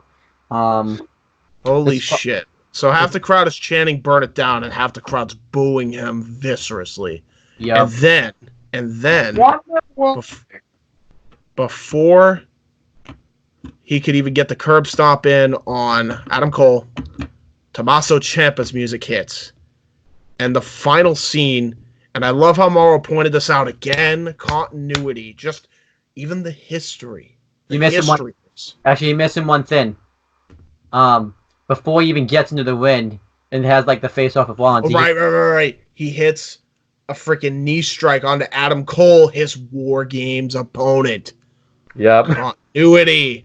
I'm gonna keep jamming this word down your throat until you get sick of me. Continuity. And then he goes into the ring, and then they go over the history. But can you turn it into a song? That's a good question. I'm on a roll. Shut up. Continuity. Done. The first NXT champion is Seth Rollins versus the man who had to relinquish the belt due to injury. Yep. And Tommaso Ciampa. Brilliant call by Morrow. And even though Seth Rollins was in this, and I was like, oh, I hate him, the crowd saved it a bit as well. Because they also have continuity. Because you know what they chanted? You know what most of them chanted? Seth's not cool. And then they brawl, and they just brawl to end the show in the middle of the ring. Actually, I don't even care. I'm rating this a fucking S. There's more, actually. So WWE. Oh, is there? I'm sorry. WWE posted the rest of it on their YouTube channel, and Ciampa lays out Roderick Strong with the Willow's Way, and then he lays out Fish with the Project Ciampa, and Rollins and Ciampa are like working together to take out the Arrow, which again continuity because Rollins got attacked by the Arrow, Ciampa got attacked by the Arrow, continuity. And then they just kind of like have a stare down, and Rollins backs off, and Ciampa's like the one left standing tall. So, that was NXT from this week. I love this segment, by the way. I just loved how this was S-Rank segment and an S-Rank show. I mean, yeah. When you have two S-Rank segments, in my opinion, and a 5-star match, which I think the Revival versus Undisputed Era was, this is S-Rank all day for me. Well, it was such a fun show. I would say the Revival versus the Undisputed Era was more of a 4, and that's because halfway through I went, who the fuck is this guy? I'll give my thoughts, though, on, like, the show. I love this show. Like, it just built to 2 shows at once, just in the same show. I love the way they did the invasion. They did it better than the main roster's done it, where they had, like, secure... This is the best invasion angle they've ever done. It's not even close. Yeah. And it took NXT. It took... So it's 2001, 2019. It's 18 years, correct? It took 18 years to do it correctly. And it was their supposed C show. This show is how sad is that? But also, again, great, awesome continuity shit. And that's the one thing that I wish JD could see, and I wish other people could see, and Brian Alvarez included. Yeah. Everyone's like, it was main roster shit. No, it wasn't. Pay attention. There will be a quiz later. Okay? Look at how many things that they did to just the continuity was incredible tonight. Everything felt like it made sense. Everything. This show is S-Rank. You didn't really know what was going to happen on this show. Like, I'm okay with this show beating AEW because it deserved it. Like, it absolutely deserved it. Well, because it absolutely deserved it. And it wasn't because of the main roster. It was because they had good writing. It's because they had good writing. What were you going to say, Mike? And that's the whole thing, is that it's near pay-per-view time. No way AEW was going to be able to beat NXT this week when it came to pay-per-view time. Right. It just wasn't going to happen. Especially when they're building 2 pay-per-views at once by themselves, mind you. Themselves. Yeah. It's fucking upsetting. Mike, and a lot of people said, like, it's a mistake to build up 2 pay-per-views at once. But last year around this time, WWE was building up 3 and did it poorly. No Evolution, Crown Jewel, and Hell in a Cell. This show, they creamed them. They have no excuse anymore. Do you marks understand this? Do you marks that like, oh, Raw and SmackDown's the greatest thing ever? Do you understand now that they have no fucking excuse? Wake up! Wake up! But one person's got continuity. I'm gonna sound like an asshole because of it, but I have not been giving NXT a view, and it's not because of the athletes. It's mostly because of main roster. Because if I say it like this, I know that if I don't give the view, NXT could possibly stop, which sucks, and I hate that's what I have to do. But I have a reason.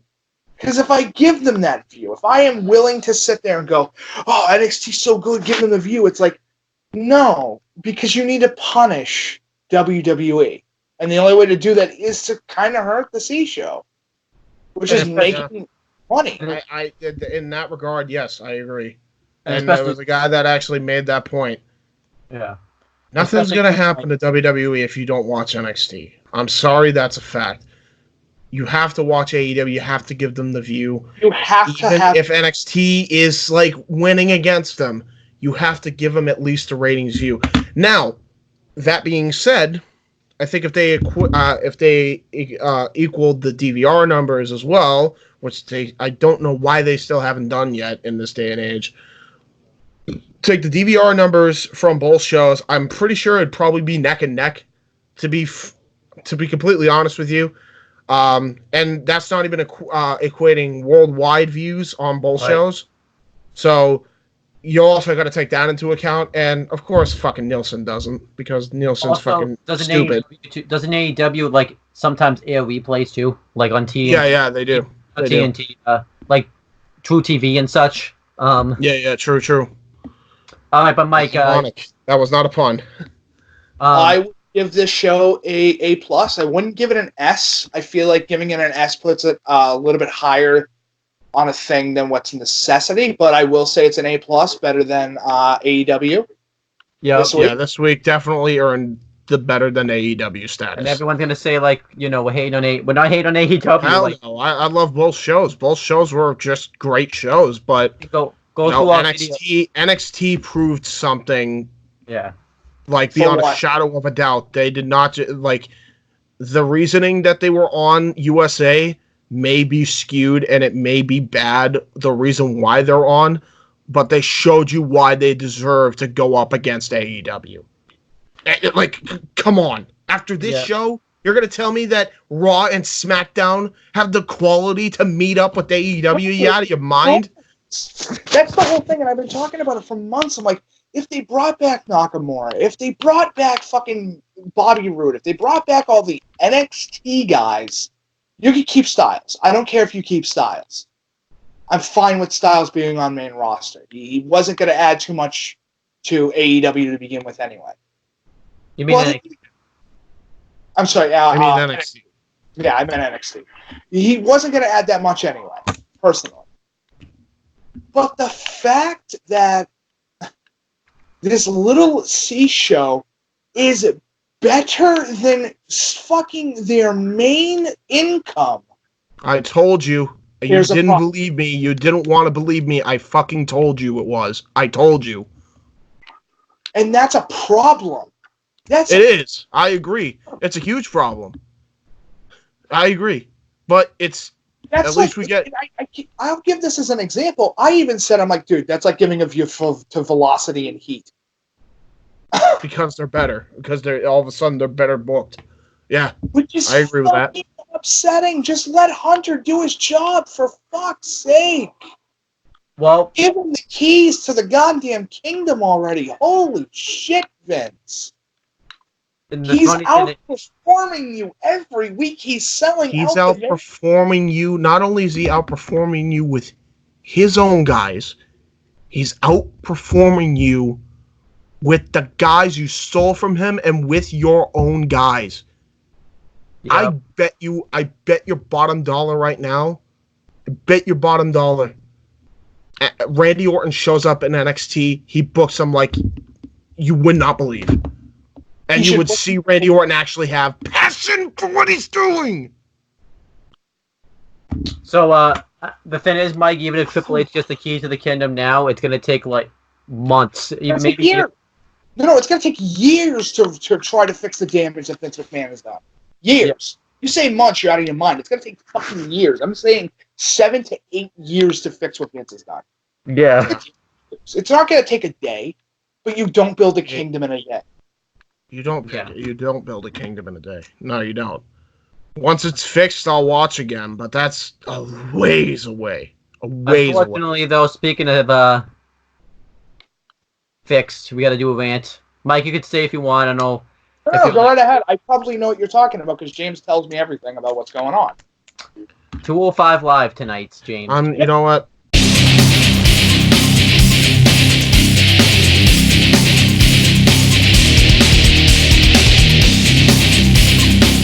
I was gonna, you know what? I am still gonna rant, but I'm not gonna rant on it as hard as I did before. You want me to? You want to see my rant? No, let's see how Mike does. You will, but all I'm gonna say is, if you want to see my rant on this situation, I don't even repeat myself. I already said I'm done repeating myself. Mike has not repeated himself. This would be his first time, but for me, you want to see my rant on 205 Live getting canceled again? Go watch the rundown where I vent about this during the premiere of SmackDown on Fox. Look it up. It's easily in the playlist. Just go there. Noah, Owen, and I are on that show. Simple as that. So Mike, allow me Mike. to loosen up here.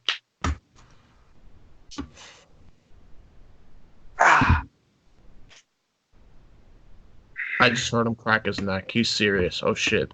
Yeah. You fucked it up. Let me explain. You have cruiserweights, some of the best cruiserweights that you could possibly have in the world, and what do you decide to do? Let's throw them to the curb. Let's just fucking kick them straight in the ass and knock them over the ledge. Not even give them a platform to stand on. No. That'd be too smart.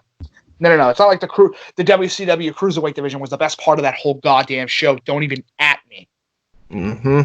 It's the best part of WCW because you had the greatest talent in the world every single week fighting for a title.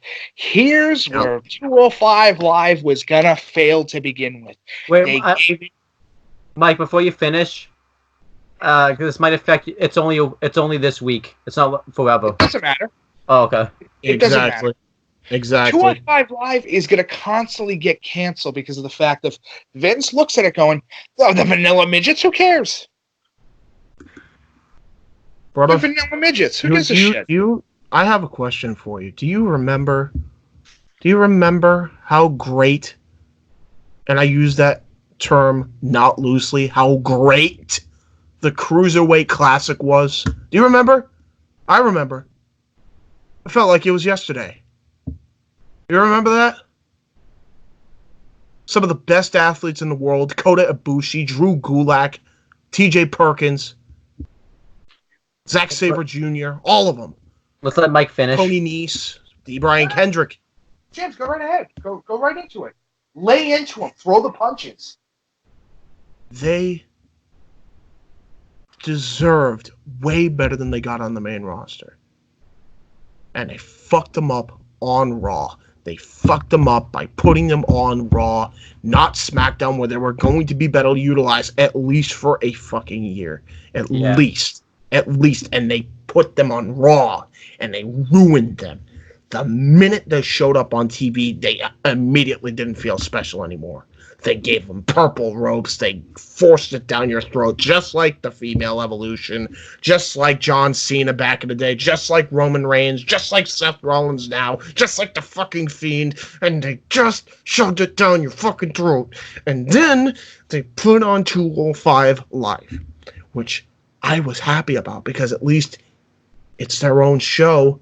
And maybe they'll be given a chance. And then they decided to fucking make it worse. Because just to spite us, they put the show after SmackDown.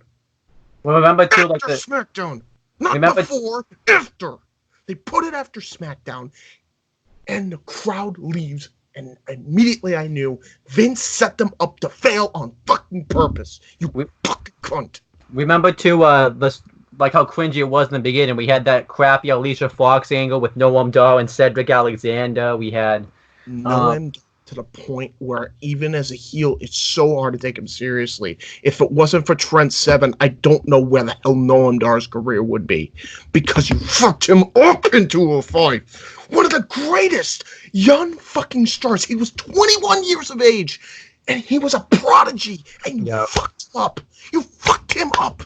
You fucked up everybody. You fucked up Neville. You fucked up Austin Aries. You fucked up everybody. You fucked up everybody in that division. And now because you're on Fox, you think you could just cancel the show? You think you could just stop the NXT and 205, NXT UK and 205 crossover? You think you could just cancel all these things and not have repercussions? Motherfucker, that's not how this works. It's card subject to change. Not entire card gets canceled. Yeah, it's bad. Even though, too, like, now, like, the inclusion. Remember, I get so mad, like, the main roster inclusion, like... I fucking hate this shit. Let's take a look what's happened. Fucking hate them. Yeah. With a burning passion. Fuck that whole crew up there. Lazy booking Fuck is still lazy. It's not an excuse anymore that we can just throw out because of the fact of, we were kind of tired this week. We had to go do this thing. Things You advertise something, you give the people what they were advertised. You know what I'm more mad about, too? Like, people, like, Aiden English basically now just flew in for no reason, because he commentates for the show. Like, That's another thing that irks me. Fucking start a union, boys! Start a union so the shit stops! Are you kidding me? He fucking flies in, the Cruiserweight division flies in there. They fly in. And then you just fucking fuck them over? You just do that? Fuck you. Fuck you for life. Put them in Full Sail out before NXT immediately. full time, too, not Full time, not part time. not a week. I have a Not question. a week. Full time in Full Sail before NXT every single week on Friday. That's what you do. I don't care. Considering you fucking lie all the time anyway, I don't even care if it says 205 Live and it's fucking taped. Fucking have it on Full Sail permanently. Fuck off and get your fucking grubby paws off 205. It's Triple H's baby now. Pricks. Can I tell you what they should have done to begin with? Why did 205 Live need its own section? Exactly. I agree. Why? I understand if you want to make a Because side show where you talk about the... Because if they booked them right, they wouldn't need this show. That's why. They wouldn't need this show. Let Mike talk.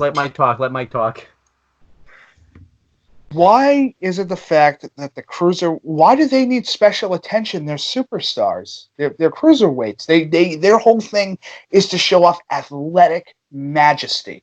Yeah. This is the problem with WWE, which is why it's been coined for years as the land of the giant. If you're under 6 feet tall, you're fucking lucky to be there. Yeah. I'm sorry. If you're under 6'4", you're lucky to be there. Yeah. I mean, No, think about it. What John Cena's 6'5", Randy Orton 6'5", Undertaker past 6'5". Everybody's past 6'4" has become the biggest superstars in the company, including the Big Show. I was gonna say, like, the one thing I like, you guys have put in, like, the flyweight division for WIW. I've only seen one match from it, so I can't comment too much. But it looks like you guys are gonna treat it. No, here's the difference. Here's the difference between us and them. The flyweight division still doesn't have a title for a while. I'm going to put that out now. It's not going to have a title for a little while because we have to get everything else set and ready to go. But the division exists. Yeah. We are willing. Fucking rush it. No, because we didn't just say we have the Cruiserweight Classic and now 205 Live exists. No. And by the way, Vince, stop feeding me a cock meat sandwich. The Cruiserweight Classic should have been the reason for NXT to have a Cruiserweight division, if nothing else. Or SmackDown. Although I'm fearful for SmackDown just because look at what SmackDown became after the fact. Vince's show. So NXT, I rather in hindsight. It was in Full Sail. That's the worst part. The Cruiserweight Classic took place in Full Sail University. What were you going to say, Mike? Does Vince really think that we like sandwiches? I know somebody's going to sit there and go, what does he mean? Well, listen, I don't want a cock meat sandwich. I don't want to be have something shoved I don't down want a fucking sloppy Joe. I want a salami and cheese, you fuck. There. I finished your sentence for you, Mike. So here's where I have to go off. in any other company, the cruiserweights would just be athletes here, there, put on a fucking pedestal, and Vince once in a while literally rips the fucking pedestal and says, "Yeah, sorry that you flew in. I'll pay for the flight back." That's it. These guys fucking pack up all their gear, pack up their lives away from their families to go to a thing, and they're not even paid to show up. Money does not make up for lost time with their fucking family, especially if you cancel the show. Yeah. What money were they making? I'm sorry, that's where the question comes in. 205 Live, yes, is interesting. And I know that Noah has the 205 Lives Matter thing, and I understand that he has that whole section. But here's where I have to say this.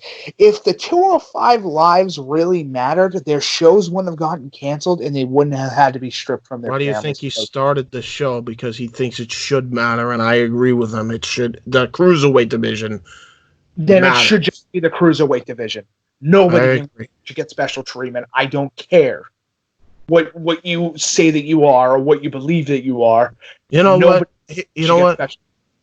And Noah's probably going to kill me for this, but I don't even care. Because I'm sick of getting angry about this. Because 205 Live gets treated like the fucking redheaded stepchild anyway, because Vince didn't want it. He never wanted the Cruiserweight division. Please, for the love of God, just cancel it outright and bring it to fucking NXT. And if not, just make 205 Live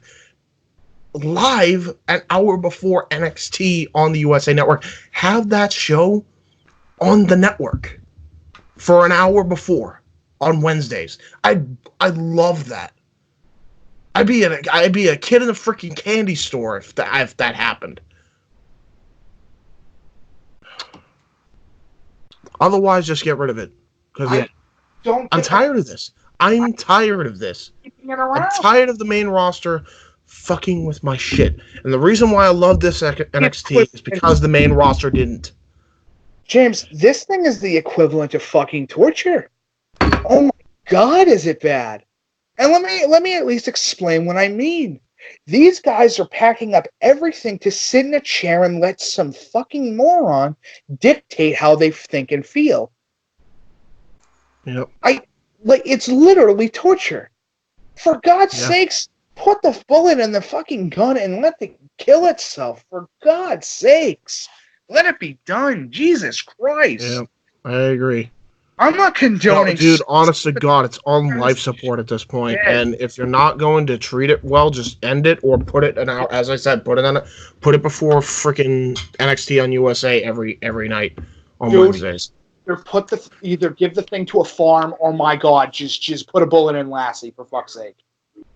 Yeah. Bullet in Lassie. Lassie's been in fucking pain for too long. Put a bullet in Lassie. My God. So I think we pretty much covered the 205 getting canceled rant. So, look, I'm going to be honest with you. Mustafa Ali is getting dicked over, and I can't stand it. On main roster, absolutely. Here's the deal. I have an assignment to do, and I'd rather focus my time on actually getting something done. So, Impact had a great main event.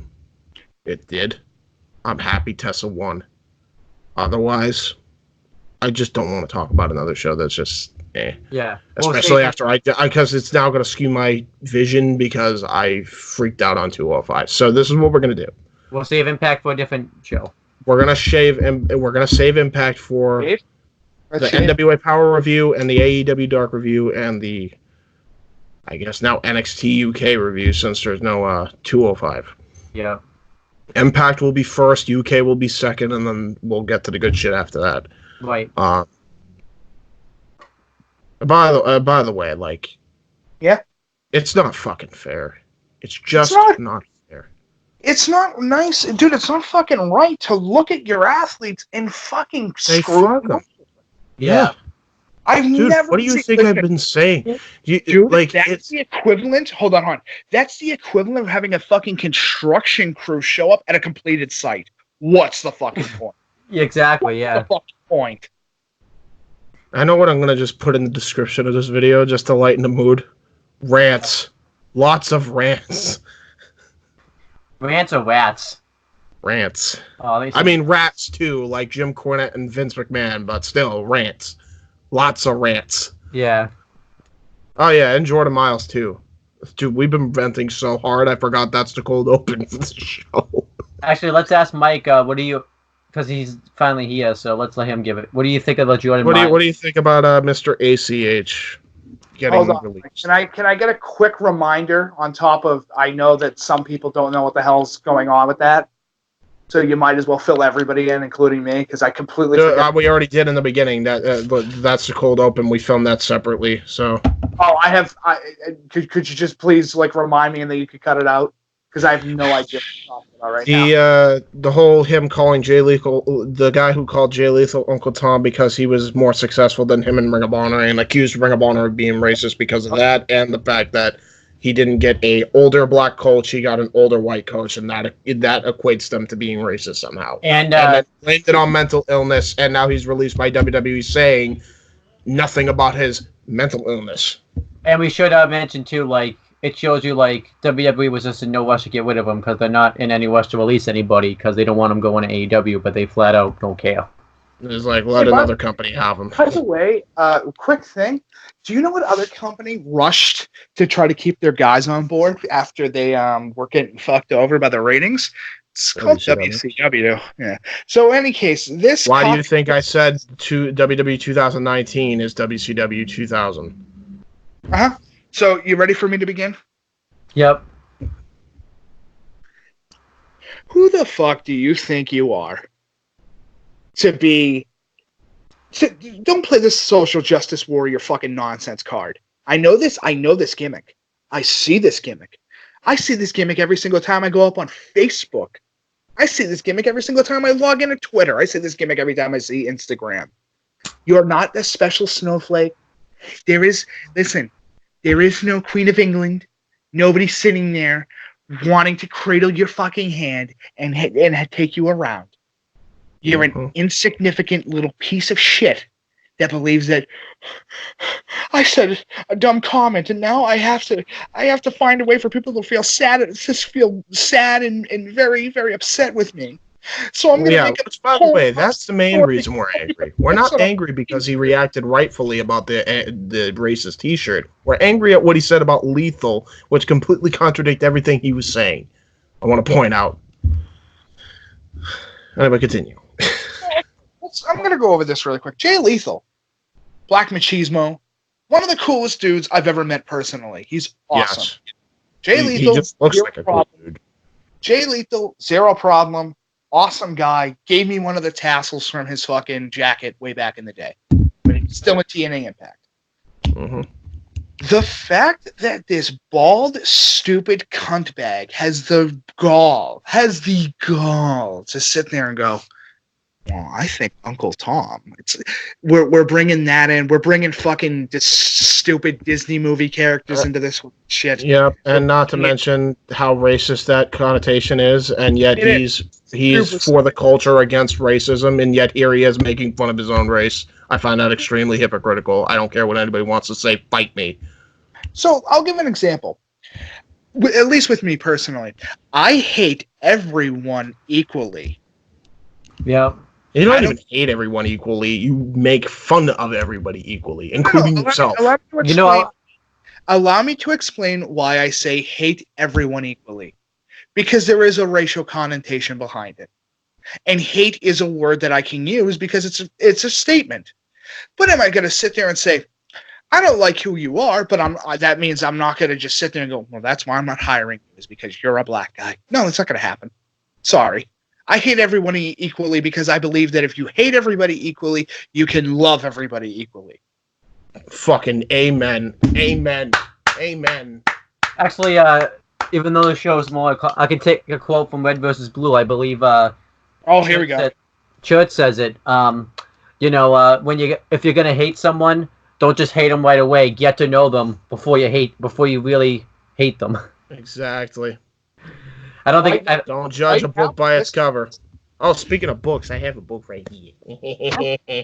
But for for this little piece of cock meat to sit there on Twitter and start going, I wasn't pushed right in Ring of Honor because I could never draw a goddamn dime in my Thank career. you. Yep.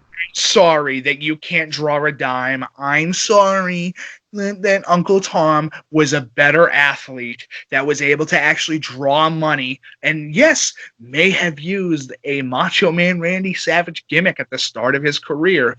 But look at Sanjay Dutt. Sanjay Dutt also had a goofy fucking gimmick. So did Chris Sabin. So did most of the people in TNA when they started out. And why? So that way they could break the bar. I can't believe I'm saying this, but Kevin Nash was right about one thing. The goofy gimmicks is how you get the crowd to love you. You become serious over time. I cannot believe I'm quoting him. I cannot believe I'm quoting him word for word. You need a goofy gimmick to get yourself out there. Diesel is the goofiest gimmick ever, and people like me as Kevin Nash. And I go, yeah, that's fair. That's fair. Truth. Razor Jay Lethal, same way. Jay Lethal is honest to God like Kevin Nash, except a better wrestler, but he's like Kevin Nash. I won't hate Kevin because of fucking stupid backstage politicking, because I know how that whole system goes. It's all about watching your own back to begin with anyway. But it's more the fact that this smarmy little piece of sperm that should have been swallowed has the ability to sit there and go, you say, because I wasn't pushed, I now get to say stupid nonsense on Twitter. Yep. Listen, I understand lips on the t-shirt. The t-shirt was black. It's fucked up. I get it. Well, Mike, 100%. one thing you missed, 100%. Since you weren't watching NXT, it wasn't like the guy wasn't even pushed. He won a breakout tournament and got an NXT championship match against Adam Cole. But I'm not talking about NXT. I'm talking about his time in Ring of Honor. Right. Yeah, Where he couldn't draw a fucking dime. exactly. Because you know why? Here's his gimmick, and I'm going to just give an overdramatized version of what his gimmick was. I'm a black guy. Yep. That was it. That was his whole gimmick. That's all he came up with. I'm like, you sat there, this genius, this Einstein of wrestling, sat there for hours on end, and all he could come up with was, I'm going to be Crime Time, but in actual wrestling gear. Yep. That is literally the best you can come up with. You deserve to a slap on the ass and a kick right onto the baseball field. You fucking striker. Do us a favor. Stay off of Twitter, you moron. Seth Rollins, you two, stay off of Twitter. For fuck's sake, you have better things to do in your life than vent your problems out on Twitter. For God's sakes. Listen, Married to fucking Becky Lynch. You're married to the hottest woman on the main roster. Seth, take the dick out of your pants for once in a while. I know it's hard to see. Because it's only 3 inches. And that's at full maximum. Yes. Maximum girth. Listen, he could take his 3-inch punch. Vince is trying to stretch his girth to WrestleMania. I want to stretch his balls to WrestleMania. I want to be able to take a flashlight and see through. Okay, look. Try to end this because I want to be done. I will right now. I will right now. To all the fuckboys on Twitter that believe that they are this big hype nonsense and they're a professional wrestler, do yourself a favor. If you want to talk about something that's interesting to you, that's fair. If you want to talk about something that's personally going on and you're like, I can't make this tour date, here's what's going on, that's fine. If you want to vent to minute frustration saying, the airplane I took, the person behind me the whole time was snoring up a goddamn storm. Anything in the world, that's fine. But as soon as you start venting your personal problems and acting like a scumbag, you deserve somebody to come up behind you dressed in a midget costume to kick you square in the dick. Not just that. Imagine this, and I'll end it with this. He, at the end of the day, I'm pissed off with him because of the Jay Lethal comment and the Ring of Honor comment, and then he had the gall to blame it all on mental illness, which was never documented in any of the places that he had an issue with, ever. They just thought he was a dick and they kicked him off. Now, is there systemic racism? Yes. Is there problems with this country when it comes to that? Yes. And nobody should be hated for their skin color. And nobody also, by the way, should be loved for their skin color. I don't care if you're white, black, green, blue, purple. You should love the individual. Or that's racist. The individual equally. Equal opportunity, motherfucker. James, you're being racist because I am turquoise. Why don't the turquoise people, huh? I'm a peach person, okay? I am a peach person, and you deserve to understand how juicy I am. I am one of the people. You potato fuck. Let's just Jesus Christ. All right, let's do the plugs and the promotions. This was definitely okay. We'll do the plugs and promotions. We shall pluggeth. Plug. A plug. James, right. you have a lot of work to do at the end of the month because with this video alone. Here we go. There you go. Right. Here you see it. We're doing the plugs now. It's the plugs. Down in the description. There you go. This has been the Wrestling Rundown. And we will talk to you all. See ya. Owen, his stuff's in the description. It's okay. Yeah. Mike, Dude, it's so long. We have to end it at some point, dude. Yeah. See you guys. Bye. Talk to you later. Take that work week off, 5 days in the bucket. Fuck it, you got a boss who's a jerk who doesn't. Throw on some Wu-Tang, bring the motherfucking ruckus. There is no pretext. We are living and we love it on a budget. Never mind, we just nudge it to the side. Give the kids a little time. We are living till we die. Focused and we hustle, but we still be getting high. No exception to the rule. Do what you do to get by. Cause I keep ticking like a metronome, and my thoughts keep telling me to get me home, but my balls keep